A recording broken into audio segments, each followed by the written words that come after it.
Flat Earth British, Martin speaking.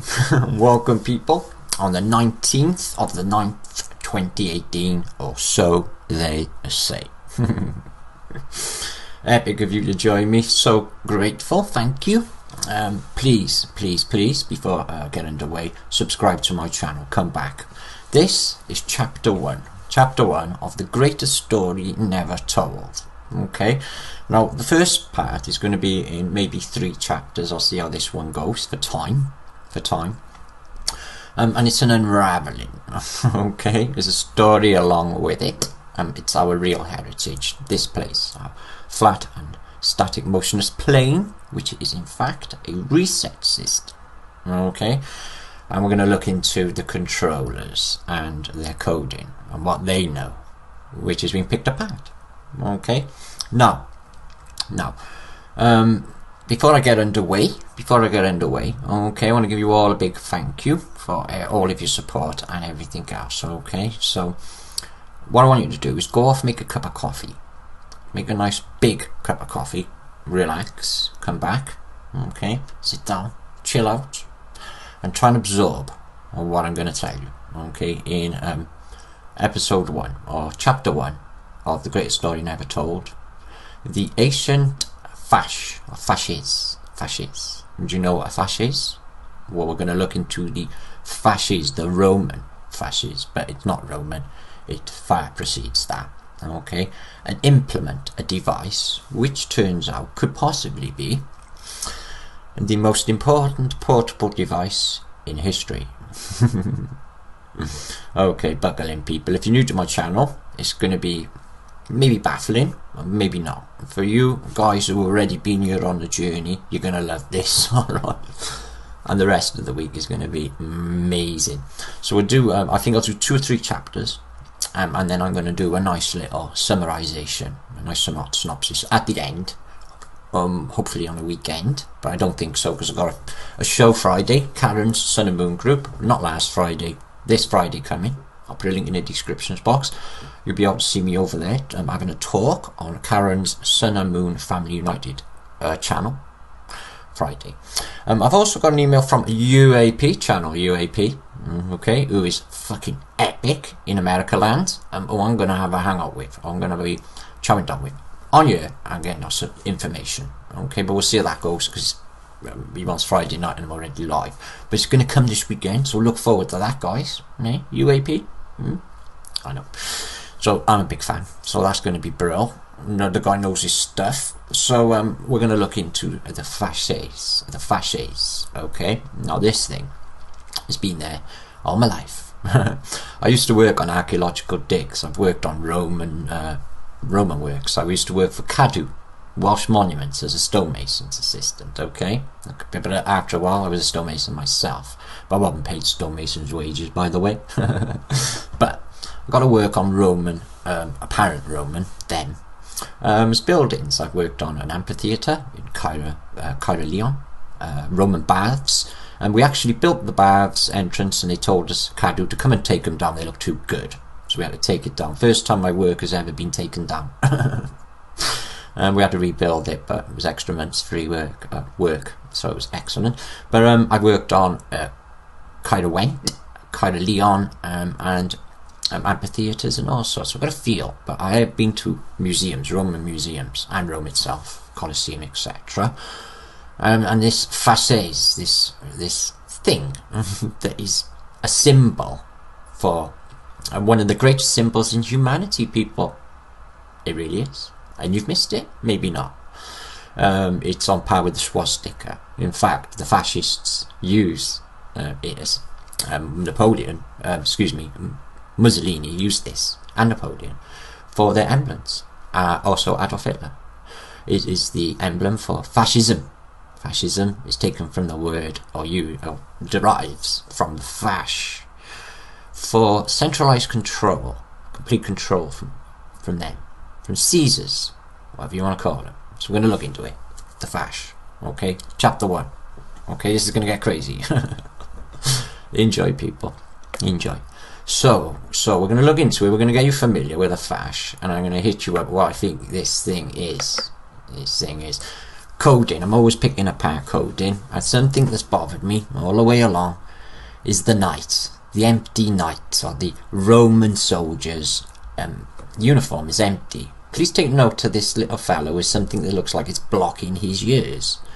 Well, all you really to look at is this implement here. It's a load of rods tied, and it looks like an axe in the top. So it's not a carrier for an axe, because these are a solid tube of tubes. Okay, we're going to go into it now on the theology, what they say is behind it, but they don't know anything, as you know. Everywhere, it's used everywhere. You would believe it. It's in the House of Congress. The fascists use it, and the other fascists use it in the House of Congress. It's either side of them. The Masons use it. It is tied in with the eagle of control. Here we go. The fasces is beside the US flag, House of Chamber in the Capitol building here, as you can see. It's very, very significant. It's not just a symbol. It's more than a symbol. You have them laying vertically, horizontally. And here's one in the Oval Office, JFK and kids. And here is one over the door. Alright? So, they're everywhere. They're on so many coins, it's unbelievable. So this is what they are. It's a load of sticks, but not. You can see here they're tied with what looks like a wire, and they are tubes. Okay, they are tubes. And I'll show you what they look like now shortly. So associated with them are batons and field marshal batons. We'll get to that in this post. So here they are, the Roman fasces, or fasces, is on either side of Honest Abe's chair. Who knew, guys? Who knew? Either side of the fasces. Did you know that? It's everywhere. Now I've told you, oh boy, you're going to see it everywhere. So, a memorial, Gettysburg, for the Gettysburg Address Memorial. And you got Honest Abe again. Not so honest. And the fasces either side. Okay, we're going to look into what they say. Now, the narrative is bullshit. You do not take an entire regiment into battle, and mind you, these things leave a city looking like dust when they come away. I'll show you in a minute. The idea is one stick can be snapped.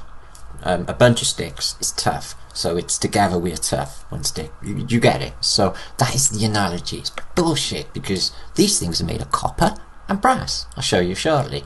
They are everywhere. They're on all civic buildings, and they're interlaced with pretty much Brooklyn School. She's carrying one over her shoulder. Buildings as well, either side here. Look, it's just San Francisco Kite Tower. It's everywhere. Now I've showed you, you're going to see it everywhere. Okay, one there. Now they come in different sizes. You get the big, huge ones, right, big enough for giants to carry, and you get the portable devices. Okay, now they're not a quiver for arrows, and they're not a quiver for an axe. They are solid tubes together. What can they be for? Are they Gatling guns? Are they a cannon?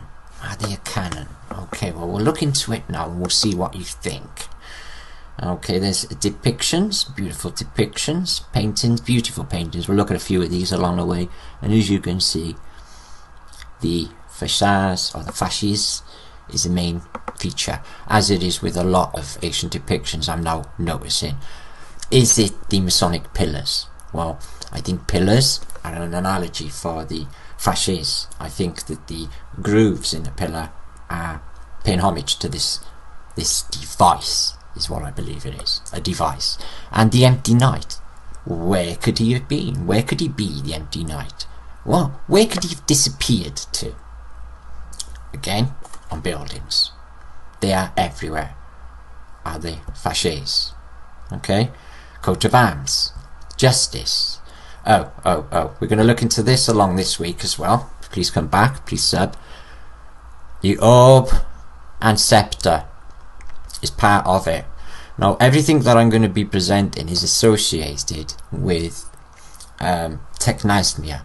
Now, technasmia is the technology of using harmonics in church machines, as you know, but there is other practical applications, people. This technology can save humanity. It can heal. It can heal. Not only that, I can prove to you that it can make trees and fruit huge, and pineapples bigger than people. I got evidence through harmonics, through these machines, but they got turned. They can turn against us. Now, bear with me. So you're familiar with it now. Do you feel familiar with it? Okay. We move on. So they come in different sizes. Whatever could they be? They're bounded by metal, and they're big rods. Now these look like some comet that I presented. They look like a lot of different things, people. Missiles. But what could they be? Okay, there's one there. And the Romans take them into battle. Okay. There's one on a statue looking very much like a Gatling gun barrel, but it's a fascist. Adopted by the fascists, adopted by Mussolini and Adolf Hitler. It's incorporated in the baton, which I feel is part of this. I'll get to it now. So they go into battle, loads of them with on their shoulders. So they don't sort of put them, struggle to carry. Some of these are really big to get to the battlefront to pull out an axe, which doesn't pull out because it's fixed in, and you don't grab a big massive bit and try and clobber someone, because these guys got wicked advanced technology, even that we know of, like blister bolts. Okay, so they go into battle and the places burn. They literally burn after these people have visited them. So here's Mussolini, dictator of Abyssinia, 1937, Ethiopia, in search of the Ark of the Covenant. And you have two Zouave soldiers accompany him and his generals. Voluto Mussolini, very interesting person. Main interest, I believe, was architecture. And they carry into fascists, two of them, tubes. So they, what do? So they're just a symbol. Are they? I think this is a giant. He looks absolutely huge, and he's carrying a huge one. Okay, huge fascists. Everywhere through your history, here's one of Englishman George with a couple of women, and she's carrying the very important fascists. And not only that, the trumpet, which is associated with it too, and harp music, angelic harps, angel harps, angels. Now what are they? To turn up and give advanced technology. Now every time you see the eagle, now this symbol, this fascist, is on the American dollar, is on everything. It's under the eagle, and he's carrying a bunch of arrows, all splaying out. Okay, one stick, weak, loads together, strong. No, it's the fascist. It's an analogy for what this thing actually does. Look at that. Rainbow sweeps across the lower quadrant of the dome of the sky. Excellent. So, this thing is attributed to bringing health and well-being. The NHS, a couple of the government British fuckers use it. Hate them. So, this is a procession. Processions we're going to look into along these chapters. Chapter 3, I think, the last one, which is going to get crazy. It ties everything in with the modern day, what's happening with the weather, what's happening with all of it, fires, the lot. It'll all fall into place. So what is it? It's a load of copper or brass tubes. Okay, I've got a better, closer image, and you can look down it shortly. Okay, so it's made of metal. Okay. So there it is. So an analogy is, you've got a pillar and you've got snakes wrapped around it. You'll see this all over antiquity. It's not just Rome, it's the Etruscans and and I'm finding it all over Bible. So the architecture of the Bible, First Testament era, as in Noah, as in Abraham, all of them, is exactly the same architecture of the Romans. So what, in that 4,000 year jump, nothing changed. This whole time is recent, and I'm going to show you. We're in narrower windows. So there you are, Latin Faxus. There's a bundle wood rods, sometimes including an axe and emerging blade. So why would an entire regiment take a load of wooden stacks with an axe in the middle? You can't hit anyone with that, and it's not a quiver. So that is the official bullshit narrative. But we find they made of metal. Okay. Now the First World War we're going to go to. Alright, 1916. Air raids over Paris. Zeppelin raids. The last raid of Zeppelins at night, 30th of January 1916. Since the beginning of the conflict, German aviation throw bombs on Paris. Electrical fasces and bright rockets were used to defend the capital from aerial attacks. So what are they exactly saying here, people? Electrical fasces. They're using fasces, electrical pulses. Fasces is phases. They're phases. In fact, they could be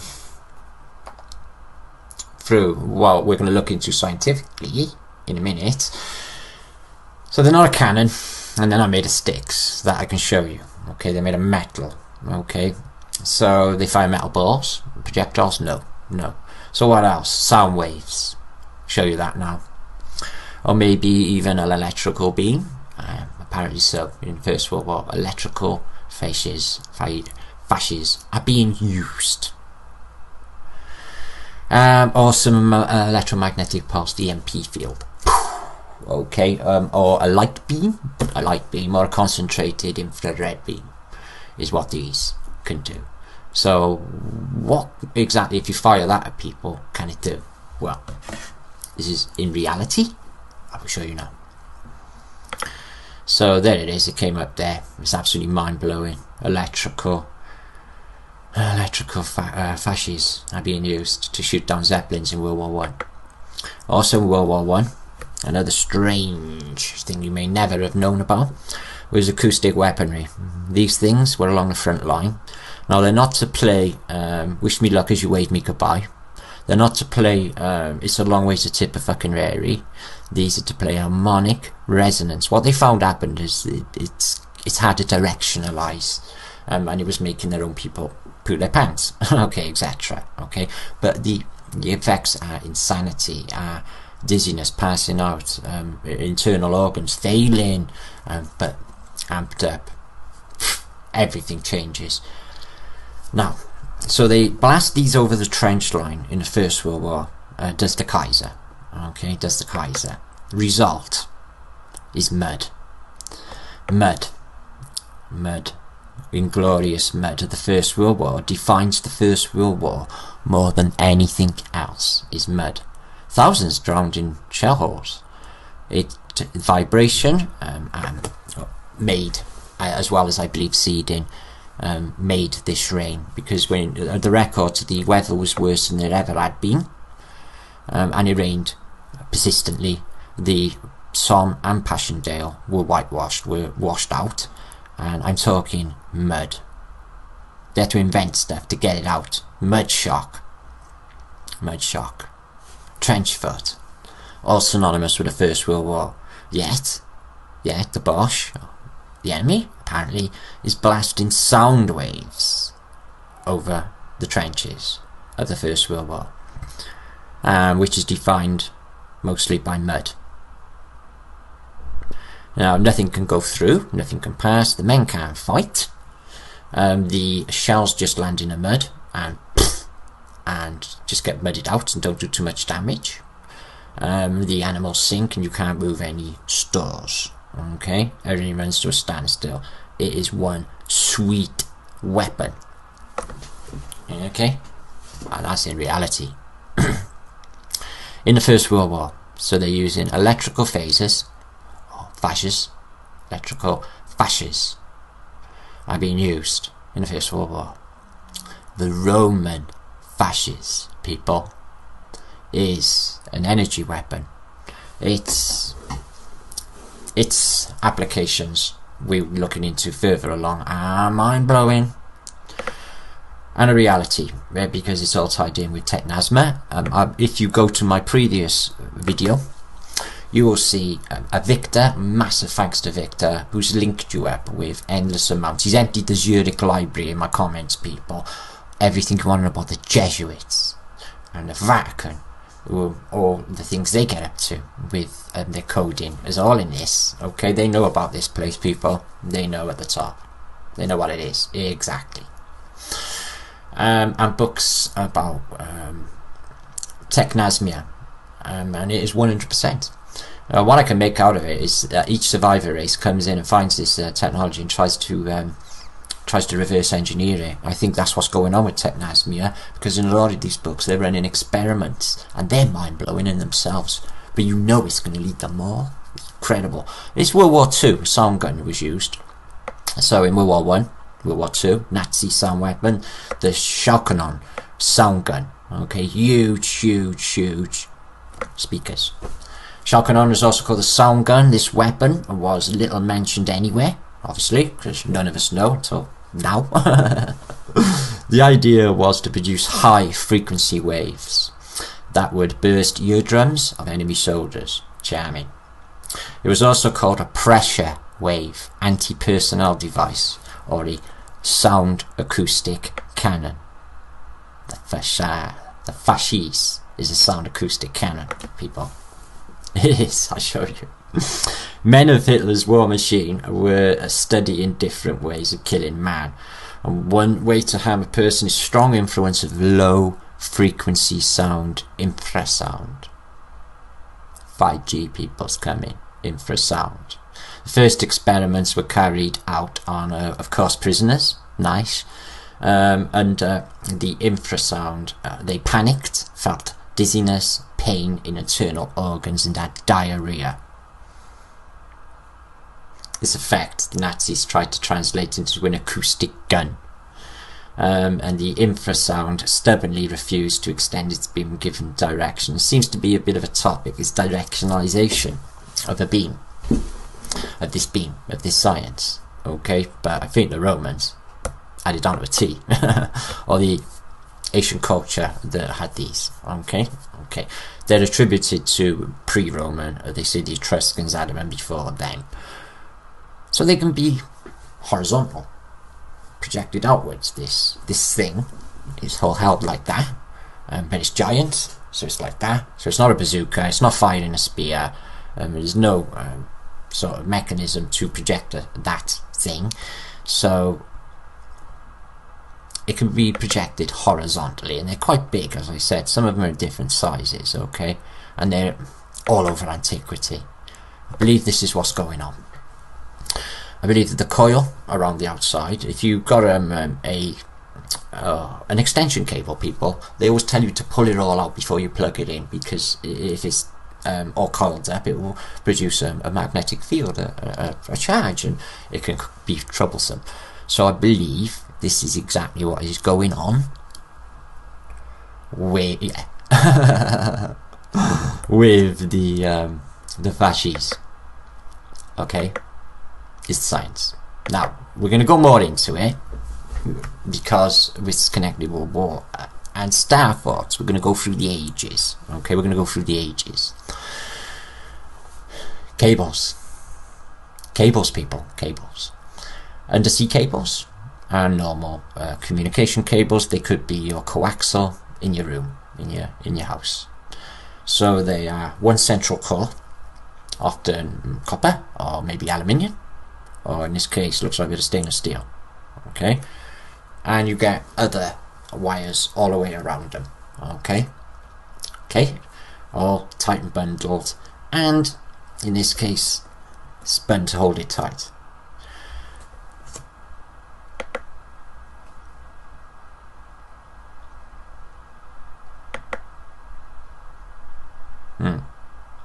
I know. And more. What else do they look like, people?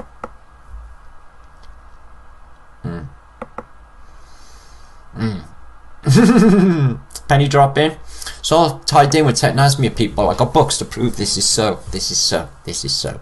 They're using this technology in the past to cause events. And they're using it now. As you know, Alrad or whatever, you can, they played it outside my kid's chip shop when he was in high school, right? And you go down, he's like, I gotta get out of this sound. What sound? I can't hear, and I think he can. But then he can remember when he grew up that he couldn't hear it anymore. So it's frequencies for different ages. They got it down to a real T. Church windows are more than just cymatic patterns. They actually completely match the central core of a cable, which passes an electrical field. And what comes under the cymatic windows of the churches? The technasmia devices, the organs. The organs are what? They're bundles of pipes all put together. You see how this is fitting, people? I got so many of these, it's just unbelievable. So they're bundles, the same as the fasces. You've got a cymatic window which looks exactly like a cable, and it looks exactly like a church window, and it looks exactly like the fasces, which is taking out cities and Romans take into battle with them, release them like dust. I will show you. Pain without injury, this is today. Banned weapons. The active denial system deters attackers by sending a non-lethal millimeter wave of electromagnetic energy, causing a burning sensation. Wave penetrates the skin to 1/64 of an inch, causing a feeling similar of being on fire. Being on fire. But at the end of this, your brains will be dust. Antenna focuses the invisible energy, so this is where this is the key, is to be able to concentrate that beam in one place. So a Roman fascist, or where the fascists are named after, the Roman fascist, is in fact a phaser or an energy weapon of the Roman period, is what I believe. Now, they use microwave energy to fuck people. They do it, people. We had, in Britain, back in the 80s, we had a load of women camping at Greenham Common in England, and they were banned the bomb. They were against the cruise missiles the Americans were keeping there, apparently. So daily, the Americans would bombard these women with radiations. They were mothers, they had kids there, and one by one they all fell with terrible illnesses and leukemias and the like. It's a fucking crime. No, so they used that to great effect. Now I'm going to show you some images to get you familiar with the narrative of the fasciae before we move on to the end, where I'm going to present some lead atlases and we'll show you these sort of in action. Okay, and that will keep us like to a reasonable time limit. So it's been about this for a while for me, people. Is what is this knight? Is something bugging me about him? Now this is actually Napoleon's standard, and as you can see, the drum, which we know can cause earthquakes by being, it's not just the tapping and it's not just the volume, it's getting it on a oscillating frequency. Cause earthquakes, like Tesla's earthquake machine. Okay, and he has a very big fasces, and he's holding it, and they're on them all. Okay, they're on them all, and the baton. Now what you find with the baton is field marshals hold it, and Roman emperors hold this, and when they're all going to battle, it's almost as if they got a button. Honestly, does that not look like a gadget? That's often a Roman coin, which I say is the last millennium just gone. They're not the Romans, that's a name attributed to that part. Rome was Constantinople, Moscow, or Rome itself, or even Paris if you like. Rome was not Rome. Rome was that civilization just gone. Because Etruscans preceded Rome, had all the same stuff as Rome. Greeks got the same stuff as Rome. Catholics got the same stuff as Rome. So it's not Rome, it's that civilization we can recognise. Brutus going out with the battle with the fasces over his shoulder. So it's about this.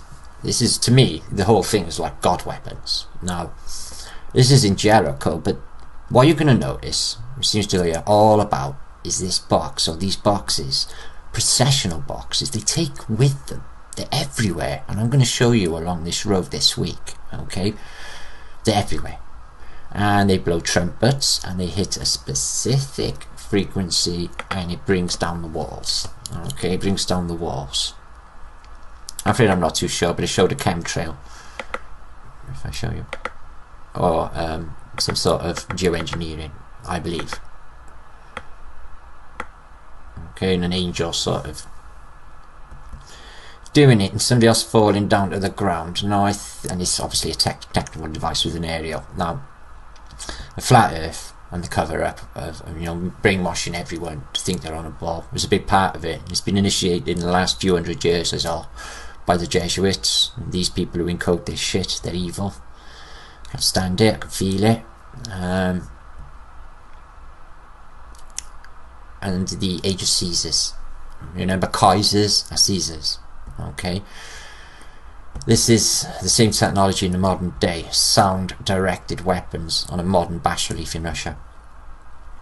Again, these horns are creating obviously a sound, but on all depictions, even in my illustrated Bible in the room, they show this box being carried around the ark, an ark, with a device, and it's there in the Middle Ages, it's there in biblical times, it's carried, there it is there, with all of these people blowing horns, making music, and making sound. You'll get the laying down horizontally, okay, the fasces, and these as well, with the pine cones on top, all over Mesopotamian bas reliefs as well. So it's Babel times as well. They got the same tech, okay, which I have found everywhere. So there's them horns in the First World War producing all that. What do you think of that, guys? That's your mud for you. Side of political buildings everywhere, and they got scales with them, so they're attributed to bringing justice. So that their justice, obviously. So for the fascists, there, and they're all over coins, all over everything in antiquity. Italy, fasces. There's Irvin Rommel. I mean, he's got his baton.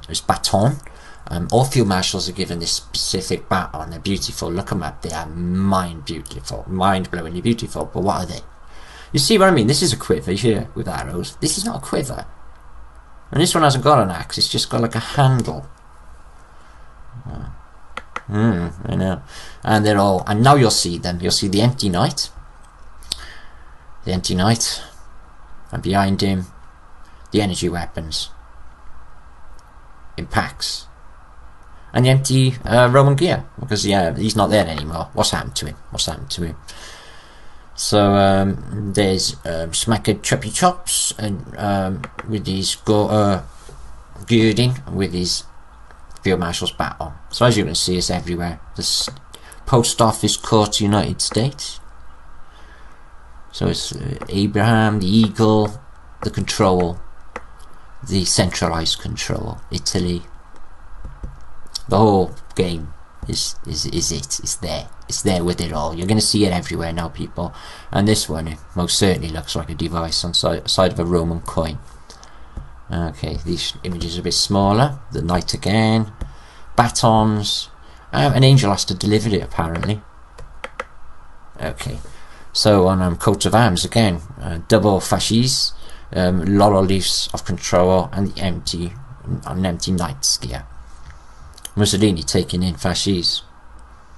Some American with a baton, and the electrical fasces. And look at this, the flying person is bringing it in. It's not just a symbol, people, it's obviously a weapon, isn't it? It's even linked with the American Civil War. I found some sort of weapon at the front. It looked like a Civil War weapon. And that's what they look like inside. So, just like a big fat electric cable, isn't it?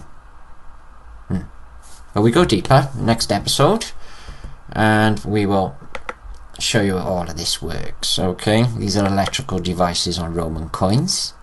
Look at this depiction, it's beautiful. So you have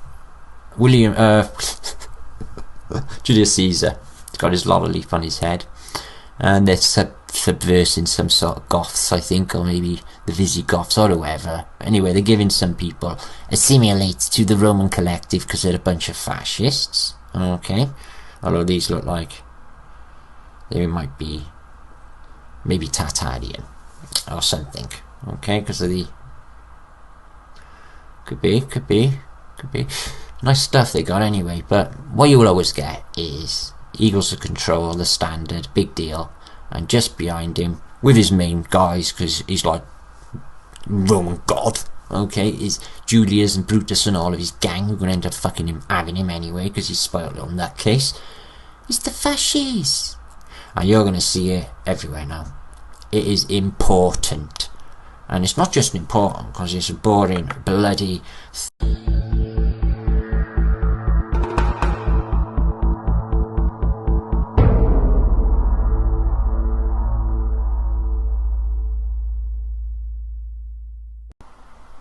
Part 2. Great story never told. Buckle in, people. You're going to need to. Your brains will be dust. Dust. Okay. Dust. Brains will be dust by the end of this. Dust. So we're going to start here, people.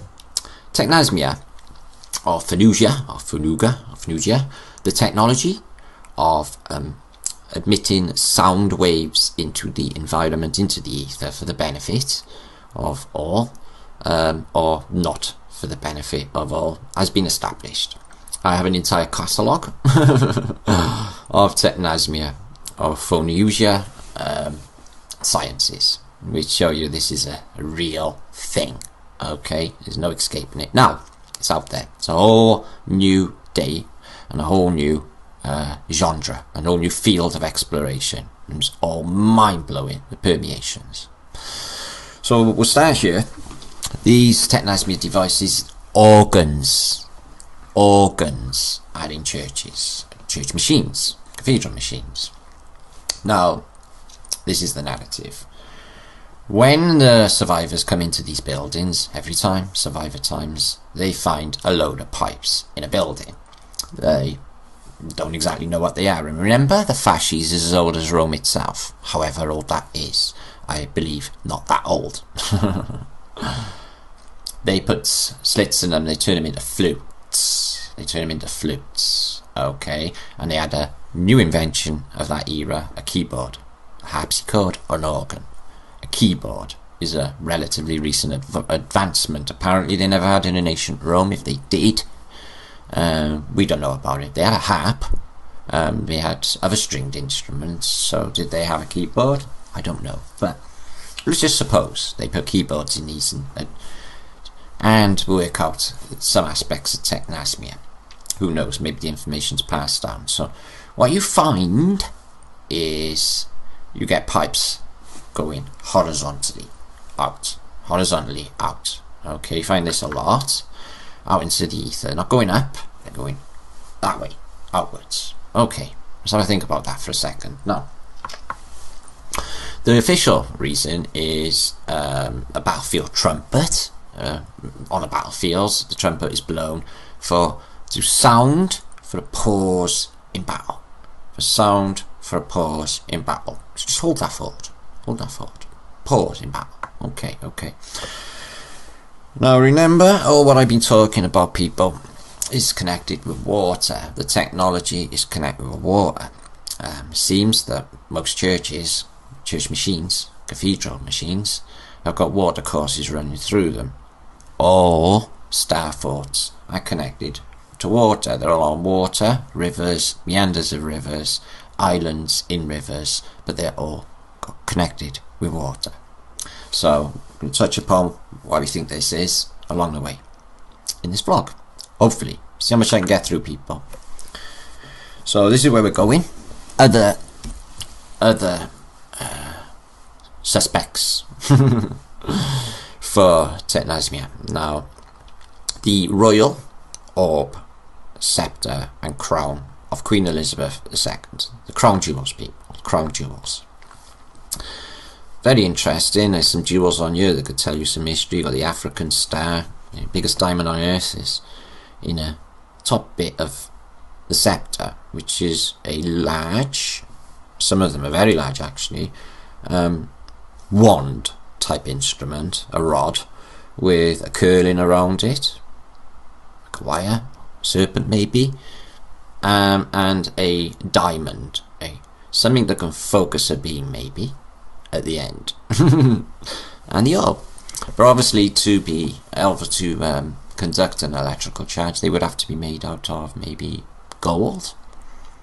Oh, they are. Isn't that handy? They can conduct an electrical charge.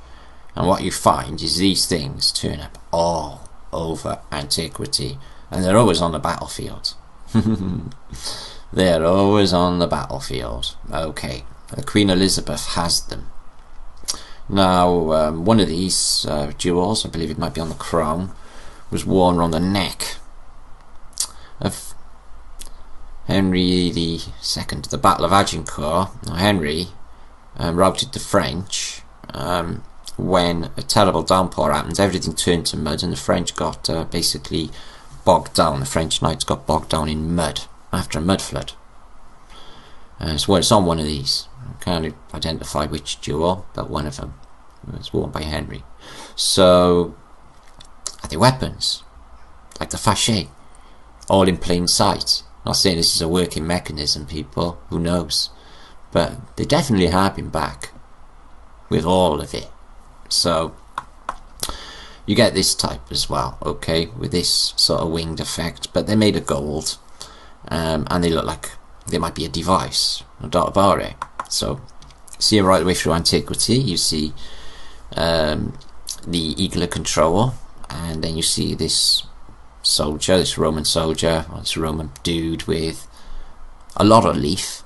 The other dude has got a sceptre and a crown, and the other one has got an orb in his hand, a sceptre, and everything behind him lays in dust from fire and destroyed. Now, is it the orb and the sceptre that is doing this? There's another sceptre. Look on Google yourself. There's many, many different types. Many. You find this type, which have got a jewel or a crystal. They use a crystal for directionalizing a beam. You have a snake twining all the way down, made of metal. This would certainly cause a magnetic field. You may think of Moses when he had his cane and the snake wrapped around it. Yeah, miracle. Or are we looking at technology? Now, what is the sceptre cited as doing? What's it for? What's it for? This is where it gets a bit disturbing. But they say it's the God Killer, the original God Killer. The sceptre of the ancients. The sceptre of the ancients is the original God Killer. It is an incredibly powerful tool used by the ancients to kill the faceless ones. The faceless ones. It sings to its owner when someone approaches. It stays quiet when an ancient approaches. So this thing gives off a sound, a harmonic. As well, it buzzes because it's a device. The sepulchre was had a focusing beam and a black crystal shooting out, turned everything into dust. So the sceptre turns everything into dust. So that's the official sort of story of what a sceptre is supposed to be for in the past, in antiquity. They're God killers. So what permeations could you use with such a weapon that could turn something into dust? Well, we have so many. We have 9/11. Yes, I know, duty words, particle beam weapons, yes, I know. But the evidence is that they might have a weapon, and it's causing things to turn to dust inside. The centres of these buildings are missing, you know, people. They just turned to dust and evaporated. You can see in this building like tables cut in half, with the computers cut in half. The other half has been evaporated, disintegrated, turned to dust. Everything in this building here is missing. It's missing. Almost as if a beam has hit it right here in the middle. Okay? So 9/11. What other things can you think of that would do this devastation, people? Well, there's Hiroshima and Nagasaki, for sure. Exactly the same MO, people. It's so creepy, it's beyond a joke. All of them share exactly the same MO. Streets are clear. Buildings fall in their footprints. The buildings evaporate. There's nothing left. Now, if this was an atomic bomb blast, people, which it wasn't, by the way, the general hospital in Hiroshima stayed operational the entire time. And you can't tell me that's a real photograph of Nagasaki. If you blow this photograph, there's gents standing here smoking a cigarette looking at it. There's supposed to be a thing called a nuclear blast wave, people, okay? Which would put debris across roads, not leave roads completely clear. Everything missing, you know, if everything's being blasted, it would be blasted into piles covered in the road and looking like what your brain is telling you. Not everything. Missing. Dust. Roads clear. Everything falling in its footprint in Hiroshima and Nagasaki. Sharing the same MO as all of these fires that we're going to talk about, people. Same MO. In the modern day, we got exactly the same thing happening here. In the California wildfires, people, buildings are falling in their footprint. The roads are left clear. The buildings are turned to dust. There's something seriously wrong with this. You see images where there's conifers and the houses are destroyed. How can that happen? How can conifers still be there and the buildings just evaporated, dust in their footprint? In their footprint. Dust. Dust, people. Dust. The wildfires. Now, we all know the agenda, people. It looks like Hiroshima, it looks like Nagasaki. The streets are clear. Everything is falling in its footprint. How can that conifer and that conifer be there when the building next to it is evaporated? Or these trees here. Can you see these trees here? How can that be? How can that be? I thought the firestorm was supposed to just rage through, incinerating everything. Doesn't even look like it's had a fire. Why is it black? Why is it not blackened? Why is everything like stone? And it's like dust. And the trees are still there. Hiroshima is exactly the same, but not only these, people.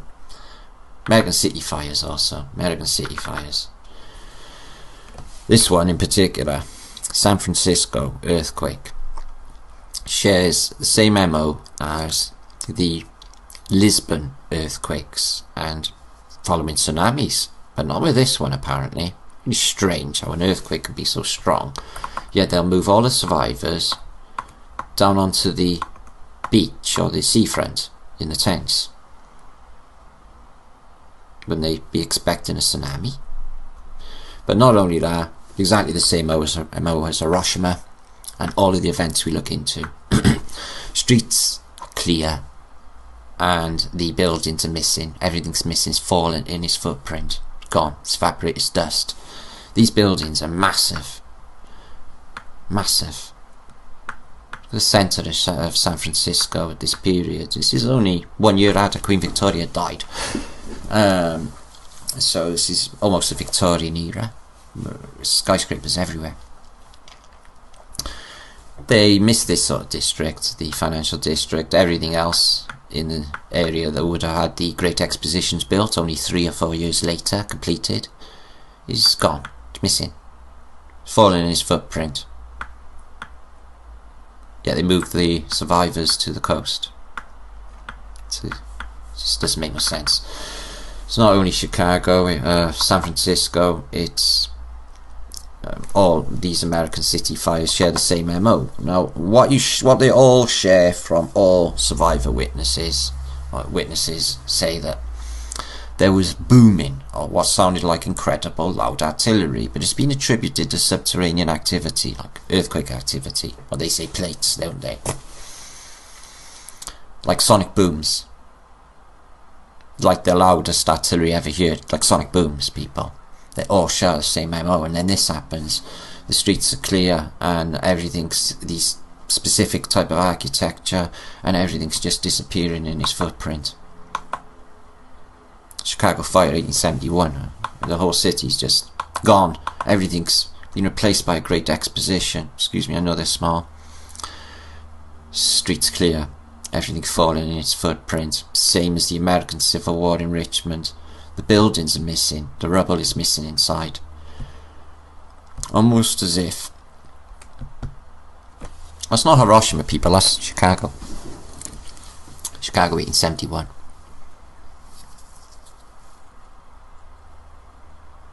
Can you explain to me how fire can do that to masonry anyway?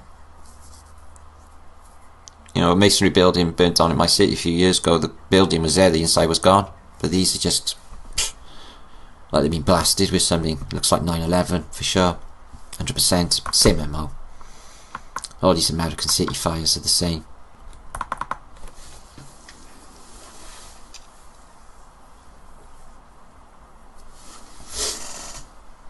It's falling in their footprint, the roads are clear.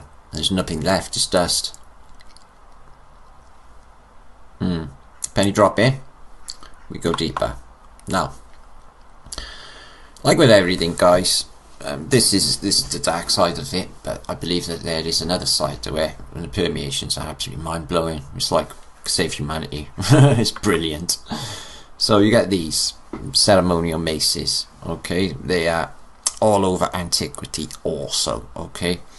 They're a type of scepter, and they're large. You get all government or parliament master of arms carry them with the opening of parliament. You know, black rod? Jet black rod. It's got one of them over his shoulder. So the big ceremonial maces. So does it do nothing, or was there a time when this thing done something? So that's what we're going to look into now. Okay. Oh boy. Yeah, I know. Okay, we move on. Religious processions in history share one serious coincidence. More than a coincidence, I don't believe coincidences even exist. Is the Hegelian dialectic. The problem, reaction, solution.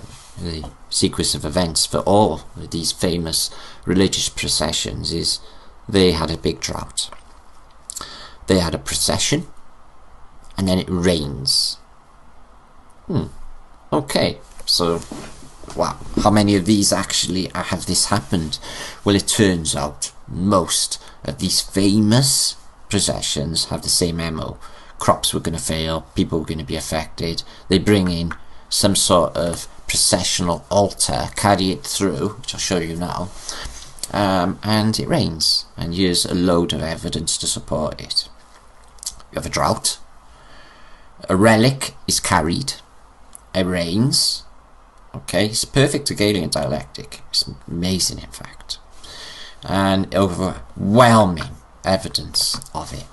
Venezuela, suffering a very hard drought. People decided to bring in a virgin in a procession, and then it rained heavily, over and over again. Now, got to think to yourself, people. The clergy that bring these processional altars through, these processional relics through in the open air, are taking a big gamble, because if they bring these through in times of famine and it fails to rain, okay, then people are going to have doubt in their faith. So it's a massive gamble. But they're not taking gambles, they're not gamblers, you see, because they know 100% that when they bring this thing out, it will rain. Over and over again, they bring out the processional relic, which I'll show you now. Is it a miracle? Is that what's happening? Is a miracle? Or is it something to do with what they're carrying? Credited with many miracles, including the end of drought, which threatened famine. Over and over again, the same MO. 1624, drought. they bring out a processional altar with a device, much very needed. People themselves propose the procession, so they can't get it wrong, these clergy. They're going to lose all. So they're 100% confident it will rain. Miracle? And then the result, ka-ching, a Hegelian dialectic completed, an abundant crop. Do your own research, people. It's all of them. Here's what they are. I've seen these myself in Italy and Sicily, actually, where they brought these things out. I've seen all the people in the streets and just didn't really take much notice, if I'm honest. I just thought, oh, that's pretty, off I go and do my thing. But what they are is metal rods, like scepters, metal rods, all the way down, and they're carrying a cloth roof, with something on top, a relic. Oh, look at now. Now these blokes, or these clergy, got to carry this thing through a town, and they're carrying heavy metal rods to carry material.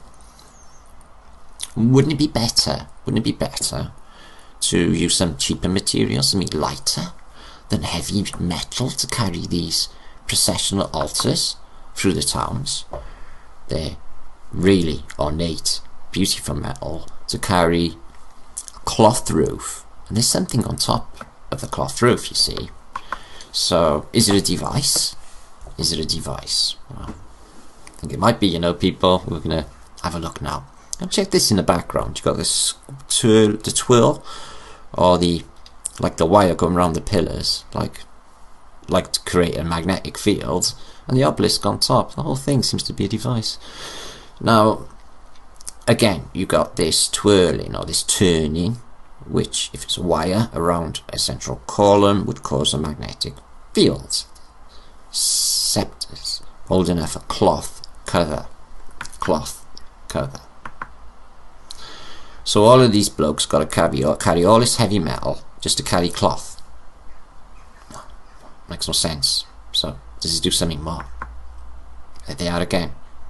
Heavy, really heavy metal to carry cloth, to carry something on top of cloth.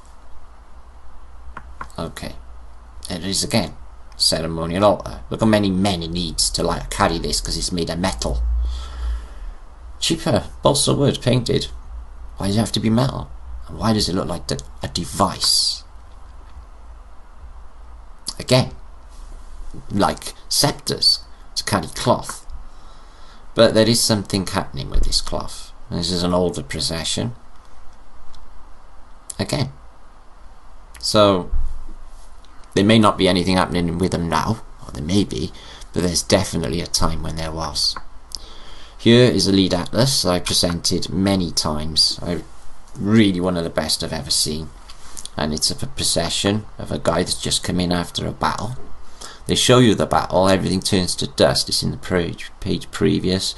You have Tartars and Cossacks sinking in mud. In mud, as I showed you, and the horses also in mud. Okay, Tartars, Cossacks. So you get the Roman Emperor himself, Rex, and he has carried over his head, mind, a processional altarpiece with a canopy and something on top. Something on top. All of that effort to carry this thing on a cloth on something on top in the open air. And whatever it is has left the enemy in dust and in terrible trouble. Here, where you can see they go into battle, it's all hell breaks loose, and cities are turned to relative dust. Missing. Gone. Okay. So, very strange. Or it's all supposed to be in Rome, but it's a Rome crossover. You got Romans with people of the Middle Ages in this book. So, in the lead atlases, you'll see the orb the scepter and these processional altars everywhere. Everywhere. Now, pillars. Okay, pillars.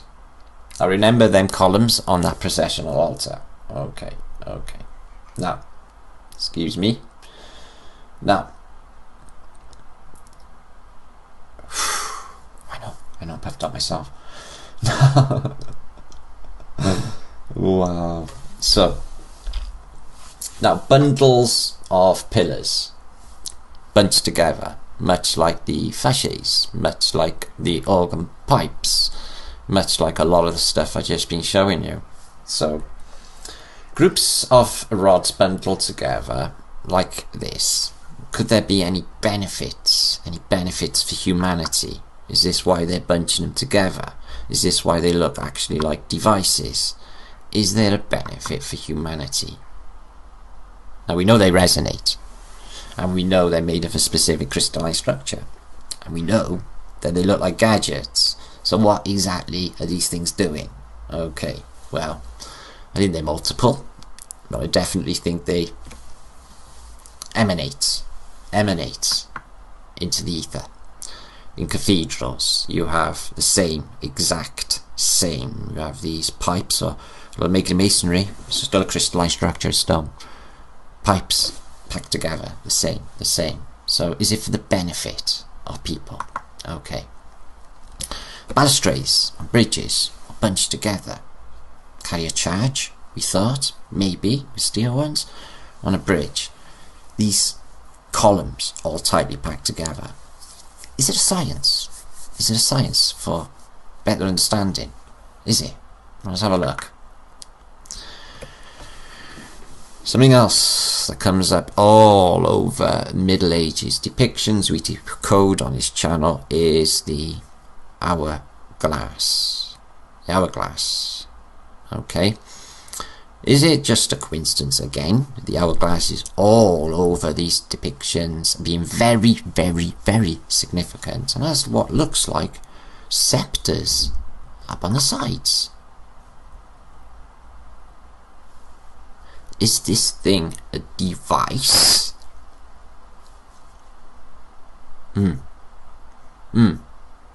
Okay. There's another egg timer, I suppose it is. So, timer of sorts. Sands of time, eh? Dust. Again, is it a device? Starting to think so, aren't you, people? Okay. So, the hourglass is a device. It's got scepters all around it. Okay. Now, this is where it gets really interesting. Okay. You have other permeations. You've got the Jewish menorah, which is carried.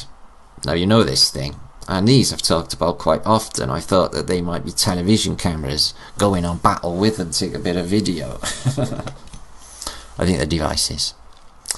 You got the horns, and can we see any fasces here being carried? Not really, but we got this box, which is heavy, which is carried everywhere, which I'm going to show you along this ride. Okay. Now I carry this device, which is like an arc.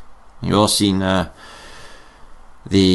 Indiana Jones film. He opens the arc and energy is burst out, killing everyone with a sound wave. But the menorah, let's have a look at this menorah. Another thing from antiquity they need to carry on procession into battle.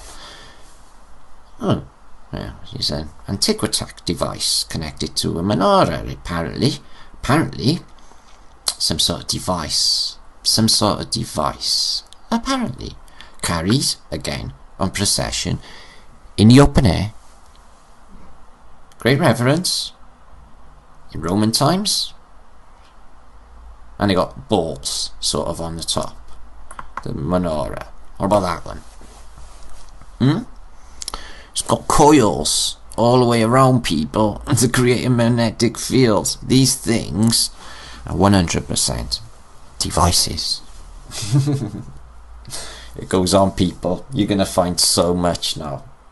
Once you know, and you can pick these apart, they're all over antiquity. They were devices.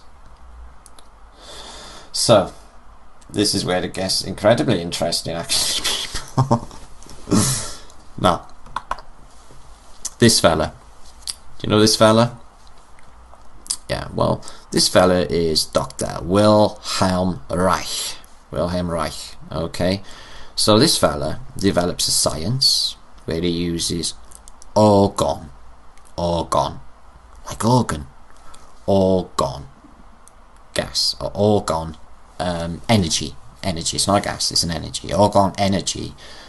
The science was amazing. He basically can make deserts wet. He can create rain using a device. His story is incredible. I'll link it up to you if you don't know about him already. He died short time before he was going to be released from jail. It's a massive story to him, and he was obviously doing his science for the Nazis, taken to America, usual story, and here it is. The cloud burster device. The cloud burster, or buster. Wilhelm Reich and his invention, the cloud burster. Okay, so what is it?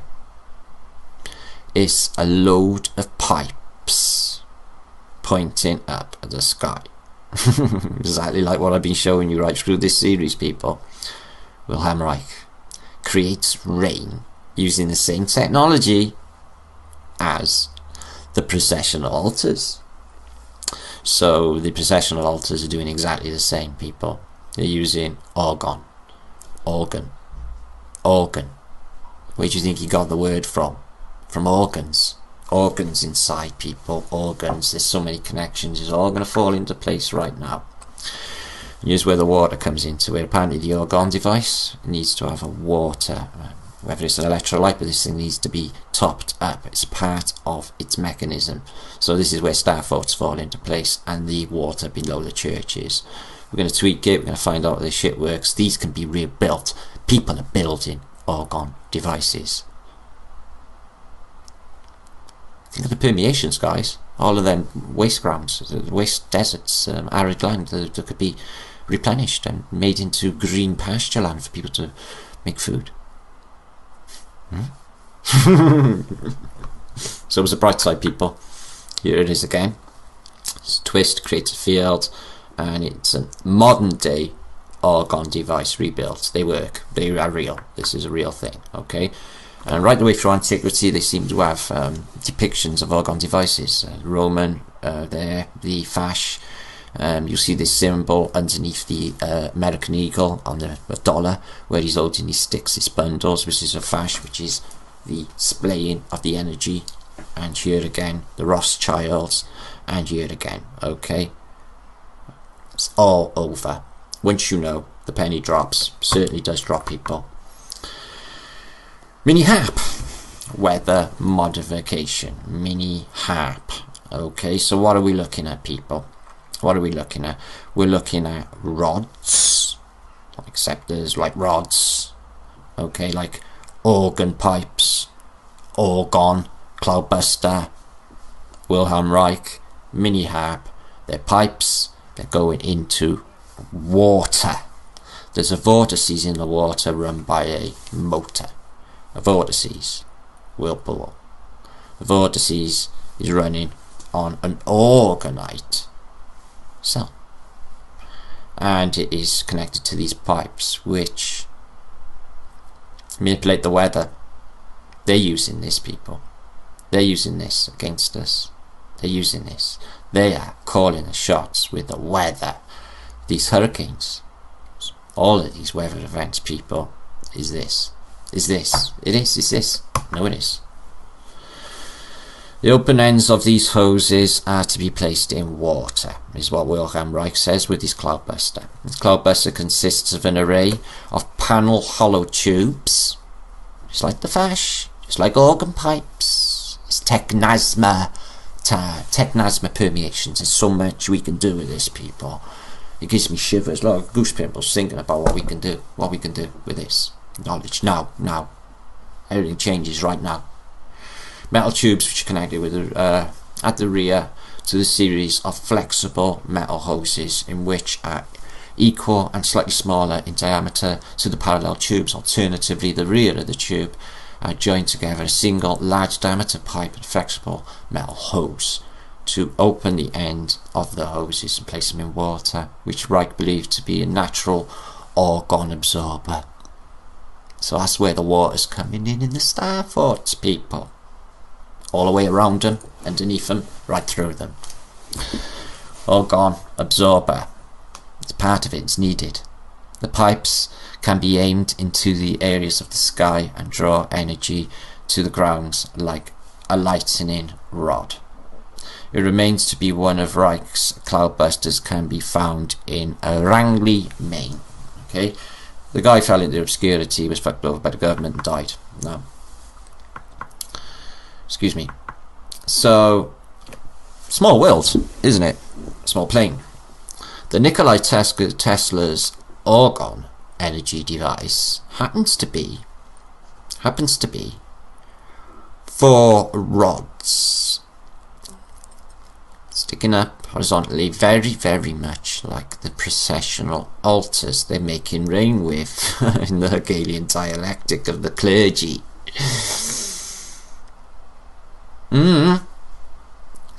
Yeah, I know. Isn't it falling into place, people? The puzzle pieces, one by one. This is one you can make. It's on YouTube. It's an argon device. You can do this on YouTube, people. This is a real technology. Amp it up. It's technasmia. It's Fanugia. Wilhelm Reich wrote a book, Function of the Orgasm. I know. But when you realise the full permeations of organ, now you listen to organ music in a church. You listen to, you organise your life. You get organ energy. You get for your organs to be healthy. Organic food. And the good old one at the end, the sweetest one, I think, is the orgasm, for a happy life. Voila, full circle. Now, there is a lot of information you can get on Wilhelm Reich. There's a film I watched just the other night. It was absolutely amazing. He's hired by this people who got a desert and they want crops. He goes up, pushes the machine up, and lo and behold, the place is just in no time at all green. It's beautiful. It's real. I know it's real. And here's the argon. Apparently, is that a symbol for argon? I wonder. So there he is there, Wilhelm Reich, and it's not going to come up. There it is. It's an invention. He pushes it up the hill, and as you can see, he points it at the sky, and there's the real film of the organ, technasmia, Fanugia. We know what's going on, people. We know this is fucking real. This is fucking real. Device. He got completely swept under the carpet by the government, taken away, put in jail. The organ device. There's loads of films out there about him, people. It's not like he's secret or anything. We know what he was doing. Argon energy and the weather. Okay, it's the flip side of the coin for the scepter science, you see. So if you get a beam, an intensity beam, in a battlefield, and you put it on the side of, say, this fault or this bank into a water course, what have you, it's going to make what? Mud. This weapon is causing mud flows. Also, the mud floods, people. They come, they go. It's this science. It's a fact. I know it is. You know it is. Dust. Guys, I presented only 2 days, a week ago, an atlas from, you may remember, from Captain Kirk. God bless you, brother. It shows 1300s maps of the world. It shows, same as the map of Monday, it shows Sahara Desert is not a desert. It's got deciduous trees and a mountain range called Kong, K-O-N-G, Kong mountain range right the way through it, and it's covered in palaces and it's very European looking. It's deciduous trees. So this is the Sahara Desert today. Nobody knows where it comes from. It's ever encroaching, as all deserts are, but they don't know the cause, do they? Okay, some people say they see nuclear war. Okay, This device, the scepter, turns things into dust. Guess what, people? Guess what the Sahara Desert is made of? Dust. There's your dust storm, the Sahara Desert. Now remember, most things that are built in that region are made of sandstone. It could be turned into dust. I believe Sahara Desert is an ancient civilization turned to dust by these weapons, people. It's dust. It's dust. It's not sand, it's dust. It's dust. Dust. Another one bites the dust, and another one bites. Thunderbolt of lightning, very, very frightening me, Galileo. Yeah, I know, predictive programming from Queen, who knew? So here I come back. I hope that wasn't too long, people. And I hope you enjoyed it very much. What you make of it?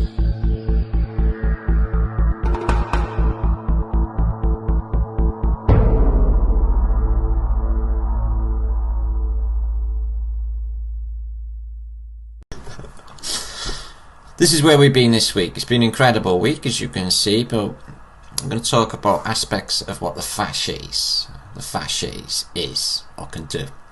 Now remember, we know that the fasces is a bundle of rods with an inner axe or something, which could be, was postulated by Mick Hart in my comments, Danka Mick, that it could be to turn, pressing it out to maybe agitate an electrolyte or get these things kicking off. Brilliant. He uses gallium as an idea for one of the electrolytes. I have some gallium here. Okay, it's incredibly amazing stuff, non-Newtonian. It melts in your hand like mercury, and if you put it on glass it turns into dust. So I'm going to put it back in the bottle and over there because I'm by a computer. The fash. Now, we know what it can do, people. We worked this out, haven't we?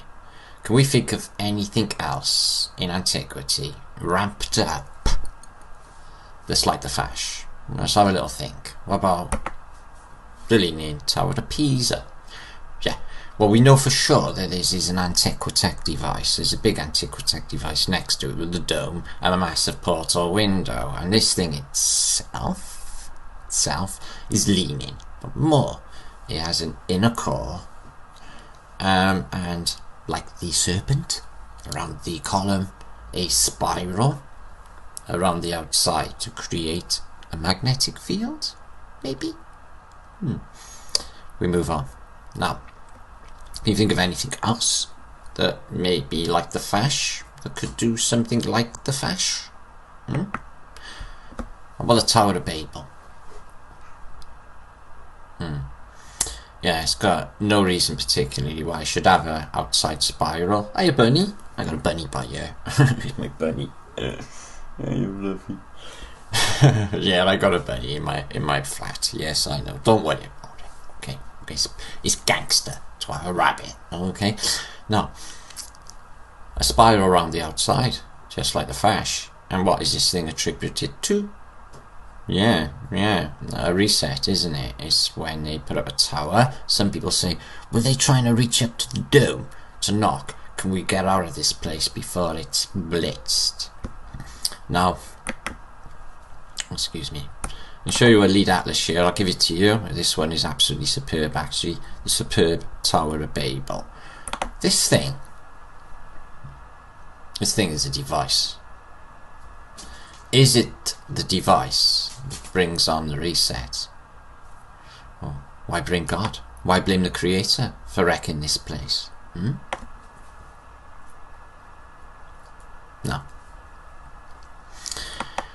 This is supposed to be in biblical times, okay? It's supposed to be actually the Bronze Age.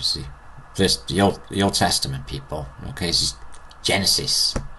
Yet, Greco-Romano architecture, all CNI. And what looks like some sort of cabling holding a flag.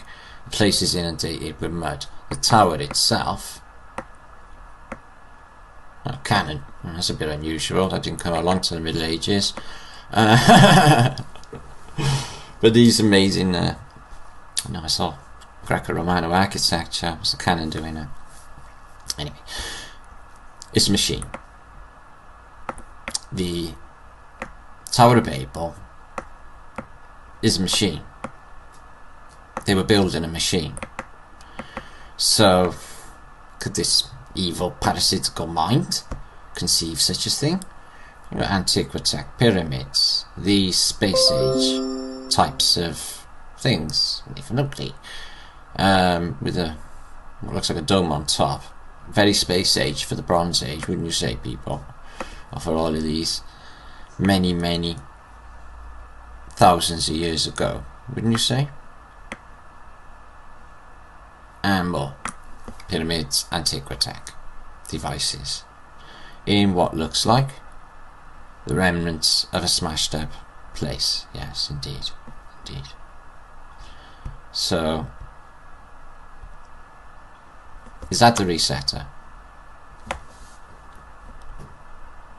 Well, I guess space age, not the space exists, but it's just an analogy in a word, isn't it? I guess futuristic. Remember, this is painted, or this depiction is etched in 1733, people. What's he conceiving? How is his mind seeing something like that in his mind? How is he knowing this? This would be futuristic now, wouldn't it? Doesn't it look like the building 3 thumbnails ago that I prostrated that are put on top of star forts? Very much. What about the slit windows? Can you imagine this thing in action, people? I can almost see the waves coming out. It's a machine. They weren't reaching up to the dome. But then they would have been killing themselves. What's going on? Let me know people what you think. Okay? This is a big thing in our story, isn't it? This tower. And the tower is now an analogy for this time. Babel is now, and everyone's speaking different languages. Towers reaching up, ever bigger, mile high, whatever they get to. So this is an astounding book, by the way. We're going to get to it a bit later on. We'll come back to it. So, the Tower of Babel. Now, what else can we think of that may have fash attributations? There's something pulled up outside. Yes, I thought it was an ambulance. Okay. Is the pyramid at Giza, or pyramids? Houdini's internal ramp. Now, it would seem that the French done some photographs of thermal imagery taken inside, okay, and it seems they spotted some spiral road inside the Great Pyramid of Giza.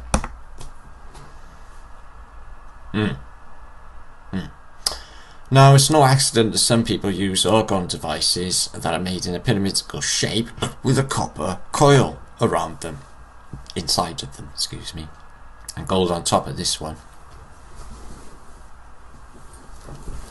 Yeah, I know. So they all are part of it. The orgone energy.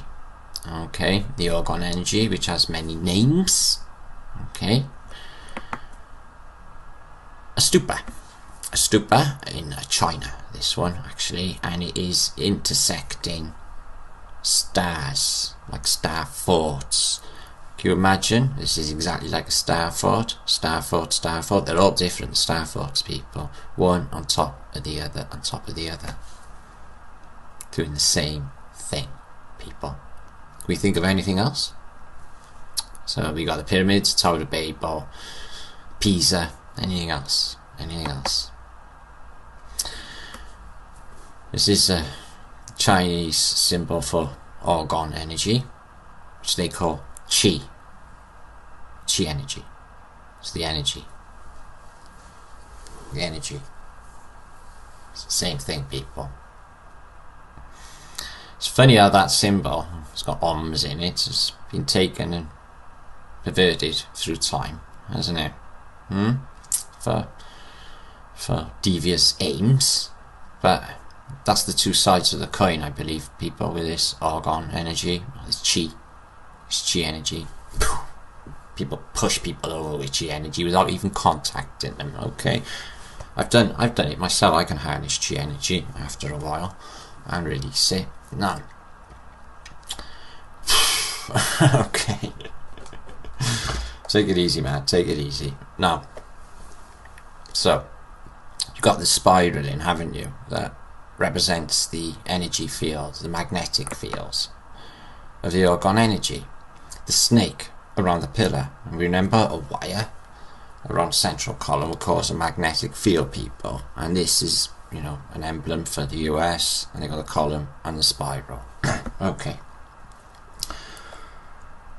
now if you remember the god killer, the scepter, excuse me, the scepter, the god killer, it's obviously not a god killer, is it? It's not killing God, is it? That's silly. Okay, so it's somebody with godlike power, rulers with godlike powers that are using this technology. Okay, it's attributed to god power because it's electric, it's thunder, it's plasma, it's electric. Okay, which is to the people of the 1700s also God. Electric, power, energy. I am the power. Yeah. So, what about trees? God's own orgone devices. They look like a pillar. I remember a few, maybe 6 months ago, I posted are these things carved out of stone originally wood or based on wood, like the pillar? Is it based on the tree? The tree is in this respect, columns or flutes or straws or going down into water under the ground. They sort of spiral. They reach up to the sky. They reach out. They're collecting something. Are trees God's orgone devices? And is this where they took the technology or the ideas for the technology from? Is this why they chopped all the trees down? Could be, people. So they reach down into water, they reach up to the sky. God's natural orgone devices. This is where they got the technology, people. This is what trees are. That's why I feel so good next to these trees outside the window. They're beautiful. And then in America, because they got huge trees, and all over Europe, because Britain was heavily forested, and now we have just like Sherwood Forest and a few smaller forests, Forest of Dean and a few others, and we were completely forested like the rest of Europe. And as you now know, there's not. It's all farmland. So they cleared all of the trees, all of the natural orgone devices. That's where they got the science, people. It's trees. If you ever wondered what they were, well, I know Flat Earth British Sub certainly does. They chop them all down. The big ones, the big orgone devices. God's orgone devices. So, God, in his infinite wisdom, the creator, thought, where it's dry and arid, I will need some of my orgone devices to bring moisture. So, he invented, or created, the cactus.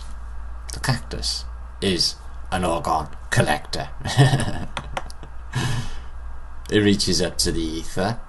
It resembles a lot of things in antiquity, but one in particular. Quite beautiful, aren't they?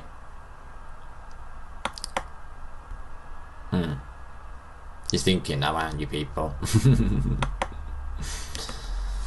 Happy Hanukkah, the Jewish menorah. Yeah, I know. It is a device, people, and they're taking it from nature. Trees. I got proof here now that they are growing using harmonic resonance, using this technology. Trees, fruit, food, massive. This can be done. The menorah is a gadget, no doubt about it. It's why they're stealing it. It's why they're taking it out into the open air. This chi energy, Hogon energy, whatever you want to call it, locked in ether. Even shows you that it's a device. What's this? What's this? No, I think a lot of these things attributed to the Old Testament, like this plate on his chest. You see this plate?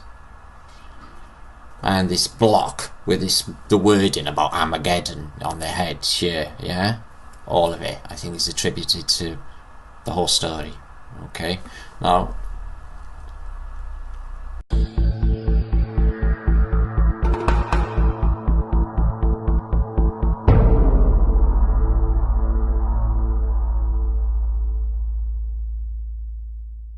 so what I'd like for you to do, people, is imagine you're sitting in this park here. It's a lovely little park, isn't it? Apparently it's in Sydney in Australia. So imagine yourself just sat maybe here, sipping a drink, relaxing at the lovely map and the lovely park and the decoration and the layout, and maybe listening to or reading what I'm going to be telling you now. Okay. So where we're going to start, people, for this vlog, I hope you all join me on a premiere that I'm going to premiere this. So if you are in chat, one love to you all, people, much love, and I hope you enjoy. Okay, so we're going to continue where we finished the last time on the Greatest Story Never Told, which was in the dust in Sahara. Okay, we postulated on the end of our last sections of this series that the fasces, the ancient symbol, was anything but a symbol, but a weapon. And it laid waste to a civilization that is on ancient maps in North Africa. Okay, the remnants of which, this culture, can still be found in many countries in the Sahara. So that is where we're going to go from. Okay, but first we need some advice. We need advice from scientists on how to get answers and how to think to get answers. Okay, so what I really want to do is I want to ask three of the great scientists of our era. So I won't be asking Brian Cockless Cox. Let's ask Nikola Tesla. Okay, because we love Nikola. Let's ask Albert Einstein. And let's ask Neil deGrasse Tyson. Okay, let's ask them. Okay, in order to get the right answers, how should we think? In order to get the right answers, how should we think?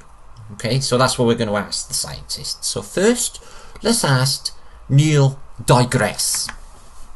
Neil, in order to get answers, how should I think? Sorry.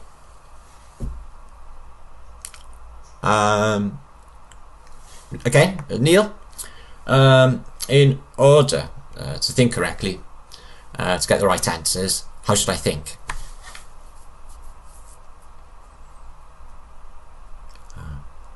Okay, cool, useless. Okay, thanks, Neil. So let's ask Albert Einstein. Albert, how should we think correctly in order to get answers? How should I know? Ask Nikola Tesla. Okay, we will, Albert, we will. Don't worry about that. So please note, people, in German, Stein means stone. Okay, this expression, dummer wie ein Stein, means total idiot. This is why he's posing for a photo sitting on a big stone, mocking all who know the meaning of his name. Albert Einstein. Total idiot. Right, let's ask Nikola Tesla, shall we? Yeah. Hi Nikolai. The scientists of today think deeply instead of clearly. One must be sane to think clearly, but one can think deeply and be quite insane. Okay, like this man. this is where you don't want to end up, people. Okay, tied up in insane fallacies as black matter, unified relativity, reverse time, and quasar neutrino flow, negative space, time bending, quantum particles, and microphone dropping as a gravity proof. Okay. And all other Einsteinian and NASA crap. Okay. So that's just that to give you an idea on how we should think when approaching what we're going to be doing now. We're going to be thinking clearly, using facts, and we are going to be doing it right. Okay, we're going to be sane about things, not like this crazy ass scientist. Okay, now we're going to continue at the end of where we finished off. No, this is quite funny, yeah, but it's actually a serious point, isn't it, people? Okay, so we're going to think clearly about this. The ancient fasces is where I finished off the last time on this series. Now, after reviewing a number of pictures of the ancient fasces, what became apparent is the huge amount that have a sword crossed behind them or laying next to them. A huge amount, people. Overwhelming.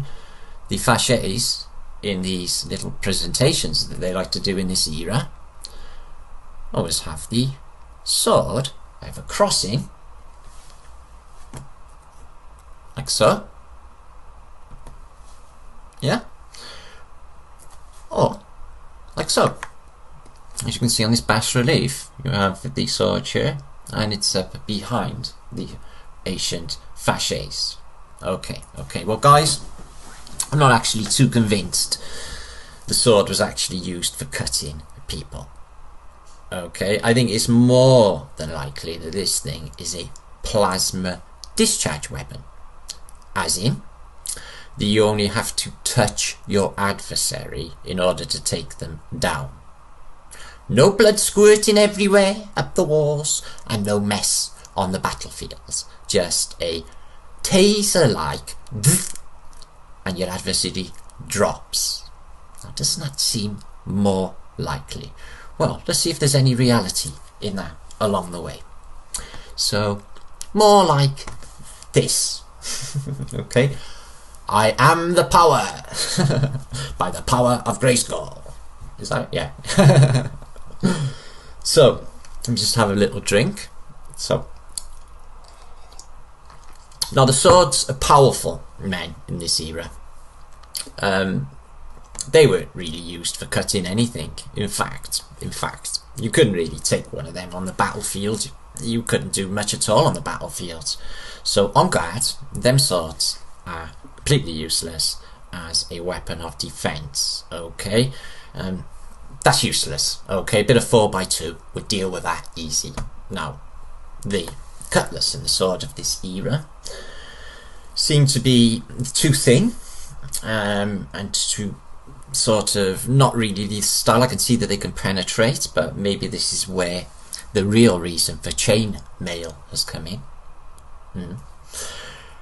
So what you would need to do is basically with the sword is, if you have it next to the fasces, it can mean that the steel tool, by touching another object, can discharge an electromagnetic current. Now along the way we're going to explain how the fasces works, what it is, and how all of this works. So the sword is more like this. Yeah, I know. Okay, for sure, it's definitely not put next to the fasces like this, is it, people? Okay. No, not at all. Okay, so now to find out how the fasces is related to electric currents, we have to go back to the oldest form of fasces. Okay, the labris. Here is an ancient mosaic from Anatolia in Turkey. Anatolia in Turkey. So this implement you see in her hand here is called the labris, and it precedes the fasces, apparently. The amazing thing about this mosaic is that the woman in battle, okay, she's lightly dressed, she's scantily dressed, this is the usual same, breast showing. Do you think this is a reality? Do you really think a lady is going to mount a horse in a pretty frock and go out battling with people? Do you think that's a reality, or do you think this means something else? And I would like for you as well to take note of the shield, the spirals in the shield. Okay. Now, other labris found these in Tuscany. So the ancient Etruscans apparently had very large people. So do we think giants used these for battle? Okay, so the labris is being in Etruscan Empire also. Now, let's find out, people. Let's find out about these things. New to us all. Until now. So here we see another depiction. Okay, so you see the labris here, and you see it here depicted. Okay, what you see is they have 4 blades. 1, 2, 3, 4. 1, 2, 3, 4.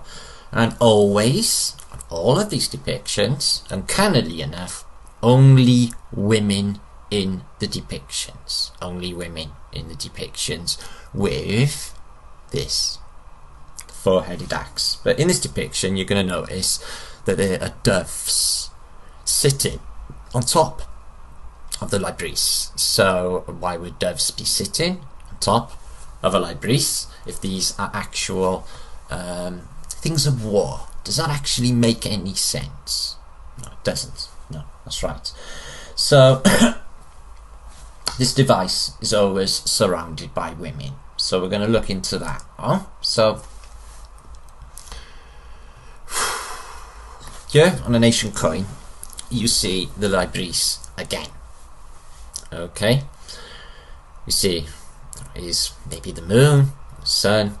No, it's the moon, so it's the sun. You see the labris, and you see ladies. Okay, in these depictions. Now,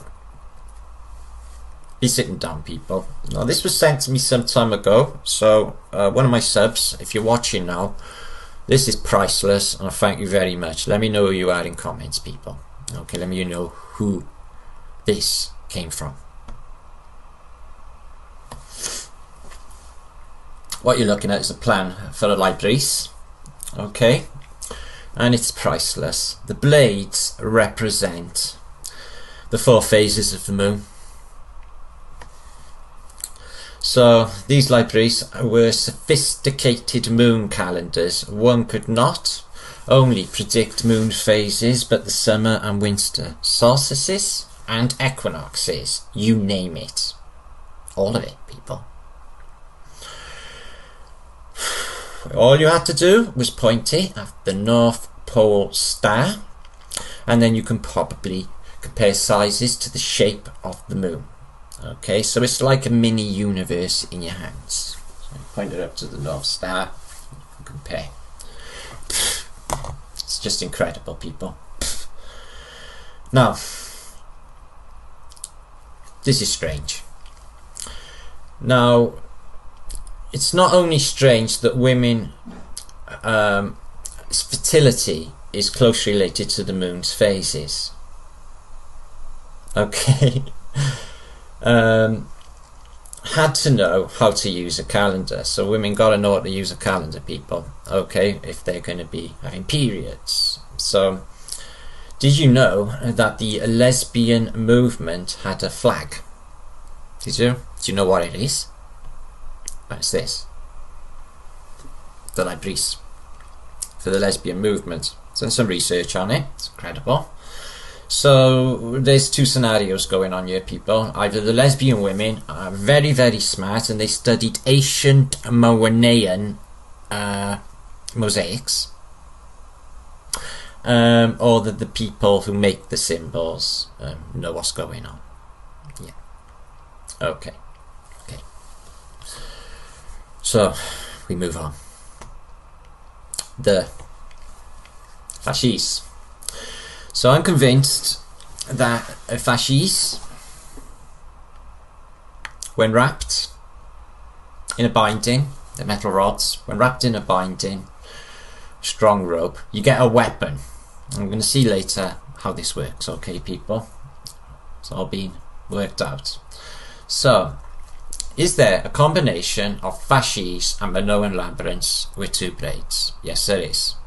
There is a direct connection with the fasces and the labyrinths. Getting it? Wait. If we look closer at the labyrinths and the fasces, we see that there's a lion's head next to the blade. The blade. Okay?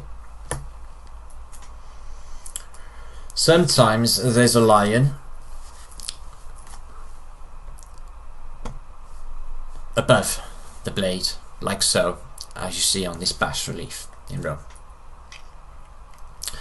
Or sometimes it's the head of an eagle just behind the blade, the fasces, like so. Now we all know that the eagle is a sun symbol, as is the lion, and the moon and the sun are the same size and have similar speed and trajectory. So it's no surprise they depict the moon blade with a lion, an eagle and sun symbols. Now is it? They know. So it becomes a totally different story, however, when you see the eagle on top of the fasces. Okay. Not nesting behind the blade of the moon or above the blade, but on top of the fasces.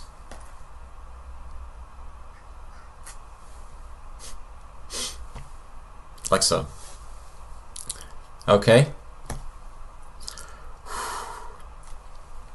Like so. Top of the fasces. Eagle with the wings sprayed open. Yes? Okay. Now, I've always wondered why so many institutions, religious institutions, you've got the lector with the eagle with its wings open, institutions, they will always depict the eagle with its wings spread open.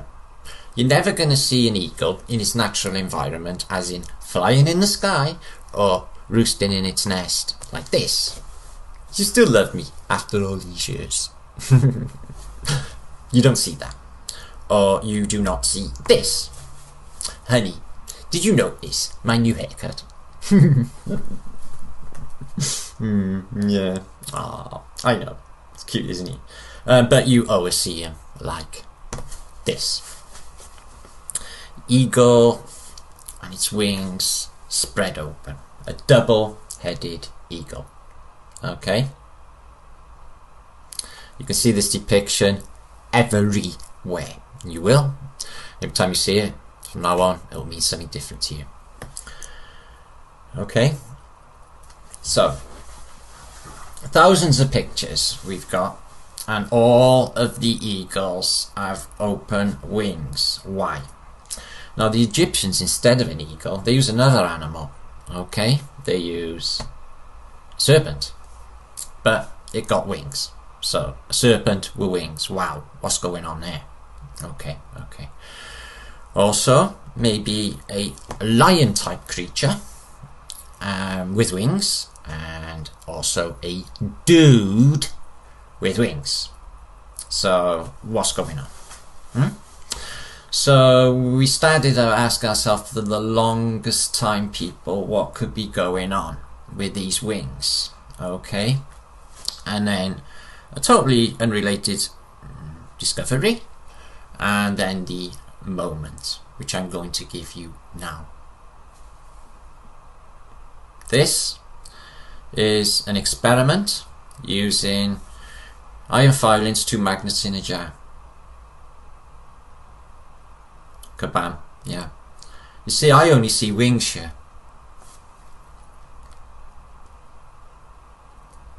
Yeah, yeah. And here. So, what has essentially just happened, people, is we've just unlocked the mystery of the wings, the mystery of the era. The magnetic fields. You want more convincing? Okay. What happens when you randomly throw iron filings paper with a magnet underneath it? Okay, and we'll compare it to some emblems of double-headed eagles and see what happens. Please be seated.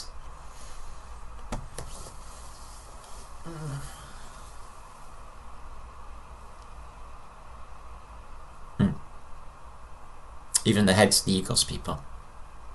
Here. Here. Iron filings. So what you're looking at when you're looking at wings in the depictions is a reference to magnetic field, which makes everything different, people. We're going to have to look at everything different now we've learned this. Okay? Well, this Egyptian Ankh. Now it seems that somebody cruelly, some terrible cruel person has sticky super glued to this poor little bird with some massive wings. And it looks a bit strange, doesn't it? So could that be a magnetic field? Yes, yes, I know people, I know. So let's go back to this depiction I've showed you from the beginning, where you see young lady in power. But this power, oh boy, this lady is in power because she understands how to control a magnetic field. The serpent is a wire wrapped around central columns, a cores of metal causing an electrical field, a magnetic field. The eagle, its wings spread, is a magnetic field. This woman, this statue, is telling you she has power because she has control over electromagnetism.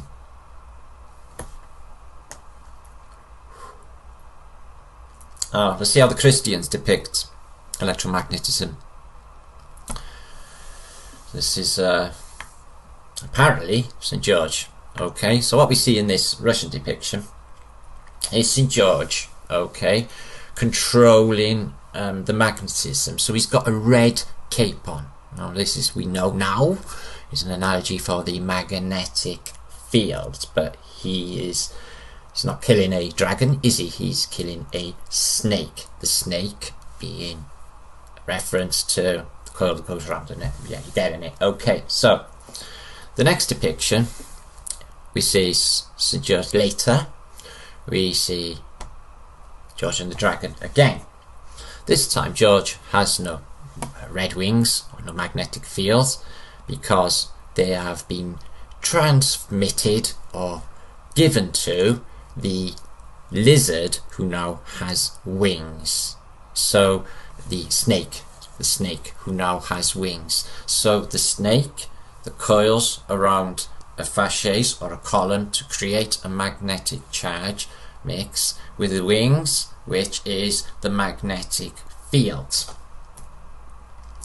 would result in a fire. So let's see what got wings, cold-blooded reptile, and results in fire. Yeah, you got it.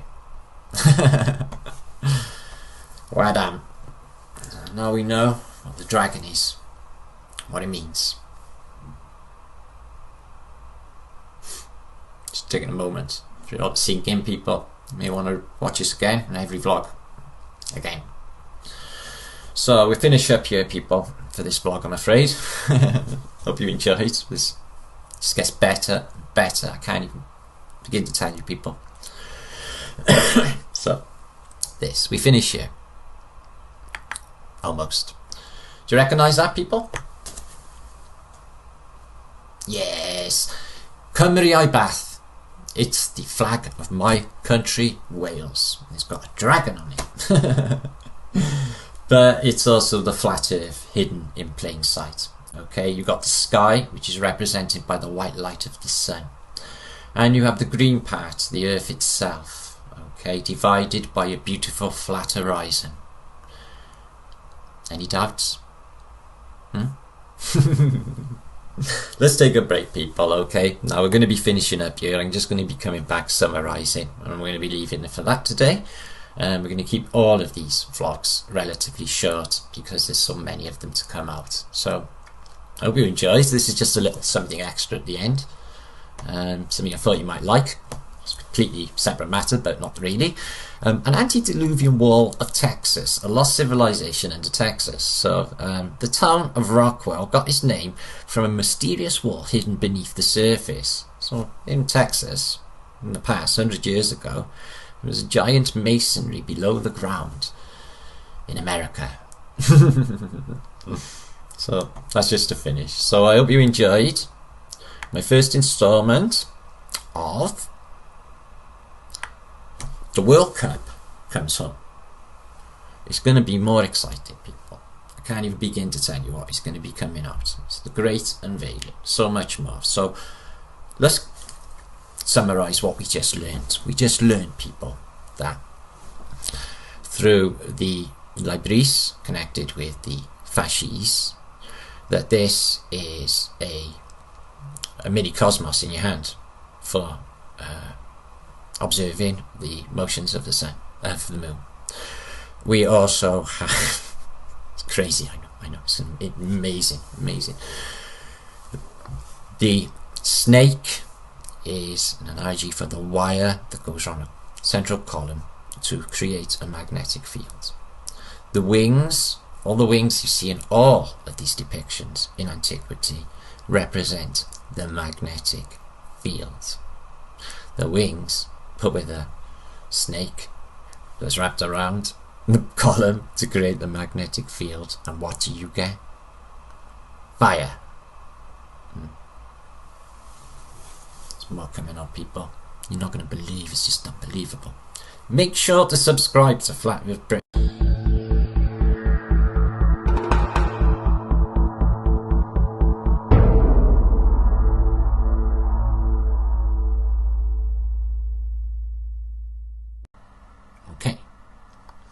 Okay, now, news coming, unconfirmed sources that Neil deGrasse Tyson watched my last video.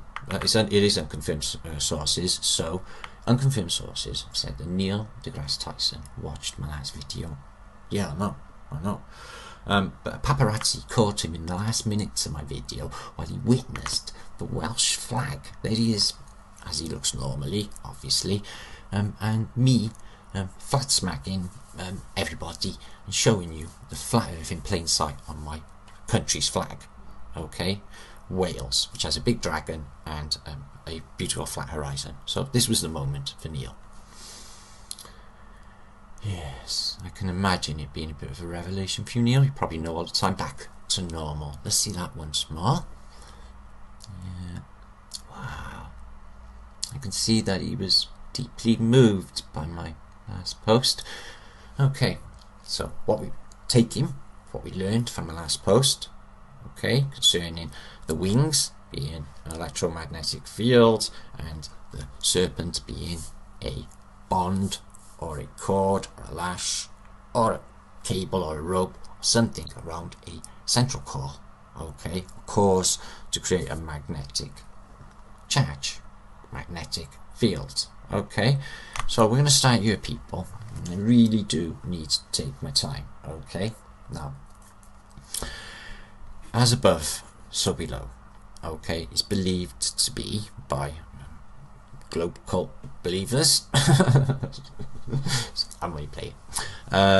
That this is a relation to the sun and the moon and the stars, in relation to what happens, the rules on the surface of Earth. Okay, which is utter and complete BS, because that's heliocentric thinking. So we're going to dig into the real important meaning of as above, so below. Okay, people? First, this. We're going to unlock this deep mystery of the Russian dolls.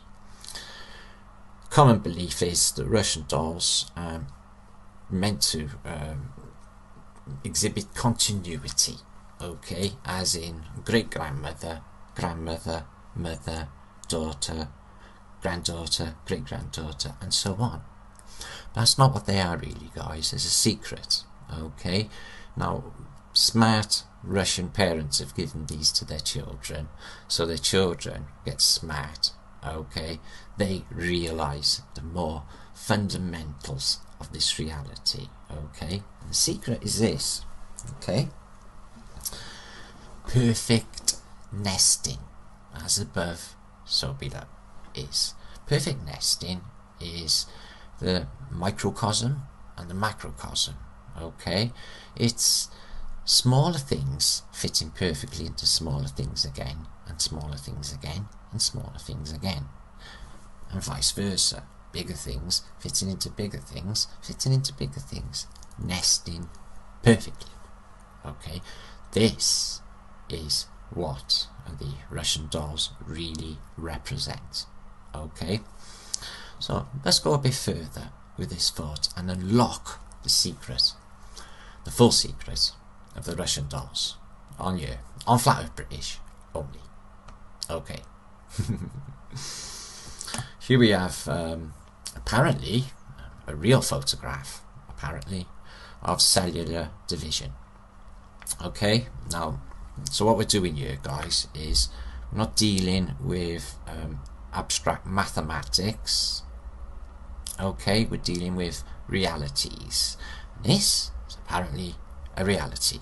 Okay, cellular division, okay, is a reality. So we're going to go with that. Okay, now what you find is there is, with this that you're witnessing on this photograph here, there are two more phases, first of which has 6 stages. Okay, so I will elaborate now. The first stage is love between a man and a woman. The second stage is the man and woman make love. The third stage is it fertilizes a female egg and becomes the first cell of a new life, okay, with a full set of 2 times 23 chromosomes, and this is what you see in the photo here, okay, fertilized egg. Then 2 cells, 5, excuse me, 2 cells become 4, and then 4, the next stage 6, excuse me, 4 become 8, okay, exhibiting then the beautiful flower of life, and then on to 16. So doubling, okay, the simple rule of doubling every time, okay. Now, important thing is, people, is this is the crucial moment, okay, when one cell separates into 2 cells, okay. This is the real as above, so below, okay. And what is witnessed in one cell is perfectly exhibited, echoed in the second cell, and doubled again and doubled again to the flower of life. Now, I did say 6 stages. Well, the 6 days of the week was actually 7. So on the 6th day is an analogy, and on the 7th day God rested. There are 6 stages in this. Okay, now we move on. Now, the flower of life, the 8 spheres, as they call it, you can see here that it only seems to be 1, 2, 3, 4, 5, 6, and 1 in the center, respectively, only making 7. How can it be 8? We'll get to that. So the flower of life, okay, is very important to our reality. The ancients definitely knew all about it. Okay, this is an ancient depiction of the flower of life, the all-important 8 sphere stability, the moment that is crucial for a human existence. The 8th stage is the stage that is said to be needed in order to grow to an adult human being. Okay, the Asians know all about this. How could they know? Because it's true. Now, this is where it gets really cool and interesting. Please bear with me. Now, this flower of life, okay, which is cellular division at the 8th stage, the crucial 8th stage. Excuse me. Okay, so if you draw a line from the center of each sphere in a 2D world, okay, which is your flat paper world, okay, you'll get a Star of David, which is a hexagon. Okay, this is an 8 sphere representation, in other words, a cube. So what we're saying, okay, is the 8 sphere flower of life is represented as a cube, and I will show you how that happens right now. It's quite simple. As I said, if you draw a line from the center of each sphere, you will get the Star of David inside of the flower of life. Now, I did say that there was apparently only 1, 2, 3, 4, 5, 6 spheres, and it appears to be one in the middle, only 7. So how are we getting 8? Okay, to make it a cube, because the cube has 8 sides. So how is this even happening? Okay, well, this. So this is the cells, the spheres themselves. Okay, you have 7. I just showed you on that image, but there's also one more, and it's in front of the 7. Okay, now when you look at the flower of life, okay, being in a 3D representation, okay, we can turn it using that basically the hexagonal shape of the Star of David, and we can interpret it like they do into a sphere in 3D world.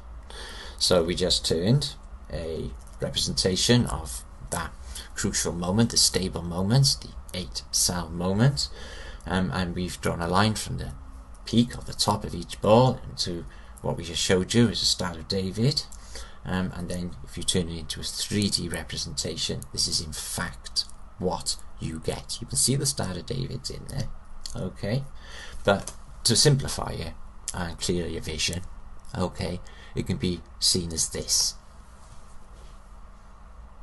a cube. A cube is that important. A cube. So let's talk about the cube a bit, shall we? Seems to be a big emphasis in antiquity, that's for sure, and also a lot of denominations and faiths. The Jewish people, they have a cube strapped to their forehead while reading the Torah. The Torah. The Torah. Sounds like Taurus, doesn't it? The Torah. So the Jews have one on their head. The Freemasons, they definitely have an obsession with wooden ornaments and crazy items. So what's the big deal with the cubes in Freemasonry?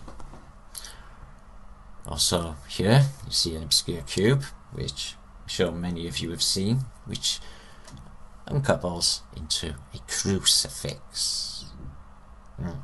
Okay, now it's not only the Jews, the Freemasons and the Christians, guys, who also find the cube have a crucial role in their existence, but it's the Muslims too. It's big to the Muslims. Now what you see here, it's Mecca. Okay, it's Mecca. Okay, in the center of Mecca is the Kaaba, is a large black cube. A cube, that's right. Do you notice anything else about this image at all, people? It's a flat earth map, but more, it's a flat earth map, alright. It's more than that. Do you notice, take note of please, you're going to need this for later on the 4 corners you have vortices here here, here, and here. Exactly like the Christian Bible version of our plane, with the 4 vortices on each corner. But this is a Muslim depiction. So what's it doing on a Muslim depiction? Pray tell. Please fix this image in your mind. You're going to see it quite a bit through this journey. Okay, so that is a flat earth map with a cube, which is all important, okay, in the middle. Okay, we continue. There's churches in India, okay, or whatever it is, this church machine.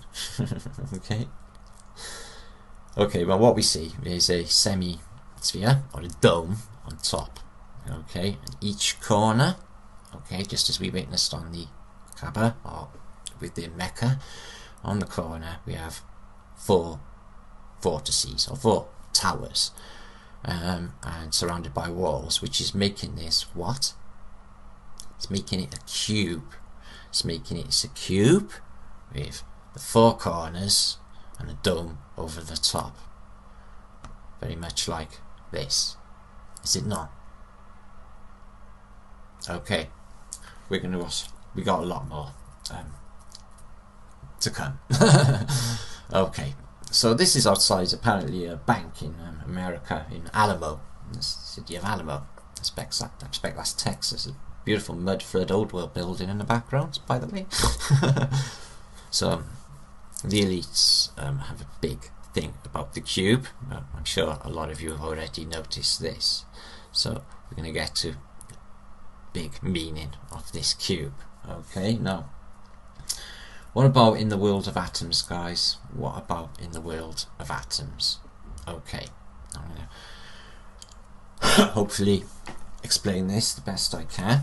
Now, if you take 2 squares, okay, or 2 cubes if you like, right, and you place one on top of the other, and then you turn it at 90 degrees, you get this sort of shape, which is used in architecture in the Muslim world and all over the antique world, and is sacred geometry in architecture. You see this a lot in Muslim. This is an Arab symbol, by the way. So we've turned it and we've created this. Okay, now that's in the 2D world. Okay, guys, now try and imagine it that I've just done the same, and we're looking down, but we stretch it out into a 3-dimensional realm which we're living in. What would that look like? That stretched out in a 3-dimensional realm where we find ourselves. Well, what you get is this. Okay, well, we know where its origin started, and look what we've arrived at. Okay, well, I have that. Okay, cool. Well, let's go a bit further. Now, pictures really do help with visualization. Okay, now what we see here is a chart of atoms. Okay, going through a similar rule of division. You get the single atom, and then the 2, 4, and then onwards. Okay, now here we go again, same living cell formation with atoms. Okay, the perfect nesting. Okay, as you'll see, this echoed inwardly and outwardly. Okay, now what you see in this picture is 1, 2, and 4, and 8 clouds, just like the living cell. So it seems that there's a rule of initial opposing forces which are always kept, and then from there on, depending on energy levels of the amounts of electrons, shapes take many forms, but the most stable is one of the cube. Okay, so the actual shape of our universe, okay, is an initial dual shape and a cube. Okay, and a representation has been made, and it looks like this. What you get is this basic bipolar shape, where it exists, a basic characteristic, and it has 2 magnetic fields opposing. Okay, Now what you're going to see next is apparently a real photograph. I will give you a link in the descriptions box for the website this was found from, which says that it's a real photograph of an atom. Now I'm talking about atoms, guys. I'm not talking about down on the Planck level or anything in the subatomic realm, because that's, as we explained, insanity. We're thinking clear.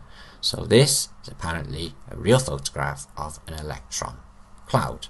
So what you are witnessing here, the same again, is the two toruses. Okay, so what you're witnessing, guys, is the atom is not a solar system. The atoms are toruses, torus fields. Okay, this is a big actual knowledge to know. Now this is apparently a real photo, as I said. Now I will give you the link. Now there's a basic rule, okay, that comes with official atomic science, guys. Okay, I'll try to briefly go through it.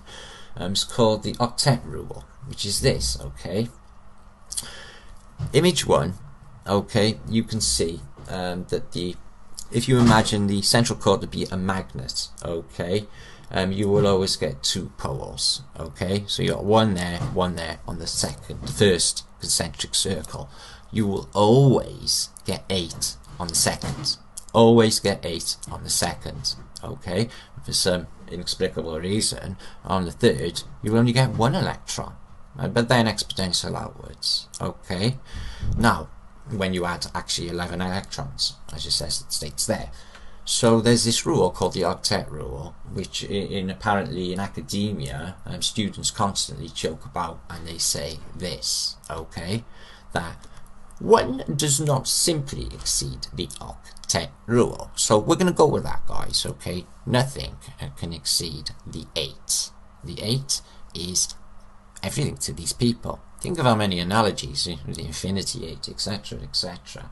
So once we understand the smallest of the microcosms of atoms, okay, and we understand everything about the universe, okay, now it nests into smaller or bigger universes. The nesting goes under the number of pi, which I know a load of you are already aware of. Okay, this is the golden number, people. This is, to me, 100% pure evidence of our Creator, God Almighty. Okay, so the golden number is used to calculate vortexes and toruses, people. Okay, now we'll keep it simple. Okay, everything in the universe must have this shape, a central core with 2 opposing clouds, toruses, just like that atom I showed you guys. 2 magnetic fields with 8 more clouds, 4 above, 4 below, as above, so below, which are opposing vortexes. Okay, now I've had a graphic made, guys, to show you exactly what we mean and how this should look. Is this. So you have, it's beautiful, isn't it? So in order, guys, to get a correct flat earth model, okay, we have to take this shape definitely 100% into consideration. All will become apparent, okay, as any first possible shape for the universe. Okay, then as energy levels rise, the first shell, we get a frame of 8 magnetic points, okay, which actually look like an 8. Or, guys, or B's. Or B's. One this side and one this side. Or guys, 3's. One here and one here. Okay, so we got B's, or we could see it as 3's, or we could see it as 8's. Okay, now this is how it has to work. Okay, now the elites 100% know how this place works. Okay, now what I want you to do before I move away from this image, you'll be seeing it again later and moved on from this, okay, is please fix it in your mind. Okay, okay, thank you. We'll be seeing it again. Okay, now some of you, in this field will recognize this instantly. Okay, this is Disney Club, the sinister Disney Club 33. Only originally, guys, it wasn't a 33 at all, it was an 83. Now they changed it to 33 so the people who went looking for its meaning, as in CC or anything to do with 33, is gematria, which we've interpreted. You can do in a gematria calendar. We all watch Russian Fits. I did. Where were we looking through the 33 Masonic code? It has deeper connotations. Now, if you turn this symbol, or this 83, which is, let's be honest guys, this doesn't look like an 8 at all, does it? And that's a really peculiar looking 3, wouldn't you say? It's not connected, it's not sort of stretched. So let's turn it 90 degrees on its side and then take a look. Suddenly it makes 2 torus fields, guys. Do you think that's a coincidence? Well, I don't believe in coincidences. I don't think they're even a reality. And even the North Star over the top of the torus fields. As above, so below. Now, your mind's working away. So, yes, guys, it's making sense. It goes further though. You continually split the 8 symbol in a continuous recycling and imposing, and you get 3s like that. You ever seen that symbol anywhere, guys? Oh, it could be really the real meaning, actually, guys, of 33. So what I think we've really done is found the true meaning of 33. It's showing opposing in electromagnetic fields, it's opposing toruses, toroidal fields. Okay, so that's the real meaning of 33. That's what they're hiding from us. Okay, now the definite powers that should not be definitely know this fact, what I've just shared with you guys. They put it in all their logos. Here you have 2 opposing 3s, magnetic fields, in a broadcasting company. Okay, there's also a really cheesy, no offense Mud, a really cheesy 70s band called ABBA. Okay, except for Olga there, they were terrible. Matter of taste, guys. But again, opposing bees again. Now these never made this logo. This is obviously Tavistock Institute, so it's a social engineering program. Everything, nothing, not even any album cover you've ever witnessed hasn't had some thought put into it. So the meaning of ABBA at the time, promoted as the biggest band on earth for a time, they were, has double B's back to back, opposing toruses, opposing magnetic fields, people. We go on, it's everywhere, you're going to see it now.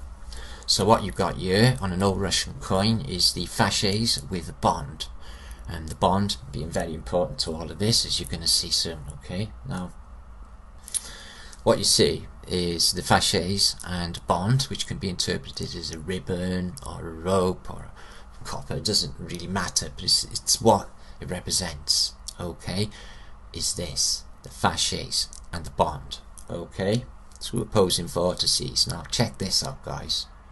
This is in the Senate. I've showed you before, but check this out.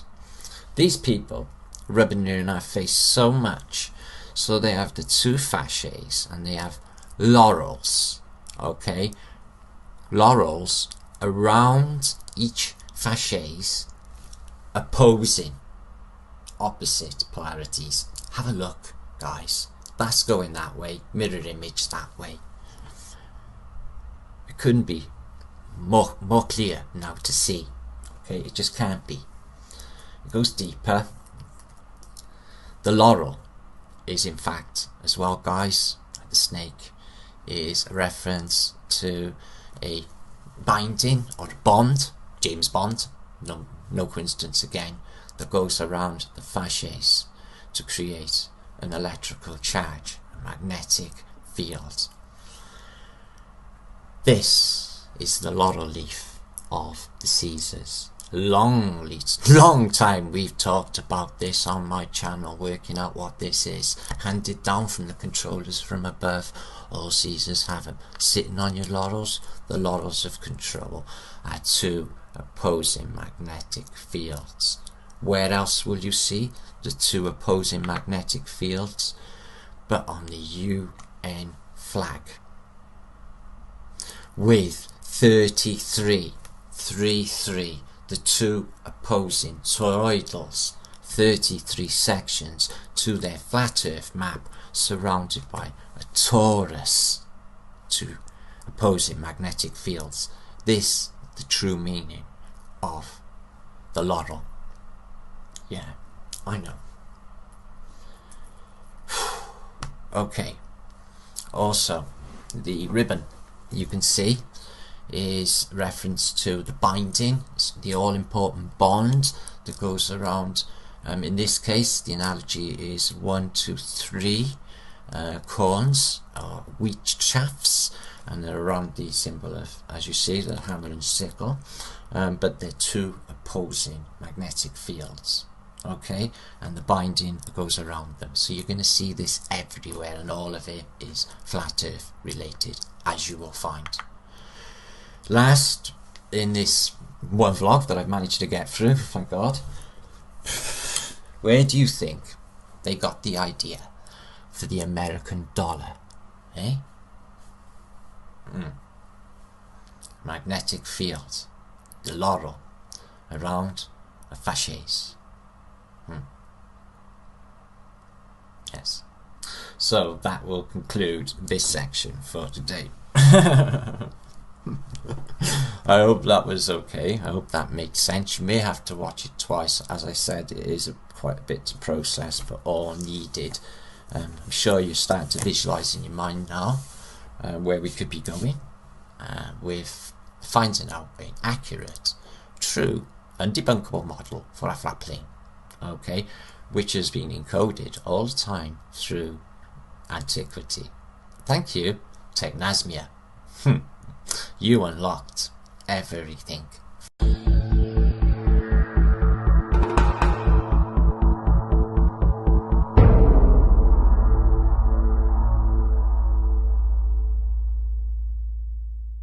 First, okay, right. Again, right. No, I can't confirm this, right? It's an unnamed source, okay? An unnamed source has told me that following Neil deGrasse Tyson being witnessed seeing the Welsh flag and understanding, maybe, that the Earth is actually flat, and has suffered some sort of breakdown. We'll look into that now. But his friend, his co-liar friend, Bill Nye, or Bill the Snide Nye, has been spotted. Apparently spread the word to Bill about what Flat Earth British is doing. Flat Earth British peeps, you better go and have a look, mate. I think the fucking game's up, sort of thing. Excuse my French. Bill, here he is here. Just looking out to see when I'm going to be posting. So that's now, Bill. I hope you enjoy. We'll explain a few things to you that you never knew. Gravity. Just looking if Martin has uploaded his next video. Darling. Oh, really? Married, are you? Bill? Snide? You had a dicky bow in the house, Bill. That's a bit weird, isn't it? But his colleague and co-liar, Neil deGrasse Tyson, was spotted in basically therapy with his psychiatrist. He's not too well. Since he keeps having nightmares and he keeps shouting, blurting out in public places, "There's flat!" like that, just like really bad Tourette's. And he's just, you know, literally delirious because of what's been happening over here on Flat Earth British.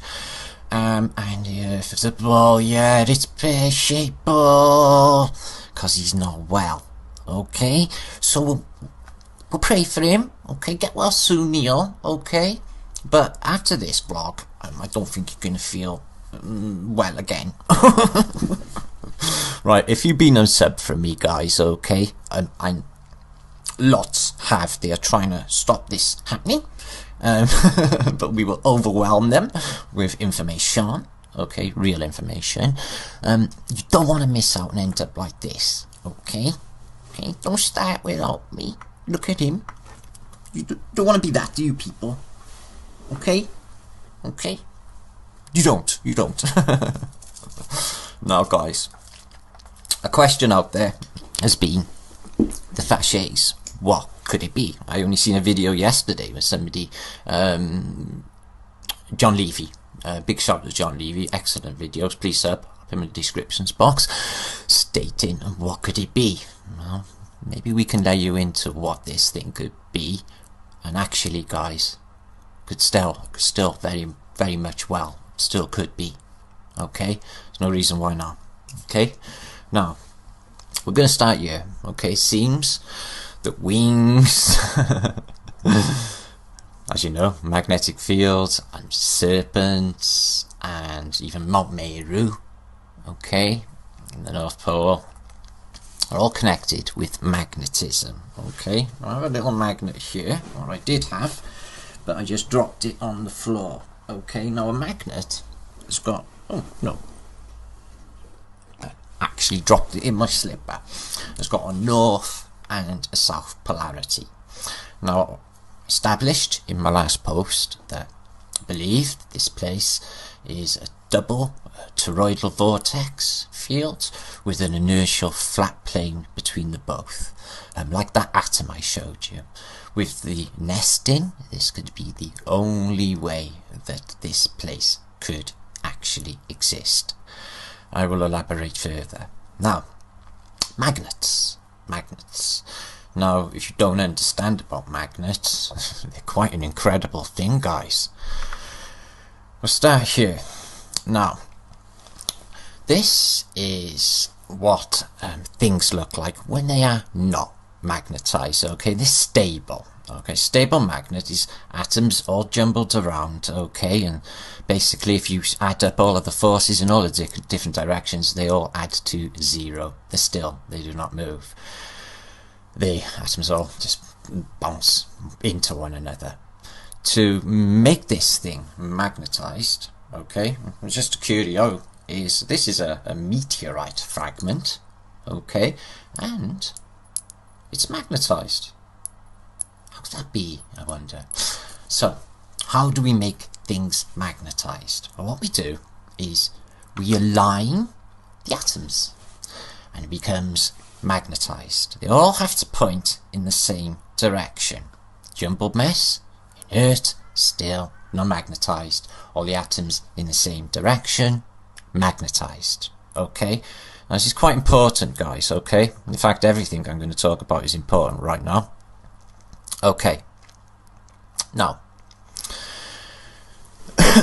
it's important the magnetic field is invisible. Okay, the magnetic flow is created. It's very important to know that all magnets, big or small, always exhibit bipolar, meaning north and south. Okay, now if some guy asks himself, what happens if I snap that magnet in half? Will I get a monopole and another monopole? Meaning, will I get one north pole and one south pole? I'm afraid not. That's never going to be able to happen in our reality.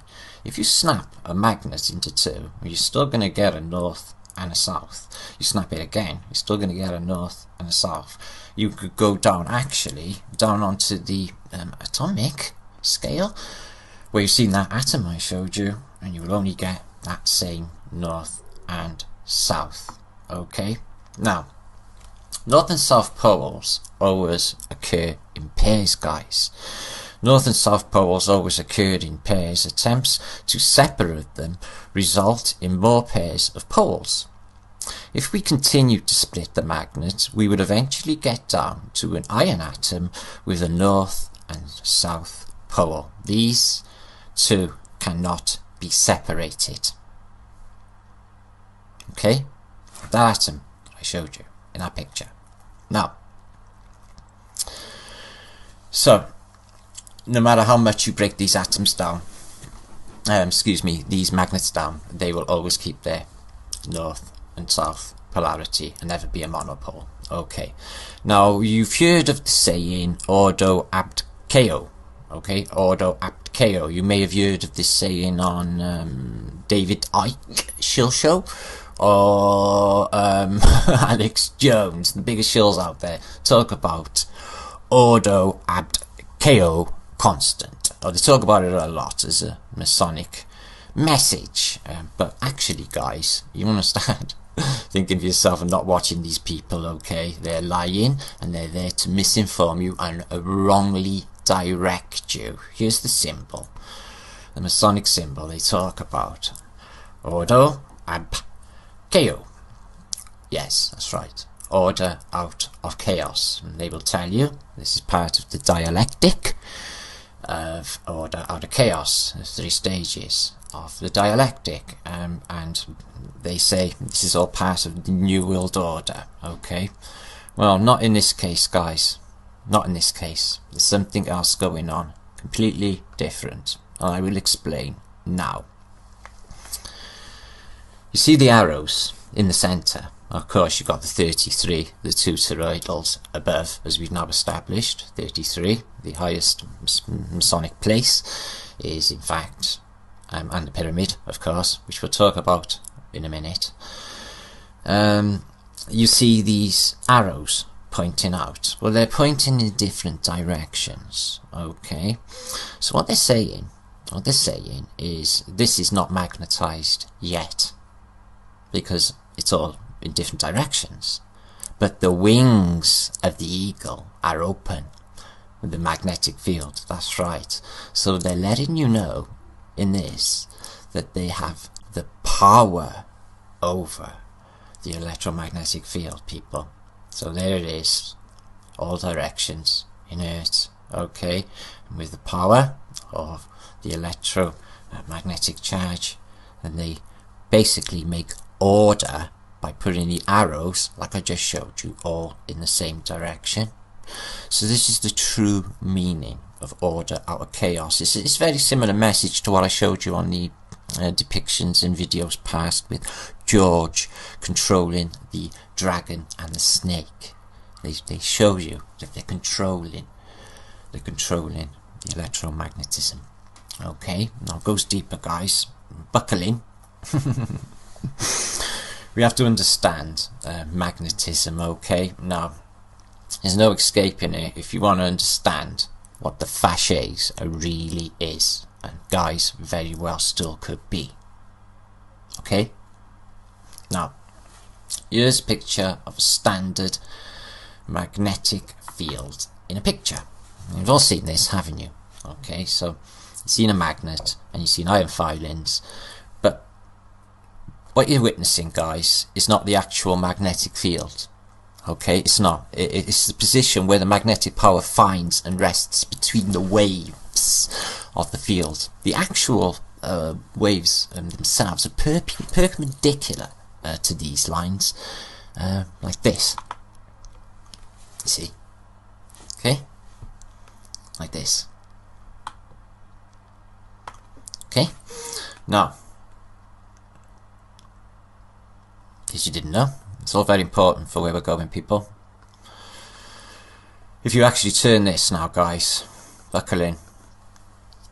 If you actually turn this 90 degrees, okay, rotate it, we get this.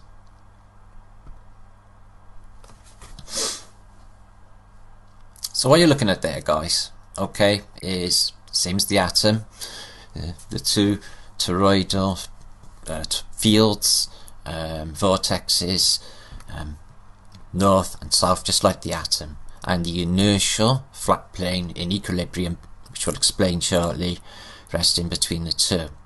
So all compasses point to the North Pole. So there's something magnetic there, isn't there? Okay, which we think is Mount Meru. We can't get there to verify this. And there's a South Pole. So common consensus is the South Pole is basically beyond Australia and beyond some sort of ice ring. I'm afraid not, people. Afraid not at all. That's not what's happening. There's no way that the magnetic charge is going from Mount Meru 15,000 kilometers to travel to outside of the circle, outside of Australia, to where they say the South Pole is. It's not there, people. It's below ground level. Mount Meru, okay, we believe to be a pyramid. believe Mount Meru to be a pyramid, and we believe it to be obviously above on our earthly plane, and you can see the inertial flat plane where we live on, and the South Pole is below ground level, below Mount Meru, and I'll explain now how. Okay, this is an ancient Babylonian depiction, and this pretty much sums it up, people. Okay, what's basically happening here is a step pyramid, Mount Meru, and basically you have you can actually see the magnetic field on this depiction. It's quite stunning. You can imagine that this is a pyramid which has a pyramid underneath, so it's two pyramids. The one is above ground level, okay, that's north, and below the inertial flat plane, in the equilibrium, the stillness that we live on, below there is the other half of said pyramid, which is the South Pole. Okay, now this is a really incredible bit coming up. Excuse me. Okay. Now gravity guys, okay, is not small mass is attracted by a big mass. This is not two balls in a shed. This is not Cavendish, okay?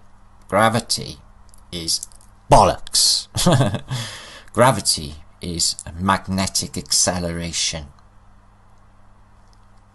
acting on all objects, one from above pushing down and one from beneath pulling up.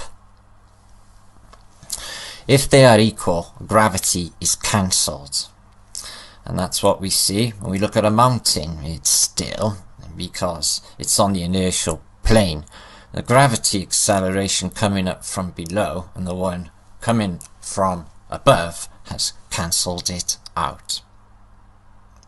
Now, this is the only way this place can work, people. Now, here is a model, okay, to help you visualize, of two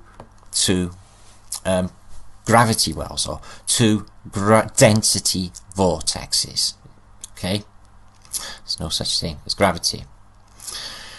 Now, the model is actually basically an atom. Okay, it's the same. It's just this nesting. It's worked its way out.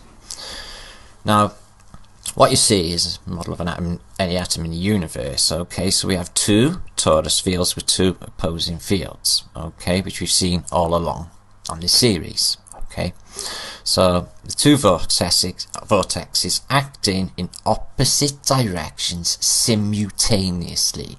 Now this is a biggie. This is a biggie in understanding what any forces that could be referred to as gravity, what they actually are. Okay, now listen to this, people. You have both a part of the same electromagnetic energy, and both vortexes always exist at the same time, in the same time, people, and in opposing directions. So we've separated these, okay, but if you brought them together, this is what's happening. Okay, this is just incredible.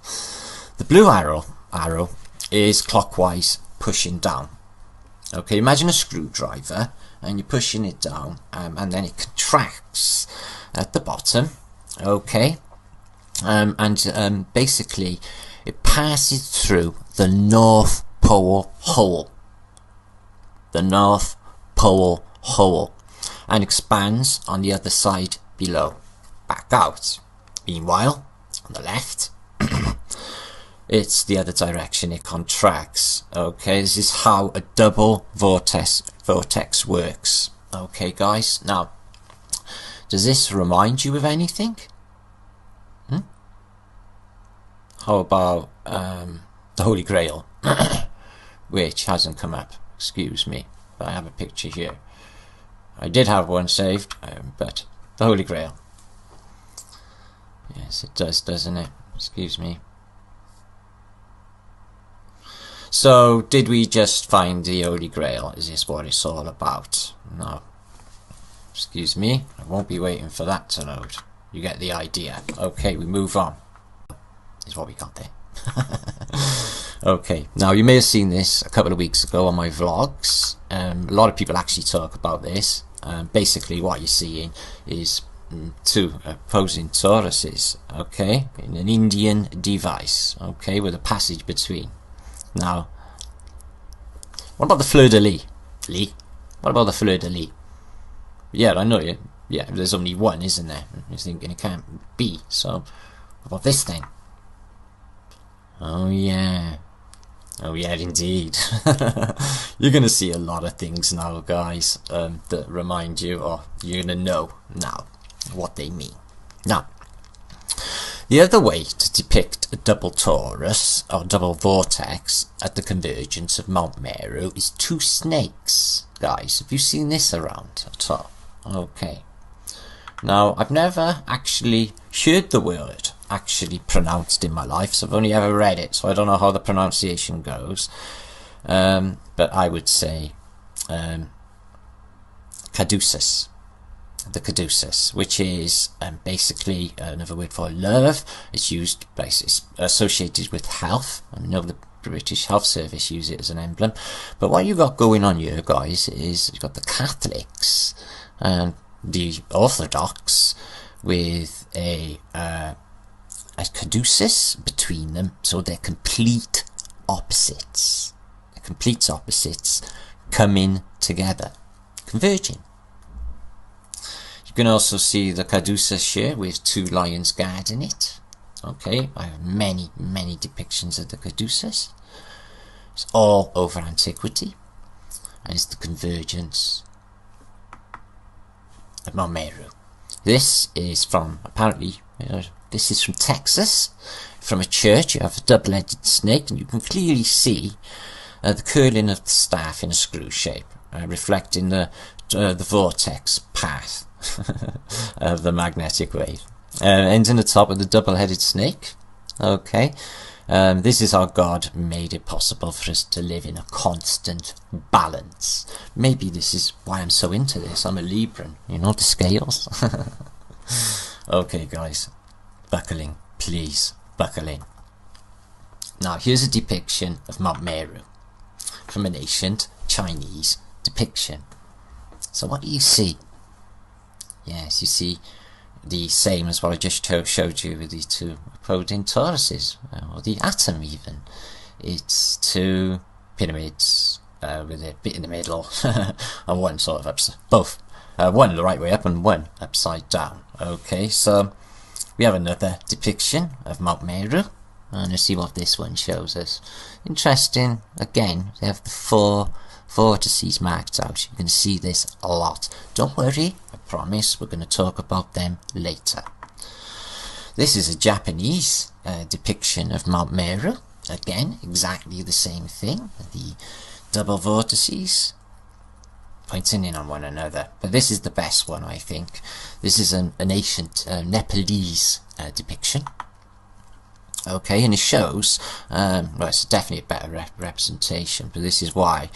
Okay, now, I think that the lower level of the pyramid is below ground level, which gives us the South Pole and North Pole above ground level. Okay, but the beautiful thing about this is they're showing the actual magnetic waves coming out in the shape of a sunflower or a lotus flower. It's stunning. It's the double vortex field we can see, and they're showing us. But more than that, people, more than that, they've literally cut it into 4 sections as well, like what I say with the 4 corners. The 4 corners, I promise we're gonna get to that. No, this is really good. Check this out. This is an ancient depiction, okay, of the Garden of Eden. Now, what we see is a round wall,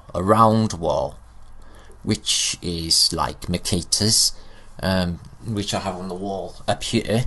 Mercator's Hyperboreum, okay, is a round four continents. Okay, so it's like Mercator's round continents, and inside, again, just like Mercator, you have rivers, a river running up to a large magnetic mountain, and what's more, people, just like Mercator's map, a lake in the middle.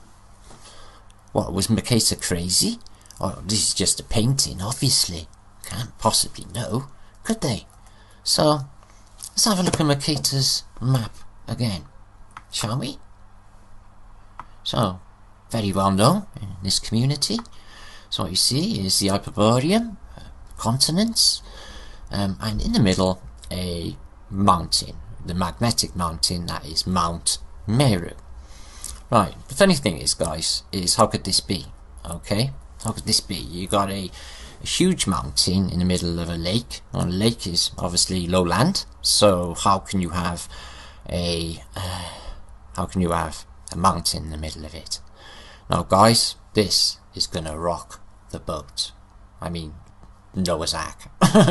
Okay, this is gonna be epic. Now, this next depiction I will show you, okay, is magnetic waves traveling. Okay, it's emission waves of a stone being dropped in water. Let's see what we find. You get a hole, that'll be the well, and it peaks pyramidically and dips down below, just like what we see. So it's very much possible to have a lake and a mountain all at the same time, guys. You want to just soak that in? So that's an emission, a wave emission, a stone being dropped in water.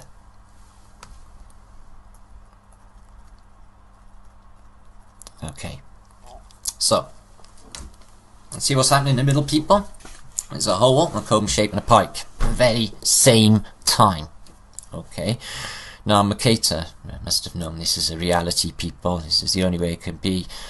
At the same time, in the centre of flat Earth, there's a lake in the middle, a huge magnetic mountain, and a pole. Okay, so is there anything in the real world now? Because I can't get to the North Pole and take a look to see if this is happening.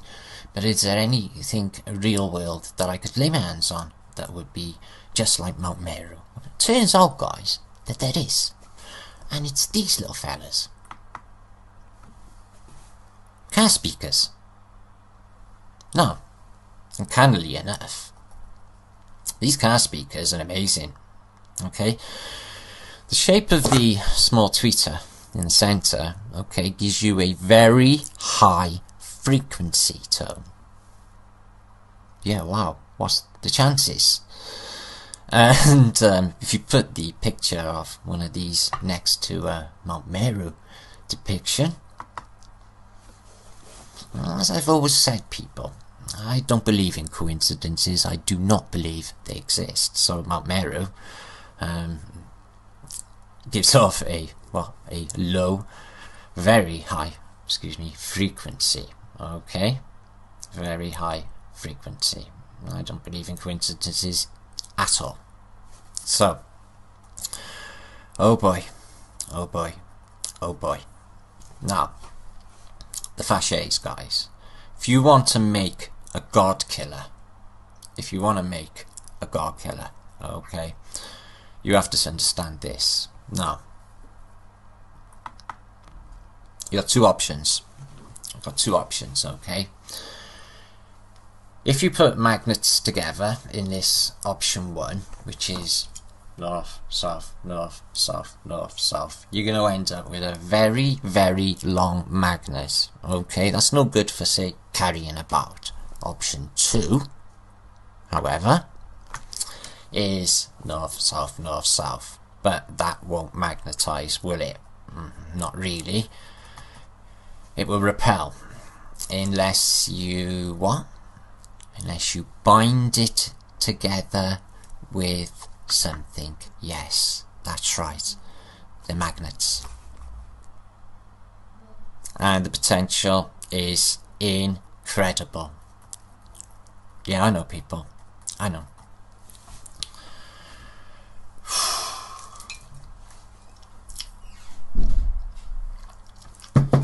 Now, watch this man, people. I got a link, and he's called, I'll give you the links in the descriptions box. I got a couple good ones. He's called Super Magnet Man. Okay, he's on YouTube, and he shows basically you can stack pyramids in the same way as you can with a fasces. Okay, now he does it in a way that you can basically stack little pyramids, and he gives you 30 Tesla powers, guys. That's 10,000 Gauss. So that's a huge amount of magnetic power from nesting perfectly pyramids, like we're nesting magnets with a bond to magnetize it with the fasces. Now this can be made exponential. Now this guy, this magnety dude built this. Okay, now this is just incredible. Okay, this is possible.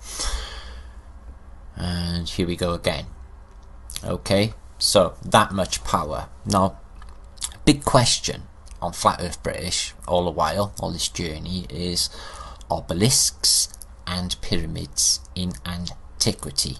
Okay, could they do the same? Well, they would have to be made out of metal, wouldn't they, to do the same, not stone. Okay, I'm afraid crystalline structures don't just crack it. Not in this case. So how, however, could they have been mechanisms, obelisks and pyramids? Now hold on to your hats, people. This. Welcome to electrum. Electrum is a gold alloy, green gold, and it was used in the Old Kingdom of Egypt for the tops only, of pyramids and obelisks. Electrum. Yeah, I know. So why didn't they teach us about this in school? And why didn't you learn about this in college? Why did they keep this stuff quiet, I wonder? Okay. Now, I think these devices were stolen by Napoleon's troops, maybe, when they were there, shooting the face off the Sphinx, whatever the story is. But I think that it was definitely possible for pyramids to be electrical conductors and more. Okay, now they didn't use hocus pocus, the Egyptians. They used electrum. Okay, now I've got a website called ResearchGate I can give you, and it is incredible. Now remember, okay, the obelisk and pyramid can be electromagnetic devices, and this is how it can happen. Okay, now it may seem a little bit complicated, but it's not, and further on along the line all will make sense from what I'm about to say. Okay, now there should be a way to nest magnetic fields in a way that their waves push in at least one direction, to directionalize magnetic waves. There should be. This can only happen if waves can perfectly nest. Okay, now this next depiction, I'll give you the website, ResearchGate.net, and show you how waves nest in a pyramid and obelisk. Okay, these are screenshots, and it's quite incredible. Okay, wow, but inside the obelisks we can't really, and the pyramids we can't really check if they were doing any nesting. Okay, but the proof could still be there. Now, if the nesting is carried out in a particular way, guys, okay, a particular way, okay, inside of the pyramid, okay, this nesting process can be amplified.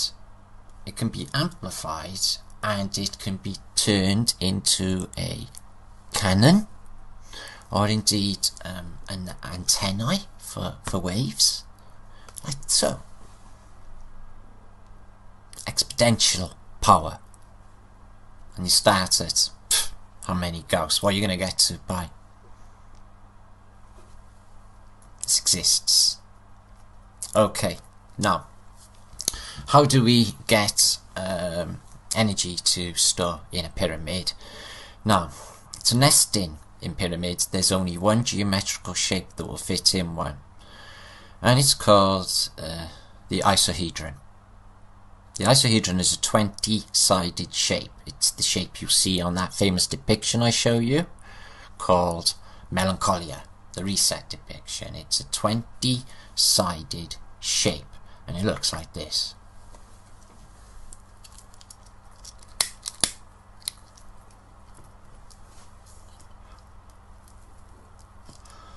So that can fit inside of a double pyramid, one top and one below. Now there's a shape inside, and it is this, a geometric shape. Okay, seems very complicated, but it's quite simple, right? Needs to fit perfectly into a pyramid. Okay, now this bit will make more sense a little bit later on, but it has to be talked about like so. It's the only geometric shape, okay, the isohedron, 20-sided shape, that will fit inside of this double pyramid. Remember, the inertial plane comes between it, the top pyramid being Mount Meru, and Meru being below ground level is South Pole. Okay, now you notice now, guys, that there's a gap, and it's not fitting snug, is it? Okay, so it's not fitting perfect. Okay, now the reason being is if you turn each isohedron 90 degrees horizontally, the highest corner will touch the next three corners shown in this picture for neat nesting. Okay, now don't worry, I know that bit's complicated. Okay, you haven't got to really worry about that too much right now. It will make sense along the way. Okay, since you can nest up to 4 waveforms, as we've seen on a depiction of collected waveforms, it means that you can send up to 4 different waves. 2 up would spin up and 2 down. Okay, nice. It's monumental. Just 2 secs. Now they know, the elites, they got them outside public buildings. The isohedron is on that depiction I talk about, the reset depiction. They certainly know all about it. Anyways, as I said, guys, you don't have to understand everything immediately. Just understand that in a pyramid or obelisk there are 4 perfectly nesting waves, can be resonating, and due to the pyramidical form it will resonate and energy multiplies to be used directionally on the spot near the pyramid, or stored and used for later.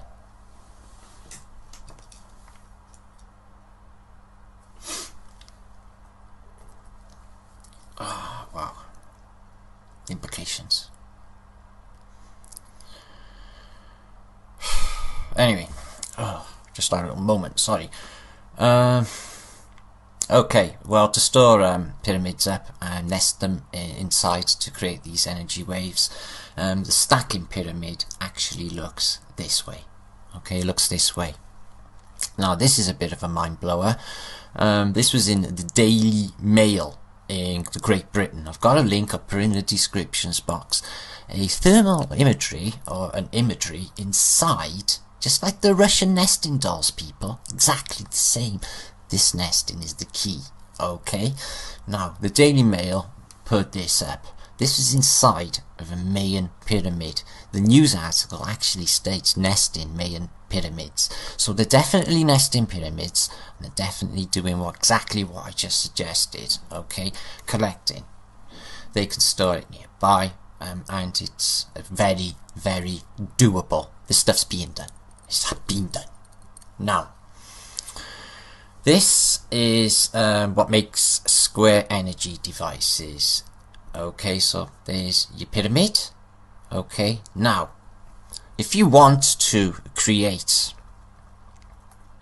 an energy device, okay, the only way to go is not with that pyramid there. Okay, guys, unless you've got a bucket of electrum, is with this, like the main pyramid, a step pyramid, nesting neatly inside of one another for energy. Just like the Russian dolls. Oh boy, something else. Anyway, now the Earth, you will find, even in Russia, someone on Earth, even in Russia, will tell you that dolls are not just a toy, but to remember how energy waves can be nested, accelerated and transmitted, and also in reverse, and can receive waves from the ether. Technismia, Antiquitech, all of it. Now the cartographer Makita, guys, depicts the North Pole as having 4 round islands split, islands split into 4 parts: the lake and the middle, Mount Meru. Okay, now could the energy of perfect nesting magnetic fields in a pyramidical shape like Mount Meru be the reasons for the 4 seasons? Well, guys, we're going to look into that next time, a next episode of Flat Earth British. I'm afraid that's all for today, people, in this episode. Okay, I'm going to come back shortly. I'm going to give you a few extra tidbits in bits, part number 2, concerning all of this anyway. But to conclude, guys, there's a pyramid, I believe, Mount Meru, 2 sides, one underground creating the South Pole and one above ground creating the North Pole, and I believe them to be man-made or manufactured. Okay, these are artificial, have to be artificial, and it explains any gravity effects that they call gravity on our plane. You can't put it all down to density and buoyancy. There are other effects, and that clears that up. And the inertial plane, where we are now and where we sit, has to be at an equilibrium, okay, between 2 toruses. This is the only way our universe, or where we live, can exist. And I will prove it further next time. Okay, right, part 2, guys, just a few extra tidbits. Okay, thanks, guys. I hope you enjoyed that. This is quite interesting. Einstein with another Tavistock person, CC, Charlie Chaplin, 33. Yeah, you know now, guys. Now, you know what I admire most about you, Charlie? It's your universality. The whole world understands you, and though you don't even say a damn word, in other words, in your movies. And true, Albert, but your universality is bigger. The whole world admires you, even though every scientist knows there's not one damn truth in any of your theories. Busted. Okay? Right here. Globe's dead. Now, this came up, somebody sent it to me, concerning the fasces. The faggot. The faggot is actually a dish in Britain. It's made from like pork. I'm actually sure liver, I think. Don't even know. But the fasces is connected with the word faggot. Bundle of sticks. Vulgar. So there's a connection there.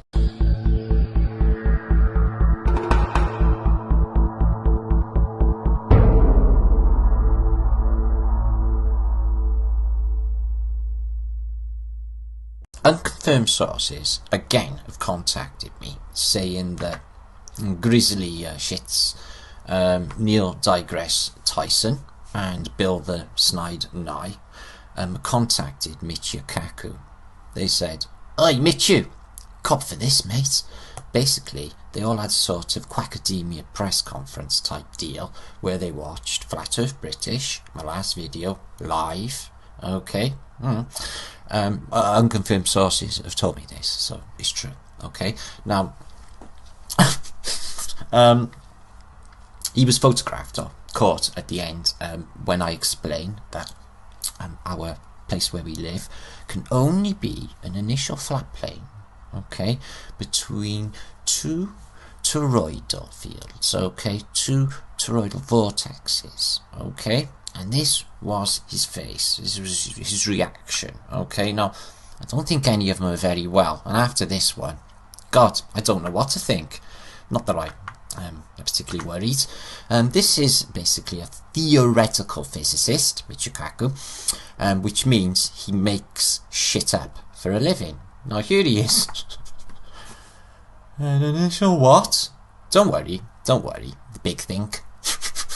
Look at his eyes, guys. He's batshit crazy, isn't he? Michikaku. Anyway. Enjoy your quantum nothingness, crazy person. So we're going to clear think, people. Okay, we're going to clear think, and we're going to get to real answers. Now, there's some aspects of this post coming up, okay, which are undeniable, and I just think to myself in my mind, however can any anti-flat earth globe channel, there's plenty of them out there, how can any of them ever debunk any of this? I would love to see. Because it's not going to be possible. Good luck, Sairita Dan. Okay, good luck. That's all I can say. Now, this is from a website where they show you weather temperatures, tides, etc. And magnetic declinations. And they kindly put a azimuthal equidistant flat earth map for us. Very kind. Now, as you can see, the magnetism over the North Pole, it comes out in 4 great loops. Okay, just like Mercator's map or projection of the Hyperborean or the North Pole. You have 4 continents split. You get the same with the magnetics. Okay, but in this image, the magnetics completely, almost completely cover the Asian continent, and as you can see around here, all of Europe, Africa and America. Okay, so why is that? What could cause that? Okay, and the magnetic anomalies that we witness over our plane. Okay, well, if Tesla was alive, he could definitely help us out. As I've said all along, guys, I believe that Tesla basically rediscovered the information or the invention. He was a clear thinker, but the technology we know, Fache's technology is ancient. We know that all of the technologies, Technasmia and Antiquitech are all been there all along. Okay, so he's just basically rediscovering by clear thinking. Okay, so where could he have got his ideas? Well, he's Serbian. Okay, so we looked online and we found an image of basically a Serbian cross from antiquity. I'm going to take a look at this because it's appeared to have become priceless, and I don't mean its monetary value, I mean the information that it holds. So he had a standard education apparently in a, just a normal Serbian school, so there was nothing particularly grand about Tesla's education, people. So this was from a Serbian church. Okay, so we wanted to find out something about it because it's mind-blowing. To my mind, it looks Norse. So basically, a friend of a friend, okay, who was a Christian, had a look at it, and this is what he said. He said, "Oh, that's not a crucifixion cross at all. The lower arm is not long enough for Christ's legs. What is going on?" He said it is a representation of the Bible's version of our flat earth, the square and stationary earth. Behind me on the wall, people. Now remember, wings are magnetic fields. That includes angels as well, people. Okay, that includes angels as well. And as you can see behind me, 4 angels on the 4 corners. Okay, the same as what we get on this representation. Okay, now it tells us a lot here. This actually, people, is very, very informative. It actually reflects the cycles. I'll explain now. The cycles and the seasons of the solar year, 2 equinoxes and 2 solstices are covered in this. How? Okay, well, now wings, as you know, are an analogy for magnetic fields. Okay, and the 4 angels on the four corners and the North Pole in the middle. Okay, well, is that an angel in the middle? Are they angels? It's a bit questionable. Okay, well, we looked at it for a long time, this cross, guys, because we knew something special about it. Okay, and here's a magnification of the North Pole bit, the centre bit, and what you see is what looks like angels' wings, maybe. Yes? Okay, what about beans? They look like beans, don't they? See them? Here. And here. Okay? But still questionable, eh? So, the year of this cross, by the way, which is actually very necessary, is the year 610. Okay? In mainstream years, 1610. Okay? And they show a double vortex on the North Pole. Okay, this is a double vortex. I will show you now. The next depiction is, as most of you will know, okay, is the golden ratio. Okay, now the two Fibonacci vortexes form a shape that can be thought of as a heart. Okay, and a C and a B. You see them on tuning heads of violins, atop of Greco-Romano pillars, two laurel leaf branches and opposing directions. Now, the owl. Even an owl's head, since their eyes seem to make the shape. So if you put two Fibonacci's together, okay, as we know is phi, they create what looks like owl's eyes. Is that what the owl is all about all over the Middle Ages depictions? And is this why Bohemian Grove go to worship their owl? Yes. All in plain sight. I will show you more now. This is the double vortex that we live in. Our initial flat plane is here between the both. And here is an antiquities depiction of the lunar cycle. Also the shape of an owl. Okay, you're not convinced? Well, I've said all along, people, since the very beginning, in architecture, this was the double torus. And what I never noticed before, doesn't it look like an owl? Like, really like an owl. Yeah, and of course, the blank plaque. We'll get to that. Oh, look, swastikas also. Yes, okay. Now, if you put the owl next to Washington Gardens, which we know Washington is deeply coded, its layout, but you get this, two Fibonacci's, an owl. Yeah, I know. Okay. So, I asked a real owl if this is a true interpretation, but this is all he could say. But then they cute. Look at him, an hysterical laughing, lovely owl. Okay, which they have basically, unfortunately, perverted. Okay, so this is where it gets really trippy. The double spiral form we find also in Mandelbrot fractals, Mandelbrot set. Most of us know about this. Okay, it's based on the same golden ratio, or phi. You get this. Okay, now I have a little video which I've had quite some time because I like to watch these. I'm going to show you some of it. Most of you already know, but they are a joy to behold. So I'm going to show you a bit of the Mandelbrot set. This one goes quite deep, and you get the idea. So it just goes in and in and in and in. Okay, now Mandelbrot. Now it's a shame that actually the guy who brought this to the mainstream is a guy called Arthur C. Clarke, sci-fi writer, the guy who initiated or thought up the communications satellite. He only thought it up in the 1950s. A few years later they make out that they're real. Now, obviously Arthur C. Clarke, CC, yes, climate change, but the Mandelbrot says Mandelbrot worked on these guys, okay, for 10 years. Okay, basically he, excuse me, Mandelbrot studied for 30 years. Okay, the study took an understanding. 10 years it took to produce the software after that. So we're looking at 40 years work here, people. Just to bring that picture that I showed you the last time, the fractal picture.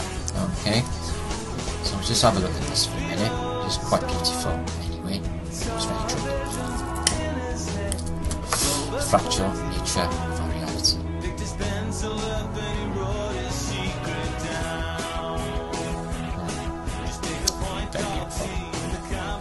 So if I am premiering this, I hope you're enjoying in chat. Wait till you see what we've got in store for you people. Okay, you get the idea. It's a beautiful thing. You can see loads of these Mandelberts. They go quite deep online. So enjoy. So the Mandelbert set. There's the picture, the first Mandelbert set. The Mandelbert actually produced, took him all of those years. Now what I'm going to show you now is a depiction, apparently from the 16th century again. Okay, here. So, could someone explain this? Did painters know Mandelbrot's fractal equation in the 16th century? And what we got below there is, for my mind, what is, and if you look at it close up, it 100% definitely is a fractal in the 16th century.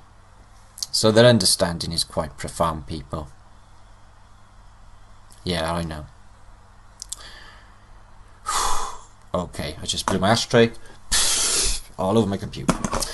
Now, take a deep breath, people.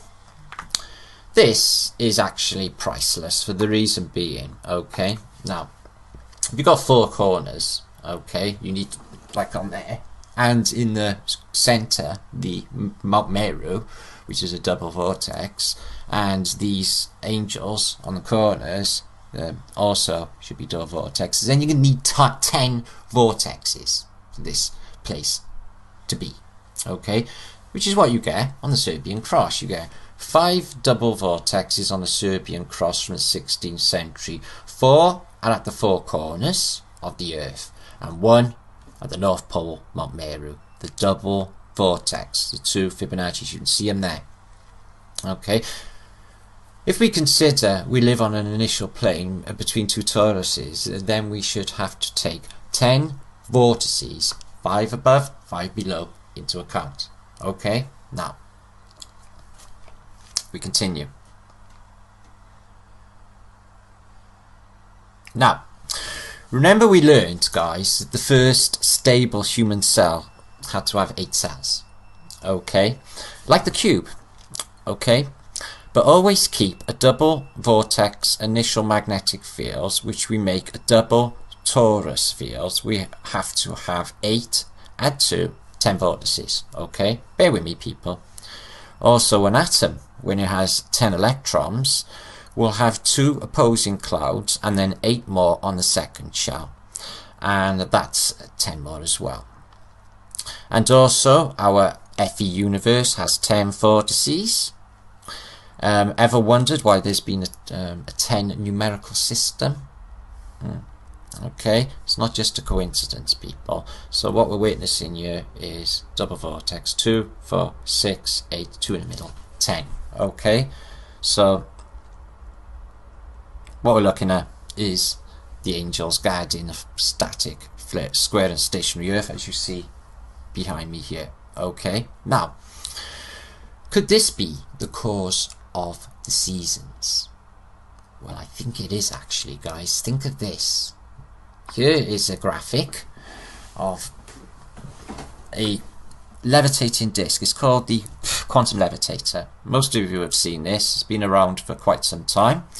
So what we're proposing is this, okay, is could the 4 vortexes on each corner, okay, be the reasons why the sun and the moon, literally luminaries that levitate constantly, move in a circle on a disc, constantly attracted by the next angel, the next magnet, and then on to the next angel, the next magnet. So if you imagine this as an inertial flat plane and maybe 4 corners have 4 magnets, 4 angels, which actually this has a magnet all the way around there, then it would be magnetically pulled onto the next, and then onto the next, and then onto the next. This would drive our system. 4 corners, 4 angels on a flat plane. Bear with me, people. Okay, now extra proof is this priceless picture of a sun halo. Now, what you're witnessing when you see the image that I just showed you is gravity, magnetism, excuse me, breathing in and out.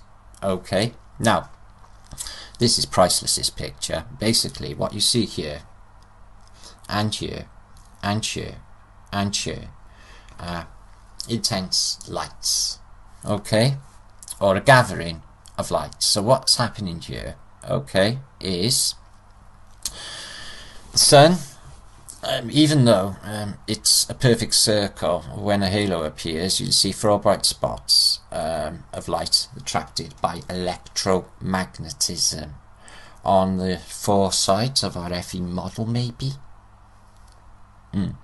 Strong enough is this force that it can attract and trap even sun rays, okay, or sunlight. So is there anything else you can think of, guys, that maybe is like the 4 angels on the corner and a magnet in the middle? Well, there's this. It's called the Tesla engine, and in fact it's an Fe model. You have a magnet on each corner, the 4 angels, or angles if you like, upon the square and stationary Earth. And exactly like I just showed you with that levitating moon or sun around a flat disk, the Tesla engine is the current to the next magnet, to the next magnet, to the next magnet, and onward. Okay, so the Fe model is basically a Tesla engine. So Tesla got his ideas from what I believe to be the Holy Bible. And you're going to say to yourself, no man, he was a scientist, he thought in scientific ways. Yeah, maybe guys, okay, but first you have to meet this guy. Let me introduce you to Milutin Tesla. Tesla's father, the Catholic priest. Tesla's father was a Catholic priest, guys, okay, and that's where Tesla got his ideas, okay, for the Tesla engine, which is the square and stationary Earth. He knew, alright. Now, here is the map I got behind me on the wall, the square and stationary Earth, remembering that angels are magnets, and these luminaries are dragged onto one, then the next, and then they move towards the centre, and then back out again as the attraction of the Mount Meru in the second. Okay, now angels have wings. Now, his father told him how the sun and the moon span above the Earth. So Tesla had an image in his head already, guys. Okay, now Tesla admitted, guys, that to come up with his models he never used mathematical equations. He had visions. He seen things in his mind. And here is a newspaper article where he states exactly that. Miraculous visions of Nikola Tesla. So he never used mathematical equations, guys. Here a vision appeared to him, a mental image. So we've seen it somewhere, and he's worked out, because he's really smart, what it is, what it means, and he's built it. So he's copied the place where we live into his Tesla engine. Yeah, I know. The next one, the next bit of this vlog, you've not heard of before. I've been in Flat Earth now nearly 4 years, since almost the get-go, guys, and I have not heard anybody mention or even be aware of this. To my mind, it is overwhelming proof that this place can only be flat. Would love to see globe channels pull this one apart. This is called the Cook Pine mystery. The leaning Cook Pine mystery baffles scientists, but we know the answer. Here they are here. Now, Cook pine trees are very sensitive to electromagnetic fields, people, especially that of sunlight. Okay, we find them all over the world. Cook pine trees here in Sri Lanka. Okay, we have more here, and these ones are in the USA. Okay, leaning Cook pines in the USA, and in Australia as well. So they're all over the plain. Leaning Cook pines. Okay, in Detroit, Motown City, they call them the Michael Jackson tree because they lean. So these are everywhere. Okay, but there's a biggie. This is, I can give you a website now with the scientists scratching their heads, can't work this out. Okay, and here's an extract from this said article. I will link everything you see that is of importance would be linked in the descriptions box. Now, Cook pines always seem to point towards the equator. So they always point towards the equator, even contorting themselves, okay, to reach the equator. Now that's if they're in the northern hemisphere or the southern hemisphere, they will lean towards the equator. This is scientists, okay? They can't work out why. Now, let's take a look at the biggest fib of our age, the globe model. Okay, now people, if this was a reality, okay, the Cook trees, if the sun is actually 93 million miles away, which is not, it's close by, okay, the oblique rays would come in at such a form, so they say. Now, it's not what we witness on the Earth's surface, not with crepuscular rays, but for the sake of argument, they come in straight like this. Okay, now I've put a red circle around the one on the, or just below the equator.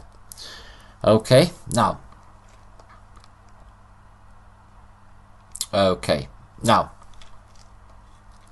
the image you see at this time of year, guys, right, the trees would not grow out that way at all.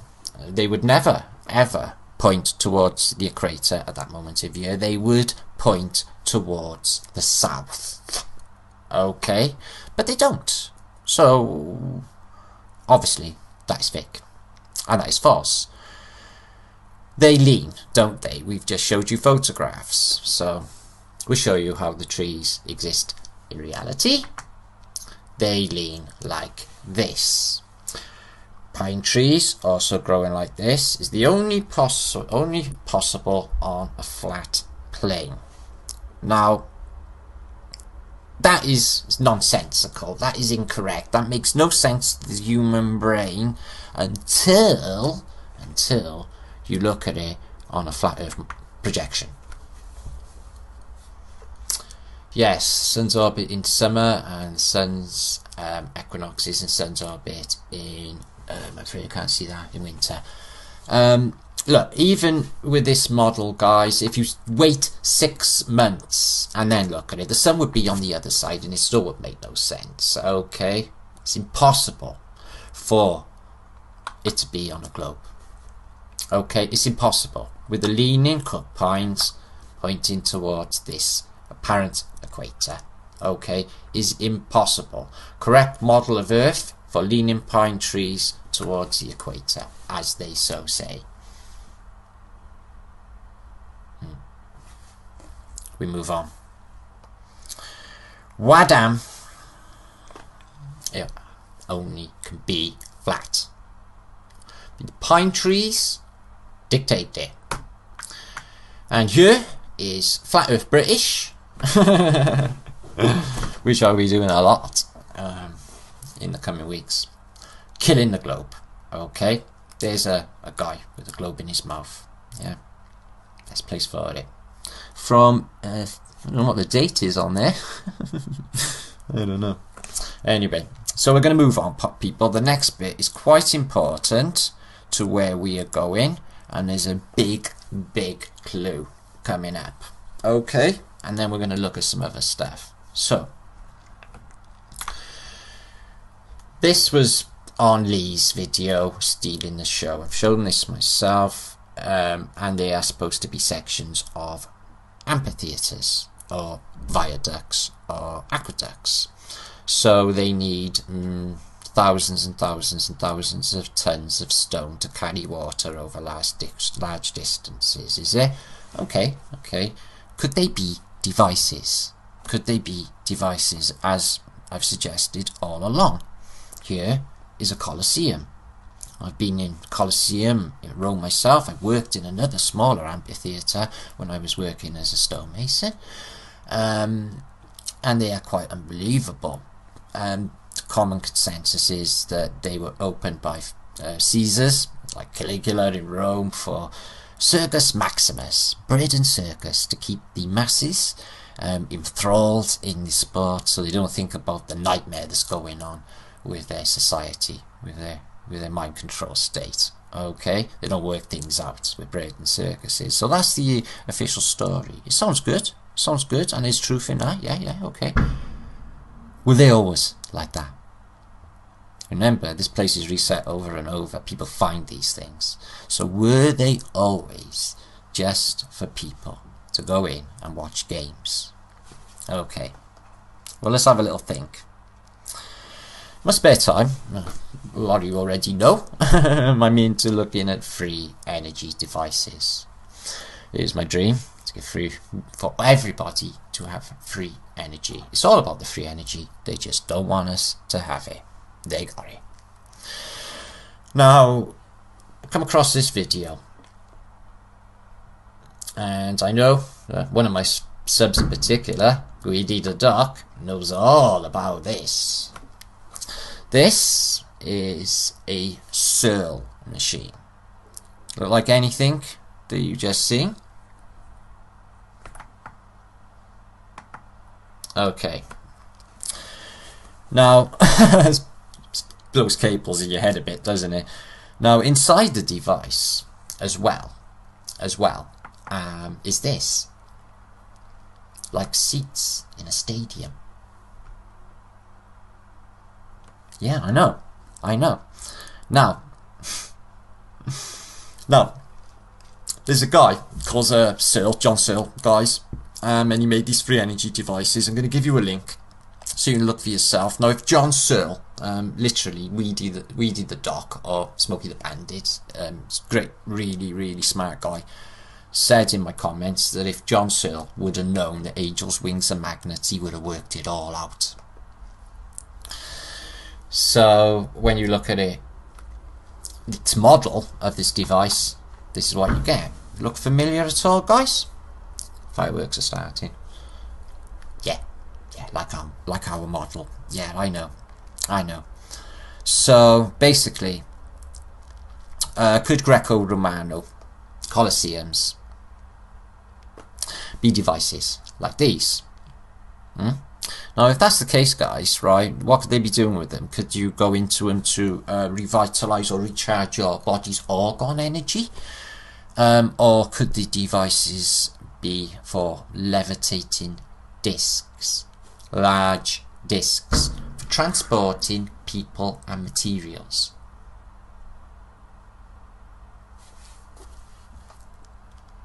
Okay, guys, the next bit is quite important in understanding where or what Fabergé's tech is. I don't say was, guys, I say is. Okay, now there's a key here that will be, if understood, which it will be when I explain it, will prove that this place can only be an initial flat plane between two toruses, or two toroidal vortexes, two torus fields. Only way it can be, and I will explain. The weight will be overwhelming with evidence by the end of all of this. Now, what you're looking at here, people, is very important, this bit, and simple to understand, okay? The most important thing most people forget is how to tune frequencies, how to control frequencies. Now, this is really neat for me because I'm well into, you know, building amplifiers and systems and such, so this is right up my street. I absolutely love this stuff. So, this is how you do it, okay? This is how you can cancel out, okay, frequency, the waveform, or increase it. This is how it's done, okay? Because if you want to make sense of the fasces, which are magnetic rods, by the way, which you will produce, project an EM, an electromagnetic wave, the waves have no effect on the target object, okay? Because they do not have the same or certain frequency of energy and vibration as the object. Now, okay. So let's see how waves behave in general. Okay, now it looks complicated, but it's not, guys. It's really simple. Is this, and this is key. This is key. Now, it only comes in two forms. Okay, you get the wavelength, which is shear, and you get amplitude, strength, which is shear. Okay, so the wave can only have two things, okay? The frequency length, which is also calculated by the amount of time in a second that it goes up and down, okay? It's wave length, okay?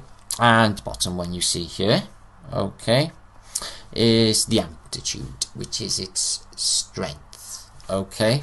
Now here comes the interesting stuff, people, okay? Now,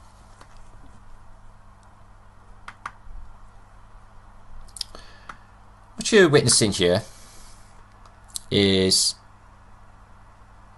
two wavelengths. There's two wavelengths are sent out, and in this case you got the yellow, okay, yellow line, and the blue one, okay. Now, if you send out two waves at the same moment, this is called phasing, okay, and equal frequencies, okay. As in the case of the blue and yellow line, okay, a resulting wave's amplitude will double. Now, this is well known to people in the music industry, people. It's why they use wooden and plastic resonance boxes for their speakers, okay. It's the same frequency and it doubles the sound, okay. Better the box, but better the sound, okay. Now, this here is a density chart, okay, magnetic force density related chart, okay. Bear with me on this. This is another thing we've made, another piece of the puzzle that we found. Magnetic density, you'd think would be D for density, wouldn't you? But it's not. It's got to be, and you'd think you'd have an F for force, you'd think, but you got an H. So what is going on with that for their science? Is a bit unusual, unless you think of this I showed, and I asked the question all along, what does the HB mean? Well, the H is an anagram for the fasces, the arrows, the shake of arrows that pass through the North Pole, okay, or the Holy Grail Cup, okay, and the B is a spiraling vortex, as I explained with, you know, the biggest band, BB, ABBA, BB King. Look, guys, it just goes on. You're going to know a million, okay? It's all related. So, HB is not a coincidence. Not. So, understanding fasces. Now, two identical waves 180 degrees out of phase will completely cancel each other out. In the process, it's called phase cancellation or destructive interference. Now, this is important, and I'll explain why. So if you want the knowledge of waves to be useful to make a fasces weapon, by the way, okay, we have to understand natural vibrational frequency. Okay, now atoms in sandstone, cement or brick can project a beam at it. So if you project a beam with the same vibration as, say, sandstone, okay, what will happen is if you leave it long enough, okay, the strength or amplitude, finally the electromagnetic force that holds the atoms together will vibrate violently, they will heat up, and finally the stone will fall apart into dust. Ring a bell? This is what fascias can do and more. Now, in fact, this happens in the house when you put coffee in your microwave. Yeah. Now, I'm not on about warming it up. If you left coffee in a microwave for long enough, it would turn into water vapour and disappear. It would evaporate. So what you're looking at is you have a miniature fascias device in your kitchen, guys. Your microwave oven is a fascias. Yeah, I know. But but what happens if you project two waves at exactly the same frequency, exactly the same amplitude, but we do not send them out at exactly the same time, but we wait exactly half the frequency length? Okay, well, that's what we get. Cancellation. You see here. Okay, cancels out. Now, but there's always a good side, which is always epic. Fascist technologies, yes, it's bleak, but there is a bright side, as I always like to talk about. Since gravity or electromagnetic acceleration are two vortex waves opposing magnetic fields, and the moment that they have the exact same strength, they cancel each other out. This is the reason why we can only possibly live on a flattened stationary plane, but also we definitely need to have two opposing torus fields, not just the one, more like this one here. This is your model of what we know, what we've worked out to be living in. As above, so below. The proof that there are two is the amplitude that I just explained. So you send it out half a wavelength less, and it will cancel out. Okay, this is exactly what's happening here. It's perfect, in fact.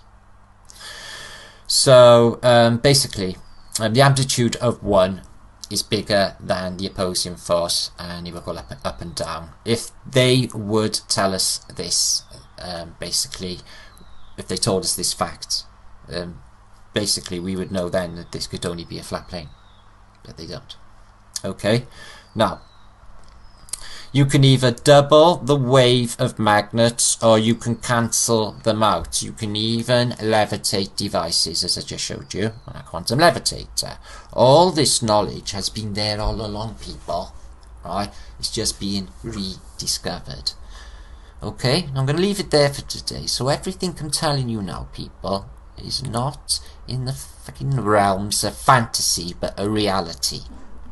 This place can only exist as a flat plane between two vortexes, magnetic vortexes, in a torsion or toroidal field. As above, so below. Okay, now we're going to clear up some more stuff. I'm just going to basically cover what I just spoke about, and we're going to move on to the rest of this vlog. Okay, people, so what have we learned? We've learned that there are possibly some magnets or angels or magnetic forces on the four corners of this realm, possibly being the cause of the seasons. The discs or the luminaries, I shouldn't call them discs, I've got a clue. The luminaries are attracted on to the one angel magnet, and then on to the next, and then on to the next, back round to the magnet in the middle, to the seasons, and then back out again. Just like the square and stationary Earth behind us. And coincidence, I don't believe in coincidences, the Tesla machine happens to be the exact same model. So we are more or less living in a version of a Tesla machine. This is where he got the tech. Then we looked at something that has never been looked at before, not while I've been on the scene, the Leaning Cook tree mystery, which proves beyond a shadow of a doubt, if they're all pointing at the equator, and the sun is supposed to be 93 million miles away, this is an impossibility. The only way it works is on a flat plane projection. And then I show you that to understand how the Faches works, which is in fact the microwave technology in your kitchen, to understand wavelength can be amped up or cancelled out. Amped up in Faches technology to turn things to dust. All you need to do is find the frequency of say bottle, glass, the same frequency. Opera singers can do it. So they find the exact same frequency, the atoms will vibrate violently, they will heat up, and they will fall the fuck apart and deaggregate. All of this will turn to dust. That's the bad side of Faches. Ramped up, exponential. But it can be cancelled out, okay? Which is what's happening on a flat plane. Did all of that go in? You may want to watch it twice. It's all in there, and it's all in there clear. Okay? The next time, hold on to your horses, guys. It's going to get crazy. Crazy good. Okay? So I'm going to take a little break now, and we're going to basically, if you're watching this live, okay, if you're watching this on my premiere later, hope you're enjoying, hope all that sunk in. We're going to look at some stunning stuff next, guys. This is mind-blowing. So buckle in again.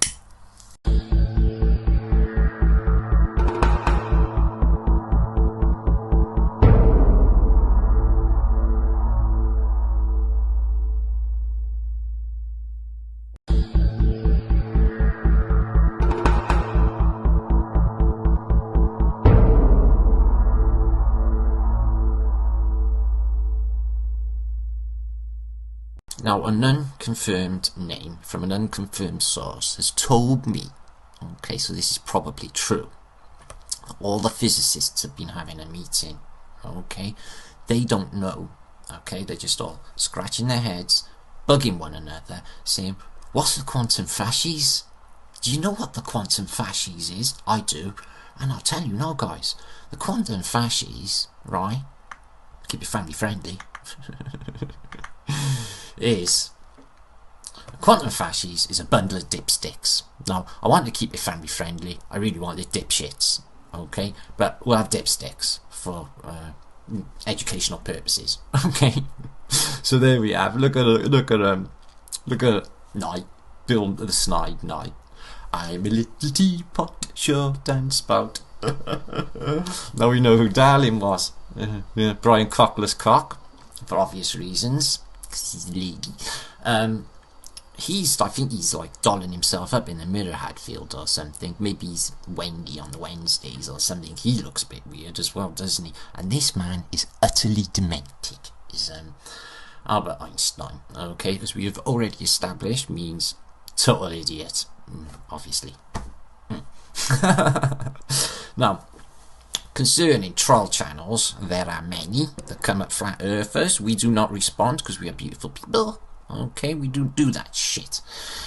So what we do is we repay them in kind. Okay, now there's one video maker out there that likes to basically ridicule good people. So he's an ugly-minded demonic sort, which we know anyway because we know of this person, and we've made a video to basically rebuttal. So here we go. Enjoy. Ball Eaters Full Retard Mode Episode 1. There will be more. Why would scientists for all these hundreds of years tell us that the Earth is round when it's flat? Why would they say that? What purpose would they get out of that? And if it is flat, what is it? What is it, like a piece of toast? Oh, dear. Once more. Why?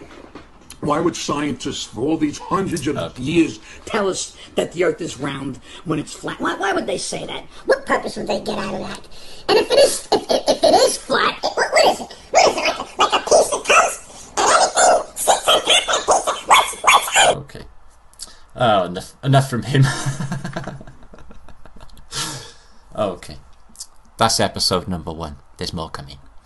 Now, where we're going to go from in this vlog, people, as you can see, I have a few pics to present, is share. You remember this at the very start of it all, when I said, sit in the park and enjoy the view. Now, this park has been designed really, really cleverly, people. There's something definitely going on. So, it's obviously a flat earth map, and azimuth equidistant, a beautiful geometric layout. But basically got an image from further up, and then holy shitski, it shows technasma waves. How could you know? We've recently discovered technasma waves, so this guy knows all about it. Okay, now he seems to have strangely aligned it to the left. I can't really establish why he's done that. Maybe it's the course of the stars over a flat plane under this electromagnetic roof,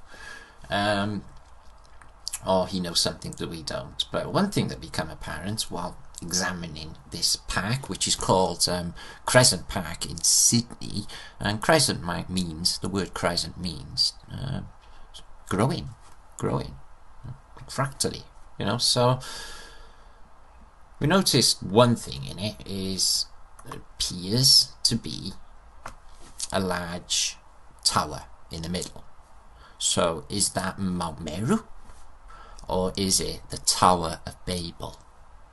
Now I know a few of you have suggested this, guys, a few of you. Mount Meru, or Vortex Taurus, also known as the Tower of Babel. Remember, it's got a spiral going up it, people. Seems extremely high compared to the size of the Earth. Yes, it does. Did the Australian park designer want to tell people that it touches the dome and could be the highest point of our tent or a canopy of the stars? And he knows whether he's mapped out technasma waves. This guy knows. So here's the tower, and is indeed Tower of Babel. Looks unfinished to my eyes, and on top he's got an opened winged phoenix. So the phoenix analogy is it rises from the flames, resurgi. Okay, but we know that an animal in antiquity with its wings open means what?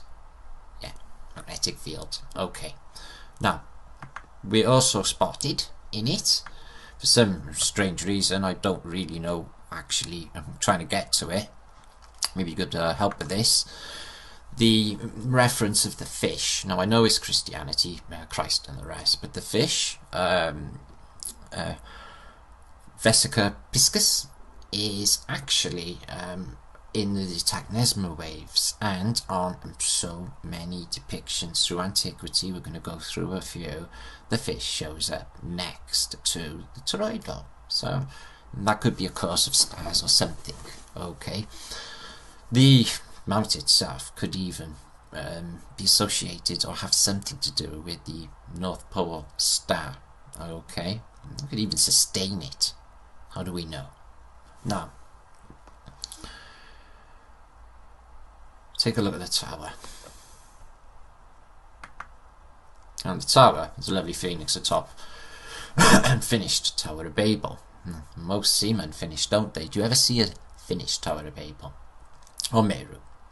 Or is, I guess it just symbolises the regeneration, blah blah blah blah, or maybe it's just another winged animal with showing us that it's the centre of the magnetic universe. No, it is. It is. This designer, he knows definitely how this place works. It's absolutely crazy, but he's not the only one.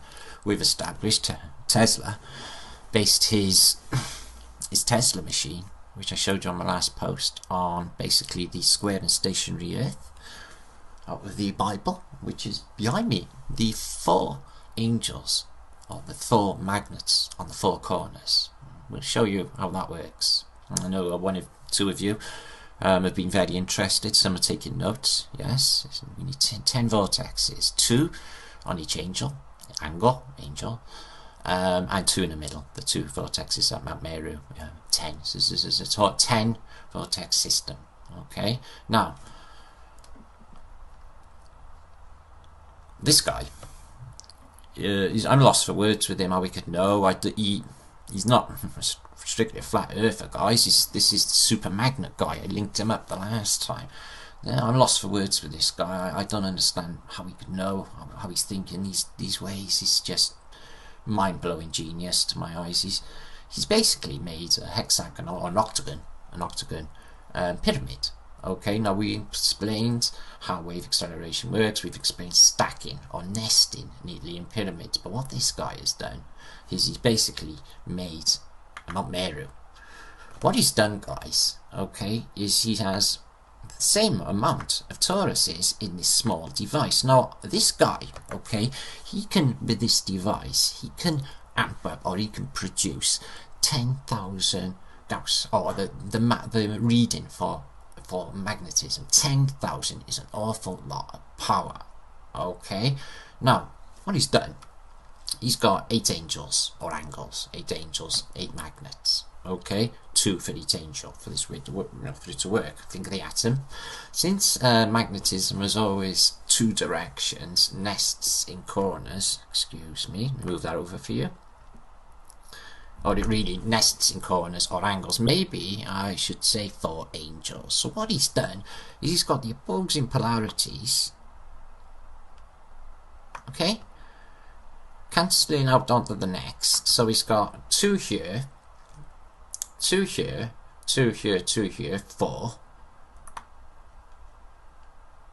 Okay, 4 angels. So he's basically, what he's done here, Super Magna guys, he's basically designed, or he knows how Mount Meru works. How could he know this?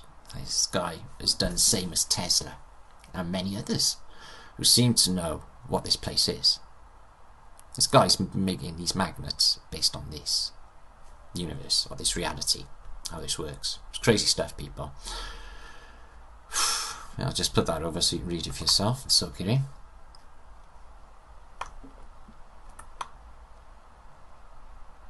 How could he know? Because it's true. And he knows. So I want you to take a look at this emblem. It's the MMA, the Fight Club for Dallas, for, you know, the Kung Fu people. Yeah, the martial arts people. So examine it, take a look. Do you see anything in it? Well, yeah, guys. When you started to decode, you got straight away the octagon look. And it is the same as Super Magnet guy's invention, this super magnet that gives you 10,000 Gauss. Okay, and this MMA emblem is a hexagon. It's exactly like Super Magnet guy's invention, but there's more. There's more. Check this out, guys. This is an image of the Gettysburg Battle Anniversary coin. Okay, 1936. You get the fasces in the middle, with the libris that we told you is a moon calendar.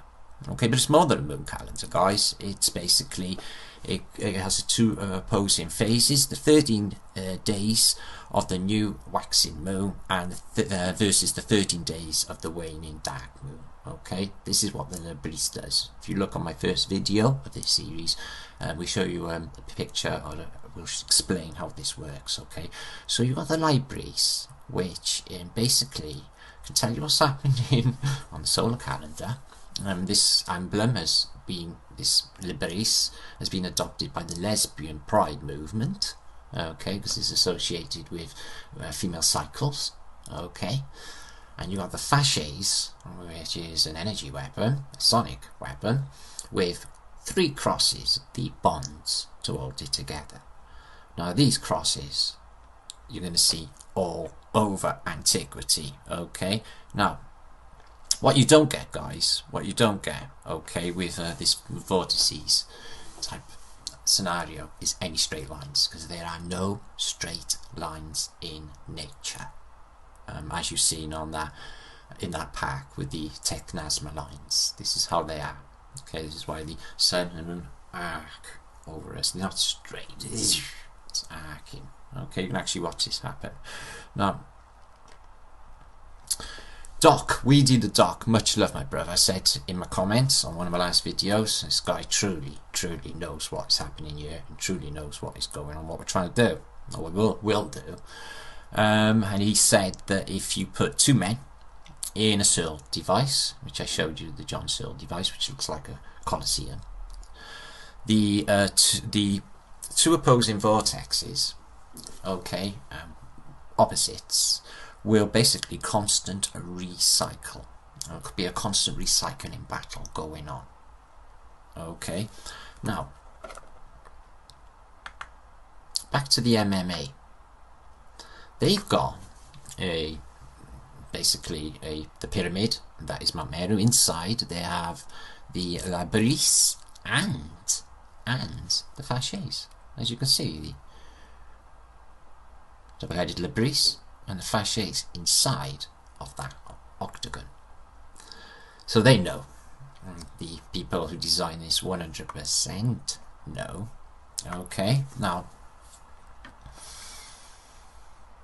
these X's, this X code, okay, you can see this everywhere in antiquity, and it's a reference to the Fasces.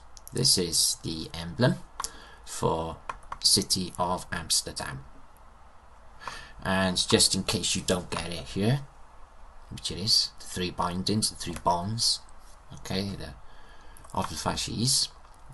And then down below here they show you a J, or 762. okay, you 762 and you get two Fasces, and there's one behind there as well, okay, so that you don't get it wrong. So the X's, 3 in a row, represent Fasces on antiquity. Okay, now this. The Maltese cross is a 10-pointed star, like our cube, like our 10 vortex system. Only it's got in, oh, obviously as well, yes, the fleur-de-lis opposing vortexes as well. 1, 2, 3, 4. Okay, we even have the 4 angels on the Maltese cross. But more, it has a dove flying, right? This dove is flying downwards. He's not flying upwards. No, they don't fly down like that. They're not Stuka dive bombers. So what's going on? So it's over Mount Meru. It's over the North Pole hole, and it's flying downwards. Well, what's happening, guys, is the dove, it represents the light, the beautiful white light, the natural light of the sun, okay? And basically the sunlight has been magnetized, okay? Basically, and it gets sucked back down the North Pole hole and back into the Taurus system, okay, where it's decompressed again on the other side, following the magnetic field's Taurus path, as we see here. Okay, so it goes through, as I've explained, the Mount Meru is a pyramid believed to be artificial, and another pyramid below, which is the South Pole, which we believe to be 12 kilometers below Mount Meru. Mount Meru is a double-sided pyramid. We know through showing you through nesting, okay, stacking, that this thing is active. It's giving off ultra high frequencies as well, okay, it's dictating seasons by drawing in the luminaries of the sun and the moon, which are levitating, okay, from magnet to magnet, the 4 angels on each corner, and then steadily back to the center, to Mount Meru, and then back out again, dictating our seasons. It works. So you sucked down the beautiful white light into Mount Meru, okay, and what you experience when light is magnetized, do you know what light is called magnetized, guys? You guess it? Fasces means phaser. It's a phaser. Fasces is a phaser, as I explained. And it's a light. Light phaser is what? A laser. A laser. A laser. So when the light of the dove emanates through the North Pole hole, we get laser light. Aurora Borealis is laser light, guys.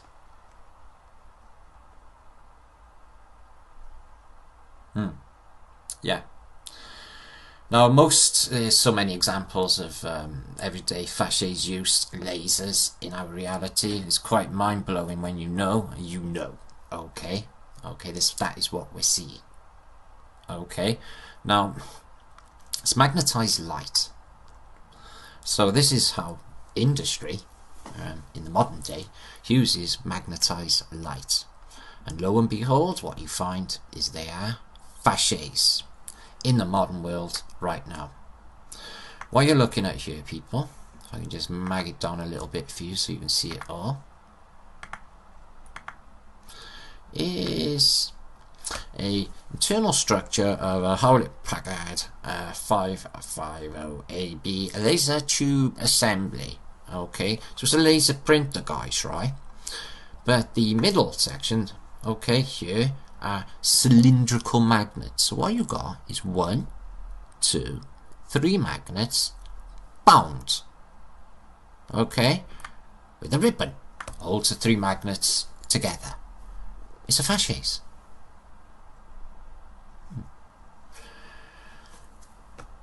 And everyday use of a fasces is, have you ever seen that black box when you go to the discotheque? And it's inside that, guys. Excuse me, I just wanted to blow that up a bit for you so you could see. There you are. Little dog enjoying his lasers. Don't stare in them. So yeah, only printers, CDs, DVDs have lasers. Okay, so that is what's going on inside the black boxes. Is the fasces is magnetized light, and they just point it as spinning spectrums or mirrors, excuse me, or spinning lenses to create that effect. It's quite simple. So there are small handheld fasces you can have around your home. I have one myself, my laser pointer, which is absolutely great fun. Maybe I should have took that to the convention, the conference. It's a great fun. So that's fasces. That's what they were using in antiquity, and they're still using now. The fasces. That's your conventional everyday laser, which I've got in my hand. And this is a shocker. This is a shocker. This is on sale. It's not very expensive. I was looking, it's a blue laser. I was thinking this is ace. They're like $50 for sale in Japan. Ba-dum! Any idea what that looks like? Huh? Wow, it's a fasces. It's a laser. Yeah, I know. It's pretty neat, isn't it, guys? Okay, so a phaser light is a laser, and a target laser is a what? I've already covered it. It's laser. That's right. So that's what's happening as well. Future professional citizen defense. Have your own little fasces. Okay. And it's a targeting laser. It's insane. It's insane. So we're going to move on now, people. Now we're going to do some more decoding, which is basically going to take us up to half-time mark on this series, where we're going to reflect on all what we learned. Because, as I said, people, this takes some, not some understanding. I think it's quite simple, but I think it takes some spiritual processing. Now, I know that's why I've left it up, like, 3 days for you to, chew it over. I'm doing my best to try and explain these subjects, people. To me, it's very important. I'm giving a lot doing this. You'd be very surprised what it takes out of you. Okay, now we're moving on. Now, I'm going to talk a little bit more about Mount Meru. Okay, basically, here's two bunnies, okay? Because I absolutely love bunnies, as you know. It's a ball. Are you kidding me? Okay.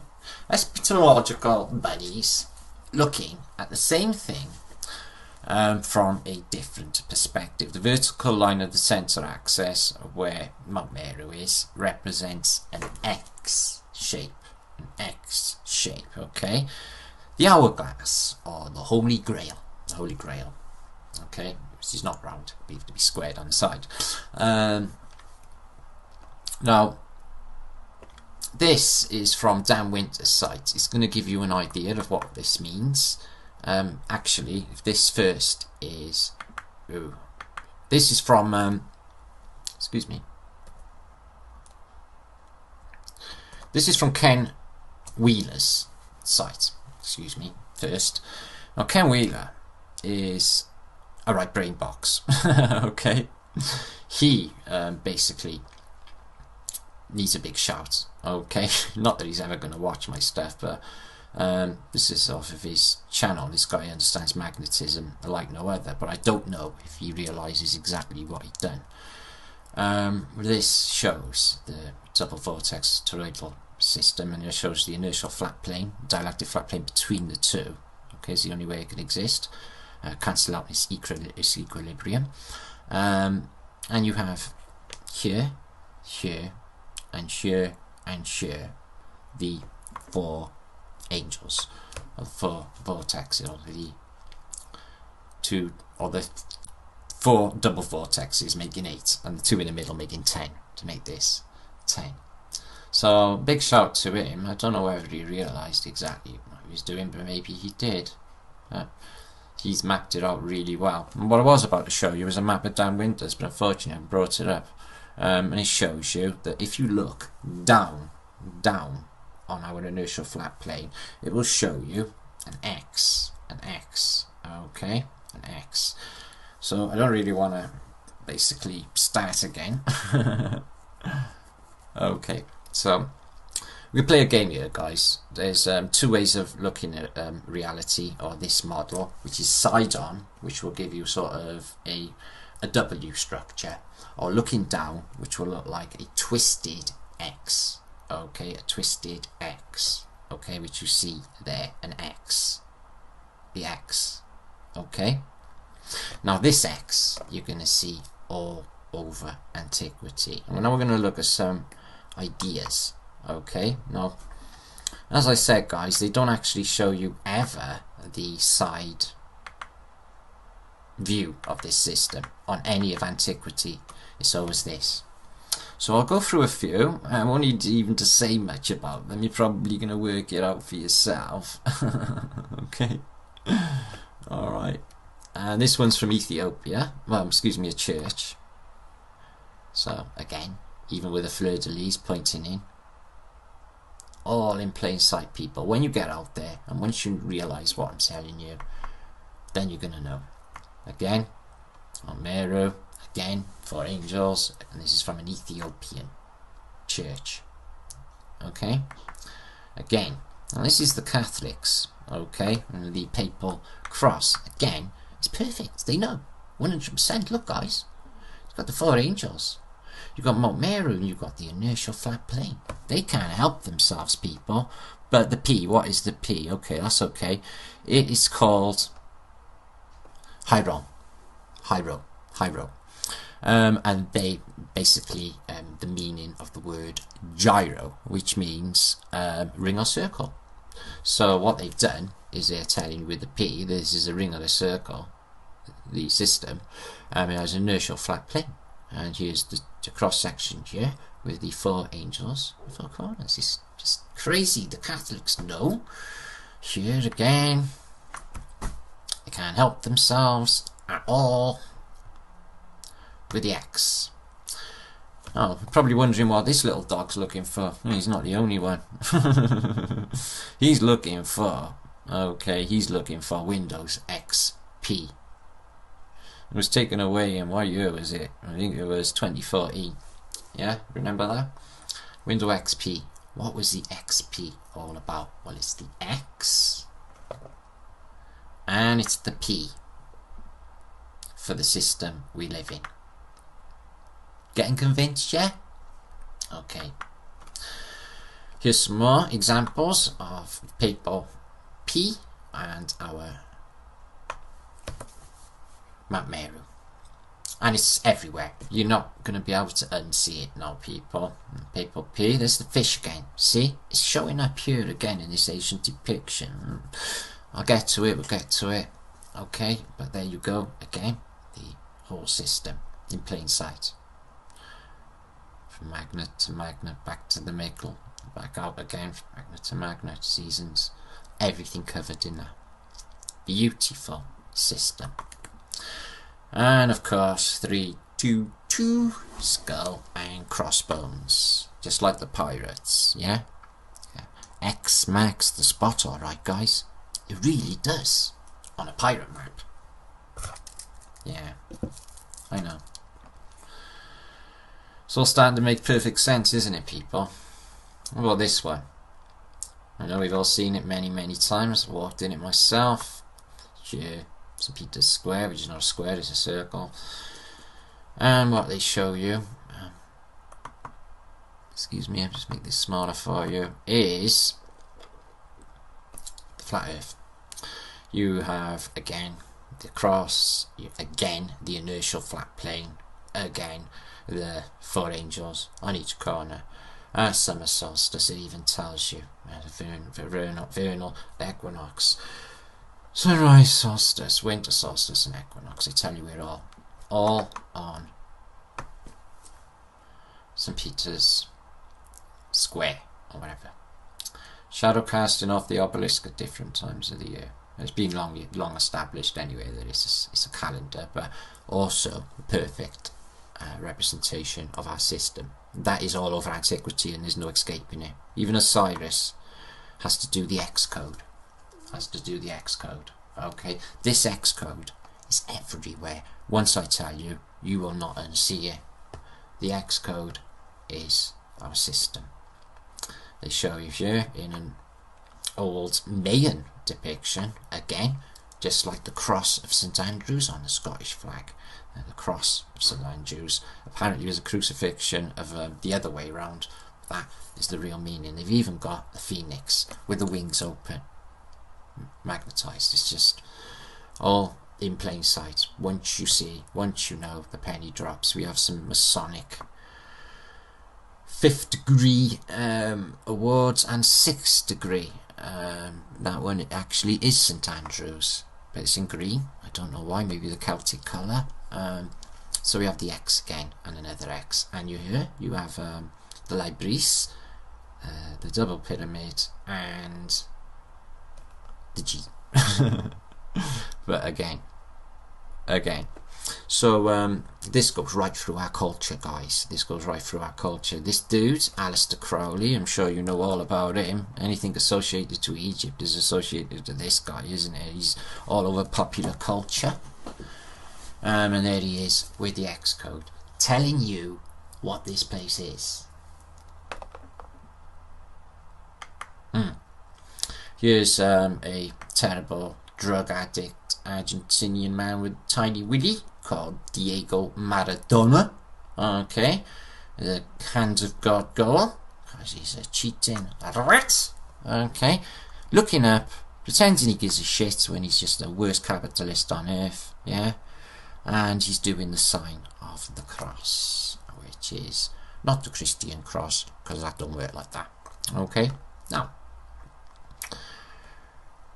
Sergeant Pepper's Lonely Hearts Club Band, all in plain sight. Even on here, guys, they even show you you got the crosses, you have Mount Meru, you even have our initial flat plane, that one above and the one I tell you about below. It's all there, the whole thing. Look, look, the two pyramids, we're both facing in. It's just screaming what this place is on the most important cover of contemporary music history, is it not? Even Crowley makes an appearance on the cover, and the cover shows us the place where we live. There's no avoiding it, people. You're going to see it everywhere. Now, I know this dick Cowell, is on the X Factor, but again, the X Factor, the program that tells us who actually sat and thought that up in these meetings they have when they're initializing these bullshit things, these talent shows. Why the X Factor? Who named if you got talent, you got the X Factor? That's bullshit, guys. They're showing you right the way through it. Here's where this is an antiquity, right? Okay, no biggie here. He's doing sort of X, but just to make sure the orb that he's standing on has the X. Okay, there's just no avoiding it anywhere in popular culture, anywhere in antiquity. The next one is a religious seminar announcement from 1853. Again, we've even got the Jewish menorah, which we've already established is a device. Now you're going to see this everywhere, people. You're not going to be able to avoid it now. The X code. We have a Vatican symbol, Grand Orange Lot of Scotland, which is Masonic. They have thistles instead of laurel leaves. The laurel leaves, which are two opposing vortexes, but in this case they've used thistles of two opposing vortexes, and you have the star in the middle, and you have the cross, all in plain sight. The keys of the Vatican in a cross, all in plain sight. There's so much. You're probably going to be rifling through your images now all over again. I've got like literally thousands now with this code. Here is an Egyptian ring. Okay, and as you can see, the being or the entity has her wings, which are magnetic toruses, and they're open and they are in the shape of a cross.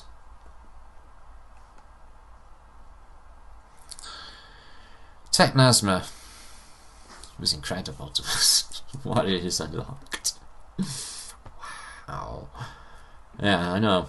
So you have the cross coming out in lightning strikes. You know, Zeus's lightning bolts. You know, this is often talked about in our community, isn't it? Okay, so it's giving off an electrical charge, and it's in a cross, and it's sort of on a speaker. Do you think this is by accident on the president's voting advertisement? A lot of thought has gone into it, even the two opposing arrows going in. It doesn't end, people. I'll give you 1,000 images. Here's Puke Victoria Beckham, ex Spice Nobody, I don't even know. One Hit Wonder, because she got a Zigga Zigga, whatever that is. Actually, that was Mel B, you know what I mean. But she's not even my favourite Spice Girl anyway, so Baby Spice, obviously. She's Emma Button. Not that I like Spice Girls. She's got on her lower abdomen, she has a lightning cross, electric sparks. Okay, two opposing vortexes over the uterus, which is the Holy Grail. Okay, they're showing everything in plain sight for the initiated who know, which is you lot now, because I'm telling you, and giving away their dipshit secrets. And it's a pleasure too as well, guys. It's giving me a joy just to expose these fuckers. will.i.am. I know it's the X Factor, but he's doing it again. There's no religious significance in this, people. They know exactly what they're doing. Okay, it's probably some code with the scarf, the bandana, and the colours. All of it. The X code. Here, again. Double phoenixes, wings open, magnetised, and you have the double pillars, which we know has got the binding around it, will make it magnetised, and the cross. The whole whammy, all in one go. Our flat plane. Okay. Also, the evil goat. You know, some reverence, doesn't he, with these people? a goat, a bit of a bad press. Don't know if he's a bad critter. They seem cute. Check the horns. That's two pronounced double vortexes, people, don't you think? Even the Welsh Guards, his main emblem is a goat. They take it to every single, you know, every single thing they do. They take their goat with the horns, the two double vortexes. It's credible, isn't it? Okay, now we're gonna.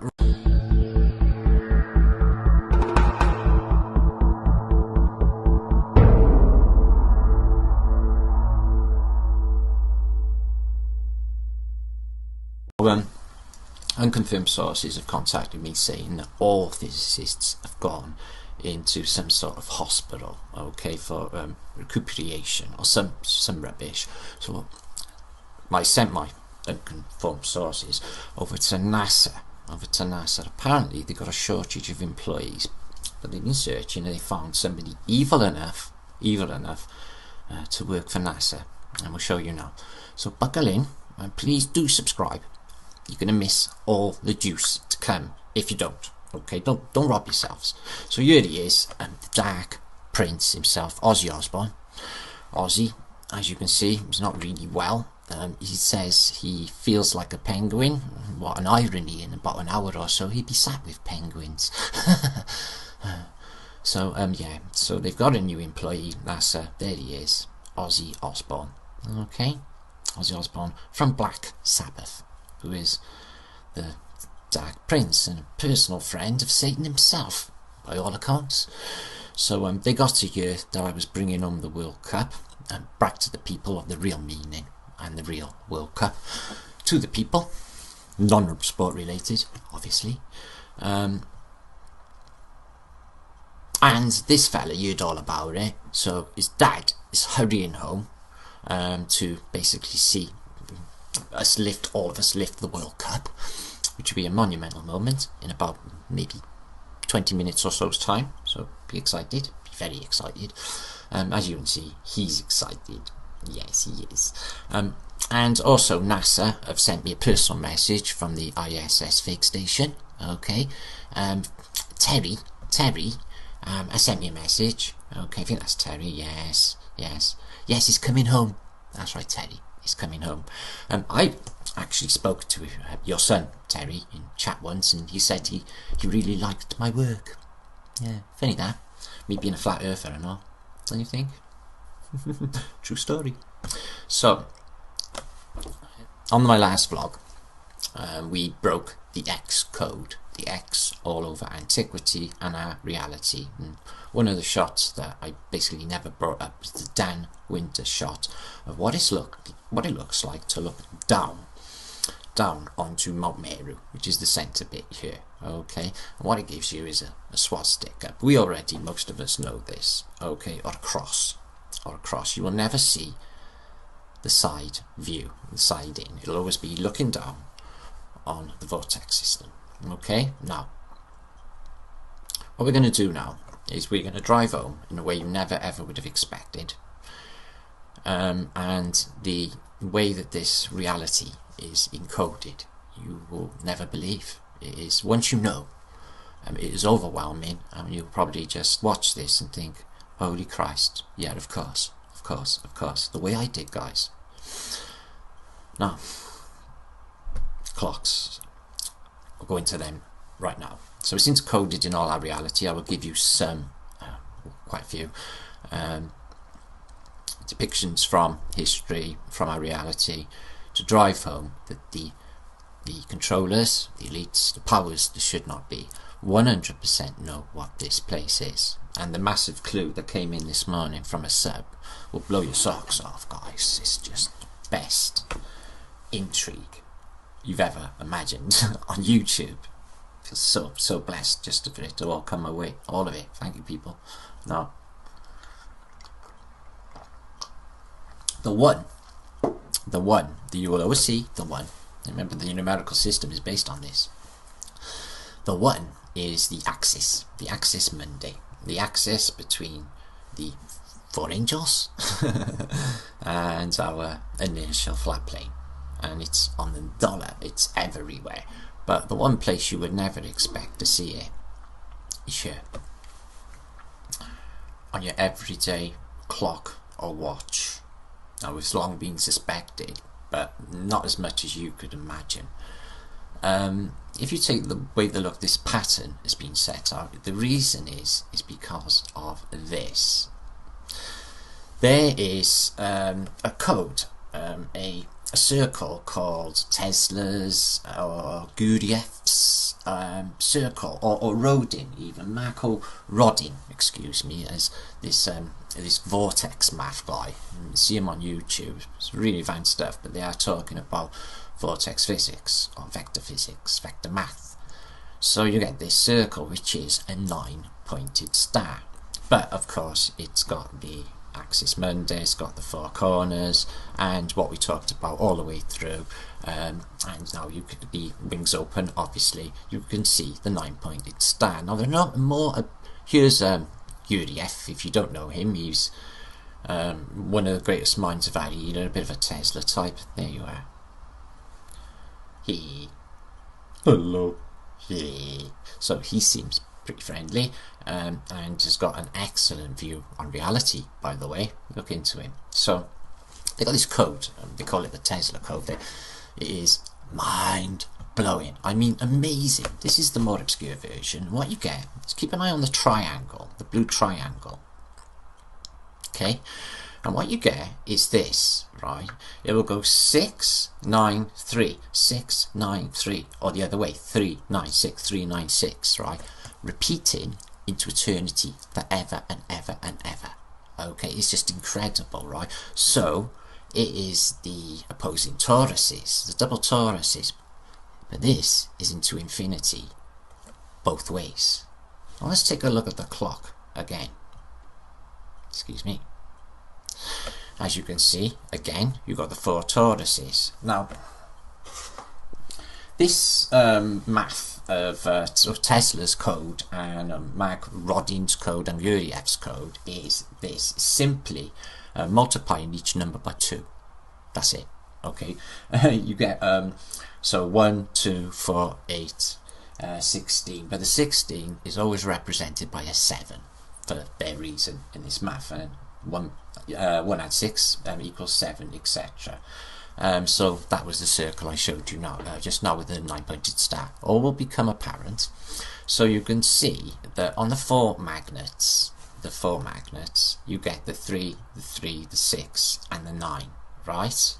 Okay, working on an eternity loop, okay, both clockwise and anti-clockwise, guys. I shit you not. I shit you not. Now, not only that, so the flat Earth projection, if you can get one to fit perfectly with a flat Earth azimuth equidistant, not only that, it is accurately presenting, has to, both double toruses with an initial flat plane. Wait for this, guys, wait for this. Now, it will all make sense right now, excuse me. So clocks can go in reverse. Well, is there any evidence for that? Yeah, in antiquity, the Jewish people used to have clocks in reverse. Here's one here. They've kindly left intact. There's not many. In modern days, they always have clockwise.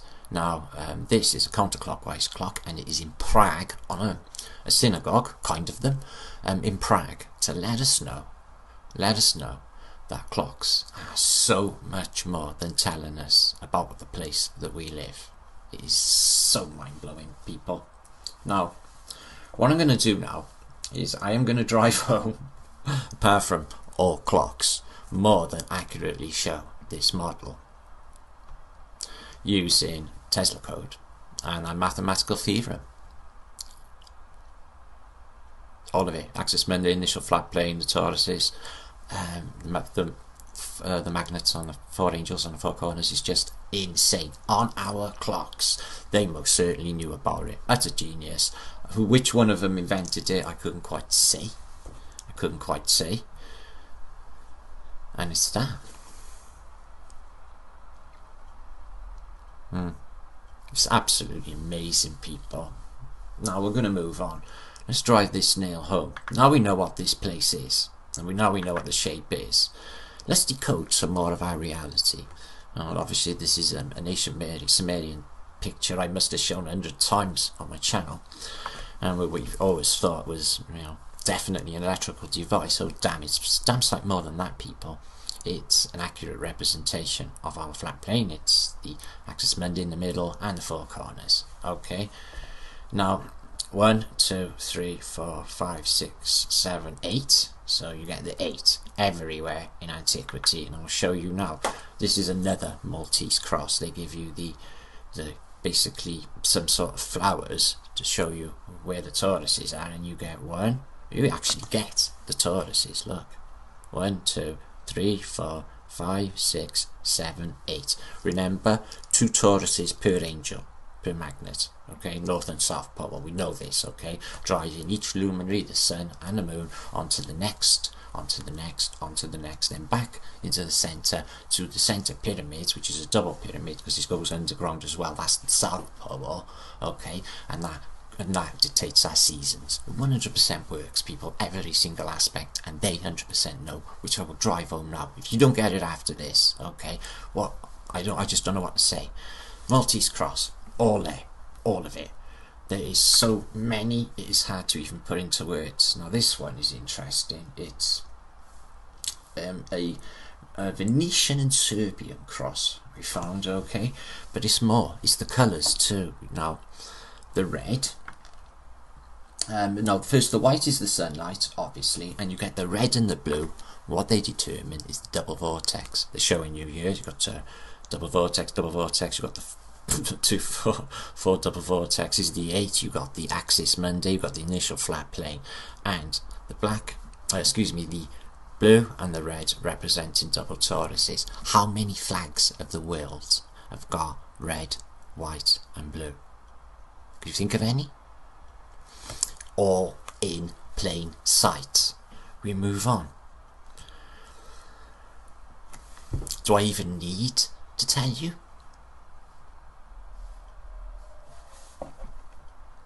We move on. Oh, we're down with this one, I think, people. Now this is an Indian depiction, an Indian top of a Indian cross, which is again our flat plane, axis mundi. The ring around it's got 1, 2, 3, 4, 5, 6, 7, 8, like our cube, 8, 2, 4 to 6 per angel, 8. So it's every single depiction, and once you know, it just screams at you. So what you got here is a depiction of the axis of our place where we live, and 2 animals, deers, either side. Does that remind you of anything? So opposing cows or cattle, golden cattle, by the look of them. Remind you of anything?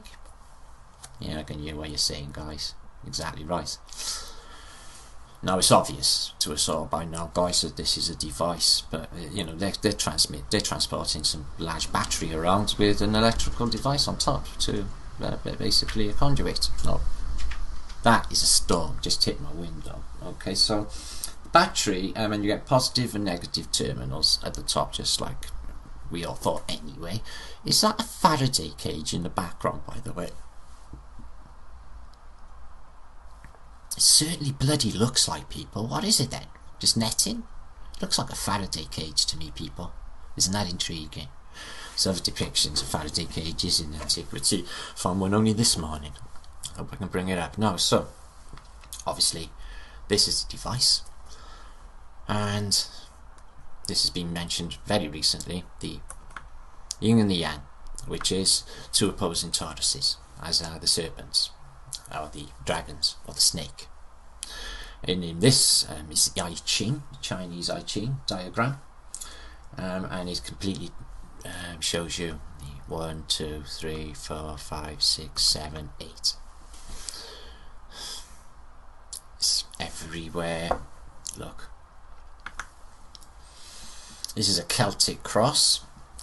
I'm from Wales. These are everywhere in my country, and they're literally showing you the vortexes on each corner, the 4 angels on each corner, guys, and the vortexes in the middle, the Axis Mundi on Mount Meru, on every Celtic cross. All of it is in there.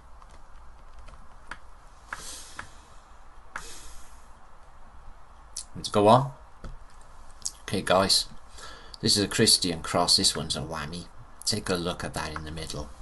You have an 8 cube structure inside of a lotus flower. The lotus flower, for Buddhists to believe in, is the double vortex. You've got the arrows coming out. It's just absolutely incredible. Why the bottom bit is longer, I've yet to establish, but so in the middle you've got the flower of life, so they know about the stable 8 on a Christian cross. This is establishing everything about the cube and everything from the beginning to ensure that we explain exactly how this place can only work from the bottom up. So it's got the flower of life in the middle, and the technasma waves coming out interpreted as a lotus, and the arrows facing out on the 4 corners, and it's everywhere. Oh, and excuse me, the initial flat plate between, of course. Just a thought, this one is elongated. Do you remember that park I showed you with the technasma waves? I was puzzled to why it was all sort of skewed to the right a bit with the technasma waves. I'm sort of wondering, this is as well, you know, sort of extended that way. I just don't know why. There's a connection. Now, so this is self-explanatory. Actually, it's another Christian cross, but it's got absolutely everything in it. The intertwining snakes, which is established now. Snakes round the column is charging, it's causing a magnetic field. Every single thing is in here, guys. The structure of the place where we live. Check these out as well. The Axis Mundi, the wings open. Axis Mundi would be the Tudor flower, or the Rosette de la Cruz, if you like, flower. All in plain sight in that alchemical symbol. So what else have we got? We got the Rosette de la Cruz. Hi Rosette, if you watch this, did you know that? Now I know it hasn't got 8 to represent the 8, so it's 1, 2, 3, 4, 5, 6, 7. So the 8, they've crowned her off on the top with a crown. So we still get 8 vortexes to Pure Angel, and we get our initial flat plate, the cross code. Okay, so basically our Axis Mundi, initial flat plane, Mount Meru, and our angels, all in plain sight on every depiction. This is for the Isle of Wight. Again, the P to tell you it's a circle. Okay, you got the everything is all in there. Do I even need to say any more, people, once you know? Do I? The Indian wheel. How many times have I posted about this, people? How many prongs? 1, 2, 3, 4, 5, 6, 7, 8. Like our stable 8 cell, Axis Mundi, the cross code, every single thing in the Indian wheel. An accurate representation of the place where we live in. This is the double vortex system with an initial flat plane between it. This is a Romani gypsy coin symbol from the Middle Ages, apparently around 500s, I mean 1500s. And there was apparently a saying there, if a Roman soldier pulled you in this era, Roman law was used to say Roma, but they used to say it, and it was a sort of a counter code, a word to survive amongst the Romani, which they're not, gypsy people. Okay, and this is their sign. This is their sign. Okay, and it's the same again. It's the B, or the two opposing vortexes, and Axis Mundi, and our inertial flat plane between it. And it's everywhere. How many times have we seen this? We don't have to look too close to work it out, do we, people? Our Buddhist mandalas, our tankas. I've got one on my wall. Okay, I've got an antique one on my wall. It's beautiful. But again, it shows you the middle, our Mount Meru, and the 4 corners with the 4 angels, even on that depiction. So it's every single culture, everywhere, on all logos, on our popular culture, music, maps, everything is true. Okay, Michelangelo's very, very famous, I can remember what it's called, the Exhibitionist. How many limbs are you seeing here, guys? Arms and legs. 1, 2, 3, 4, 5, 6, 7, 8. There's no escaping it. It's everywhere. Once you know, you know. This is in sport in America for some reason. They need an octagon, an 8-sided octagon. Do you think the sports fans know anything about the shape of the earth? I want to. So, who else? Okay, the Vatican. Again, we've established quite a bit. And this is obviously the initial flat plane, axis mundi, and the 4 angels on the 4 corners. Anything else? Yeah, the UN made into 33 subsections. 33, 2 opposing vortexes. People are going to have to realise this is what it means, okay? This is what it actually really does mean, okay? Each subsection here is in 33 subsections. And the 2 opposing vortexes, 4 laurel leaves, okay? Now, I start my vlogs each time with the B. Winston Churchill knew what that was. The makers of Star Trek have it on their blazers, it's their emblem. They know what it is. NASA have it on their emblem with a serpent's tongue. A serpent's tongue coming out of it. And V is for vector. It's for vector. Okay, they know. Okay, V is for vector. Now, this one's a bit of a weird one. True as well. Ladies' hair. Okay. What you see here is 2 opposing vortexes in 2 different directions. So they even do it in their hair without even knowing. But you don't even think about it when you're looking at your watch, do you? And it's both ways with that. Now this is Starbucks, or you see it all over antiquity. The Melusine, a double-tailed female goddess, and she's usually the Starbucks logo among others. And what you get for 2 things, or 2 tails, is 2 opposing vortexes. Okay, 2 opposing vortexes. Okay, the Melusine. And our not so much our friends, I'm sure you recognise this. If you're a flat earther, you 100% can recognise this. It's the symbol for the Jesuits. Okay, the Society of Christ, the Secret Service, the police force for the Vatican. Okay, and take a look at that symbol. Okay, so it has the H. The H, well, that's 2 opposing vortexes. They have the X in the middle to let you know where the Mount Meru is, and the I is an initial flat plane, and the S is the I is actually Mount Meru, and the S is the snake of the dragon. Okay, but how many shiny stars or shiny things, sort of sun rays, can you see here? 1, 2, 3, 4, 5, 6, 7. 1, 2, 3, 4, 5, 6, 7. 1, 2, 3, 4, 5, 6, 7. Only 7. Only 7. 1, 2, 3, 4, 5, 6, 7. Well, they're not letting much go on that. The Jesuits. Should be 8 sun rays. Okay. Well, what about this? That's another ancient depiction. I'm sure you've seen this before. It's an ancient flat earth map. I've had a few different versions of this. I got Mappa Mondays, all show you the 4 corners, and this is exactly the same. We've got the initial flat plane, and you've got the 4 corners, and you have the axis mundi ripping straight through it. All the old depictions will show you it. I can show you 1,000 right off. This is a Michelangelo depiction. I could show you dozens of these. I have done along the way anyway. Oh bloody hell, what did I just do? Excuse me. I don't want to do that. Okay, excuse me. Sorry about that, people. I want to just fit the page so you could see it all. There you are. So this is Michelangelo's design. Okay, by Giovanni di Florentini of Rome, and it's exactly the same.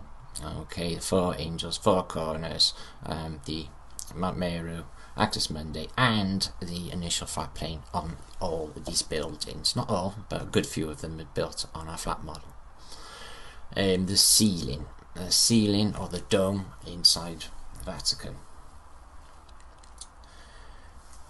It's exactly the same again. Let's move it to fit page and you can pull that in. You have 8 angels and 1, 2, 3, 4, 5, 6, 7, 8. You have the circle inside, and it's exactly the same, an initial flat plane. So that's a dome inside. Another Maltese cross. There are many of these with the fleur-de-lis showing you the torus fields, and you get exactly the same. 2, 4, 6, 8.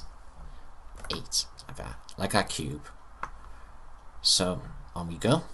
Jesus Christ, and take a look at the star in the background, or the shine in the background, the disc, excuse me. How many sections? 1, 2, 3, 4, 5, 6, 7, 8 sections. Isn't that coincidence? Deliberately split into 8 sections. I think there's something in there. This one. Don't worry, I'll just overwhelm you with how much of this is in your reality, just to shock you, because it is absolutely everywhere. This one's an Indian cross, by the way. Got swastika in the middle, obviously. I just showed you that's the way the toroidal system looks like when you're looking down from above, looking down onto north, and exactly the same again. It's just every single. This is a coin as well, Byzantine coin, so an Asian coin, and exactly the same again. Isn't it a coincidence, actually, guys, that I got a tattoo on my hand that I did at 11 years of age, and it is 100% identical to that picture there? What are the chances, guys? You see that? So we move on. So Byzantine coin from 1143 to 1118, and they got exactly the same. You got a orb and scepter, and this is our initial flat plane. It is insane, and it's everywhere. Guys, I could pull up 1,000, more than 1,000 right away now, and you're not even going to know. It's just incredible what is encoded in our reality, and it's all going to come out. Okay, so I hope you do enjoy that. Now this one is exactly the same. It's pretty self-explanatory. So you've got the cross or the X code again, and the wings open for magnetism, and 1, 2, 3, 4, 5, 6, 7, 8. The heart. The heart. Remind you of anything? It's a bit like the apple, isn't it? It's like 2 opposing toruses, isn't it? The heart. But it would be. So you've got 8 chambers, exactly the same as the 8 cube, exactly the same as the 8 vortexes on each corner. Exactly the same. The heart is exactly the same. What about this? Do you ever feel why you feel so lucky when you fire a 4-leaf clover? 2 double vortexes. 2 double toruses. And there she is. Okay, our universe. Okay, let me fit it to page so you can soak it in. It can't be any other way. Okay, the way I've explained the nesting dolls and the way the structure of the universe, using their tools of what can be proved in a reality as real, and this is what we've arrived at. It cannot be any other way. So ultra confident this is, so that I've just got like literally gigabytes of images to drive this home if I needed to do, and info. Okay, so that's what it looks like. So obviously if you're on a flat plane dome, you're an inertial flat plane, and there is the dome as such is an electromagnetic, that's their Van Allen belt that they can't pass through. Motorway systems. Any accidents? Do you think that they had to do that? Two double vortexes. Again, what about the human brain?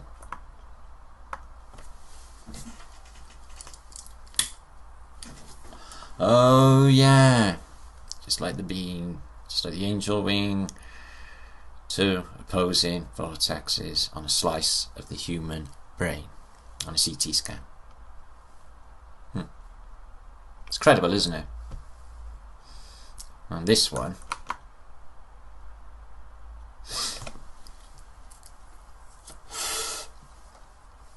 okay, that's apparently real. Apparently a real double helix. Apparently a photo of a double helix. Apparently. Okay, so what should show you? As well.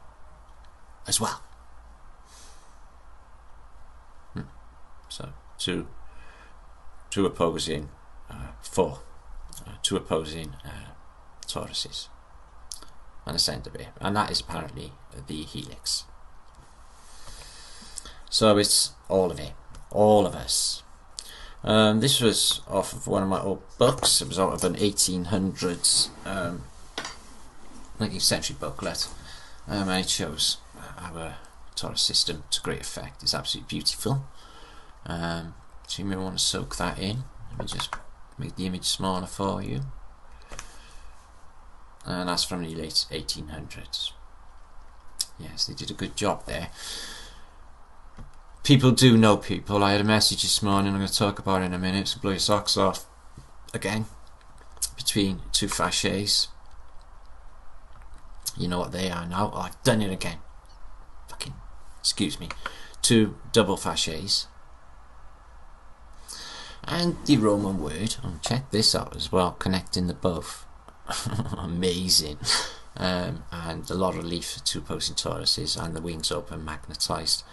SPQR, the Roman words for SPQR. Okay, so it's all in plain sight. So it's an acronym for the Latin phrase Senatus Populasci Romanus. Senator Populus of Rome, the official emblem of the government of ancient Rome, and there is their symbol.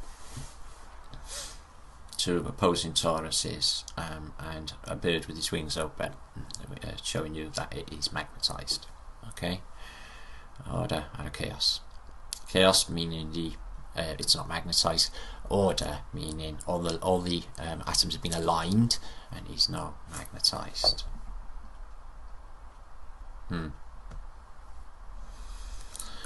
So this is again a Roman shield, and apparently from antiquity, and is incredible. Why they need the bar through the middle is incredible. You got two, obviously the whole thing is in there. You have initial flat plane, the axis mundi, and 1, 2, 3, 4 toruses as well. The angels on each corner on a shield from the from the Romans. Okay, I don't even need to explain them anymore. You can just see. Let's just go through some more. So there's your Roman shield. And again, they got to stick the winged beings in, just to let you know as well. Any more? Okay. And that's what it looks like. Okay, people. Now, going through the North Pole hole. Now, to draw in how rays currents pass through a magnetic ring. Okay, so how in apparently ancient Rome, why would they put it on their shields exactly? So they have knowledge of that. Okay, for sure. And this. Recognise this? Well, you would do if you follow Flat Earth British. It's on my logo, guys. It's the Union flag. The Union flag is exactly the same.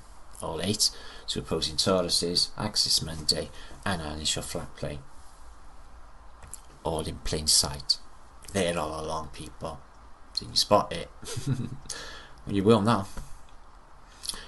The World Cup, people. The World Cup. You spot the original World Cup, yes? Okay.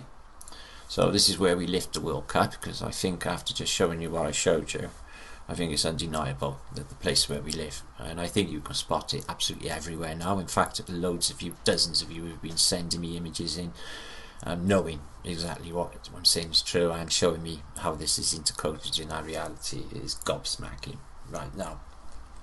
From 1930 to 1970, this first World Cup here was used.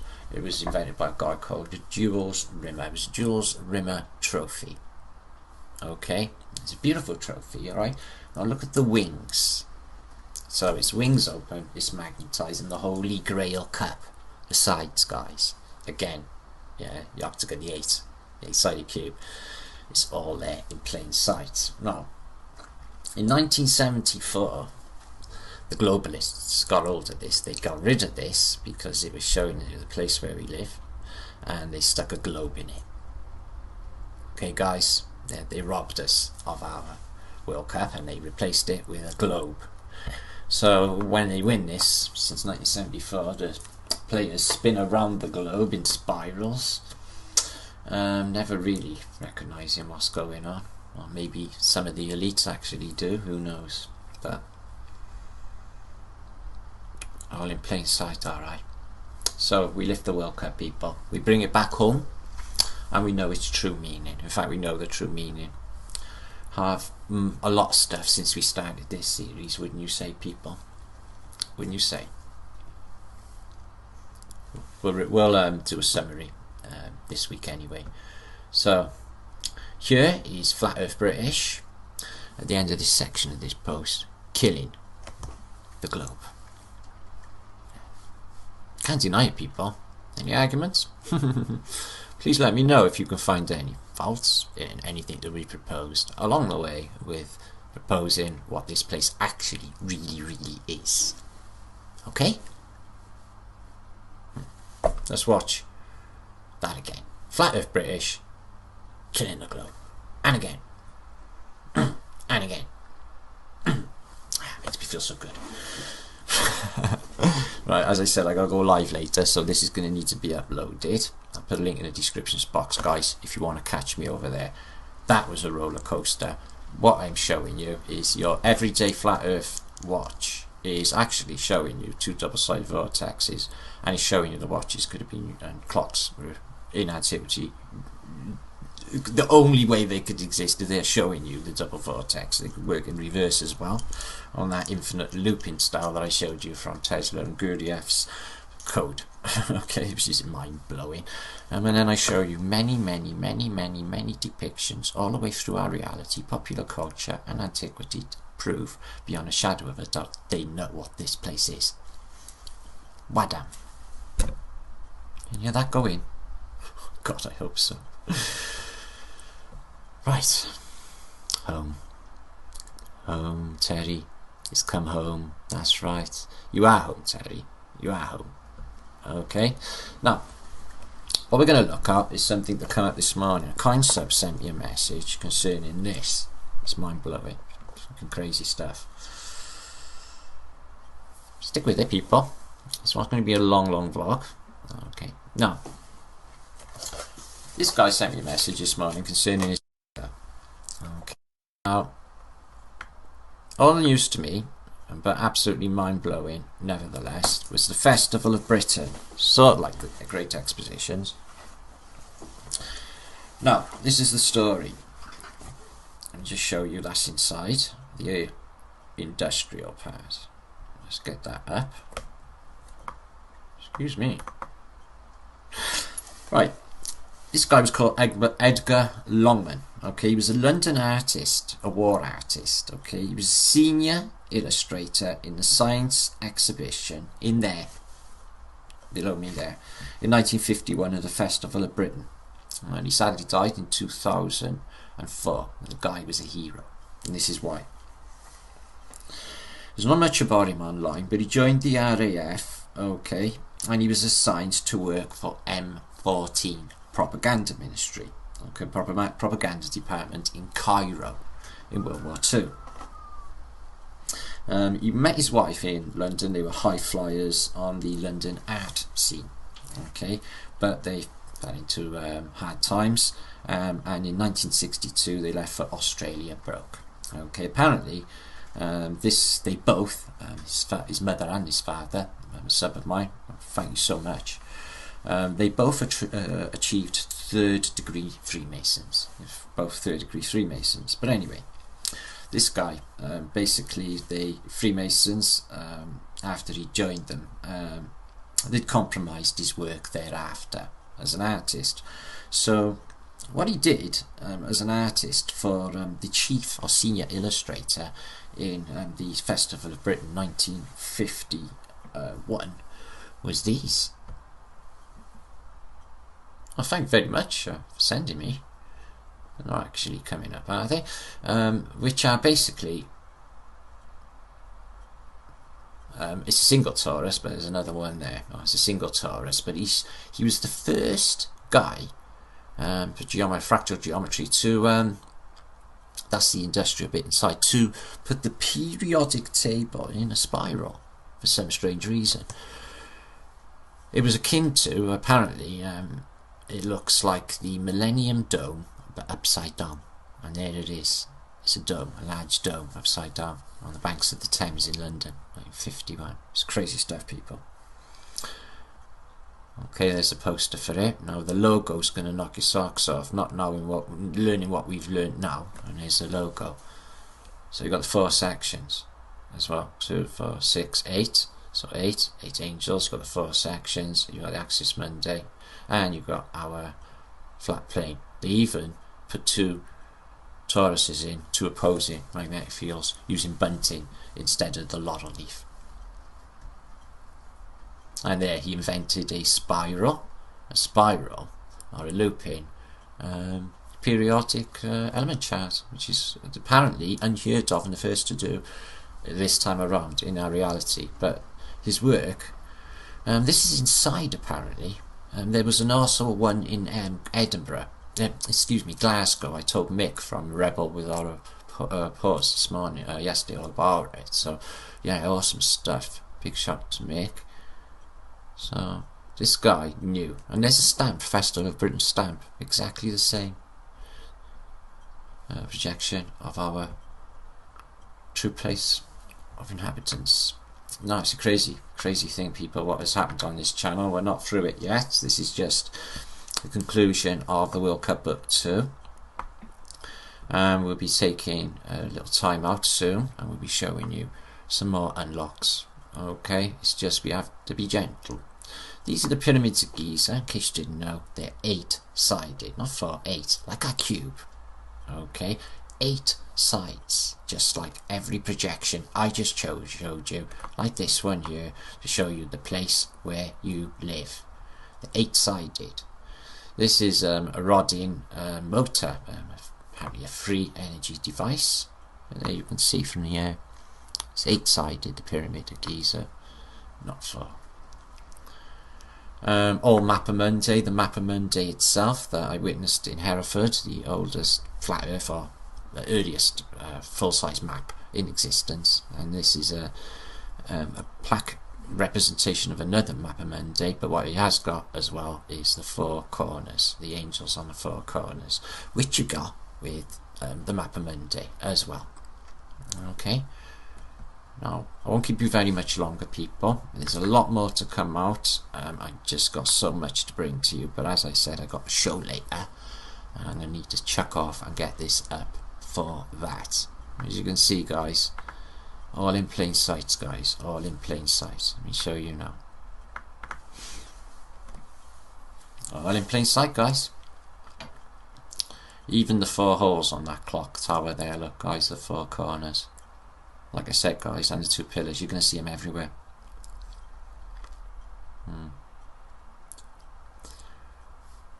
Welcome to the place where you live. Yeah, it's quite incredible, isn't it, people? So, yeah, I've been looking into this field of vector math, and it's just, they just know. These people just know. Look, just any old depiction, 4 angels on the corners, cut into 4 cross sections. Almost all will give you a depiction on each corner like the four angels in all of these Middle Ages depictions. Angels blowing wind in, which I don't believe to be wind, to be a magnetic field. Your ordinary bog standard mandala, your tanka, there it is, 1, 2, 3, 4, okay, all of it, all in plain sight, even an initial flat plane, okay, all in plain sight, no escaping it, okay. That's apparently a Dutch plate of azimuth of equidistant with the ice wall, apparently, and they just standard. Again, exactly the same. 1, 2, 3, 4, 5, 6, 7, 8. The whole shimoli again. And the Espirov or Esrov, Estrof, Mapamundi, again, angels. Okay, all blowing in magnetic fields. And all Middle Ages depictions, guys. And check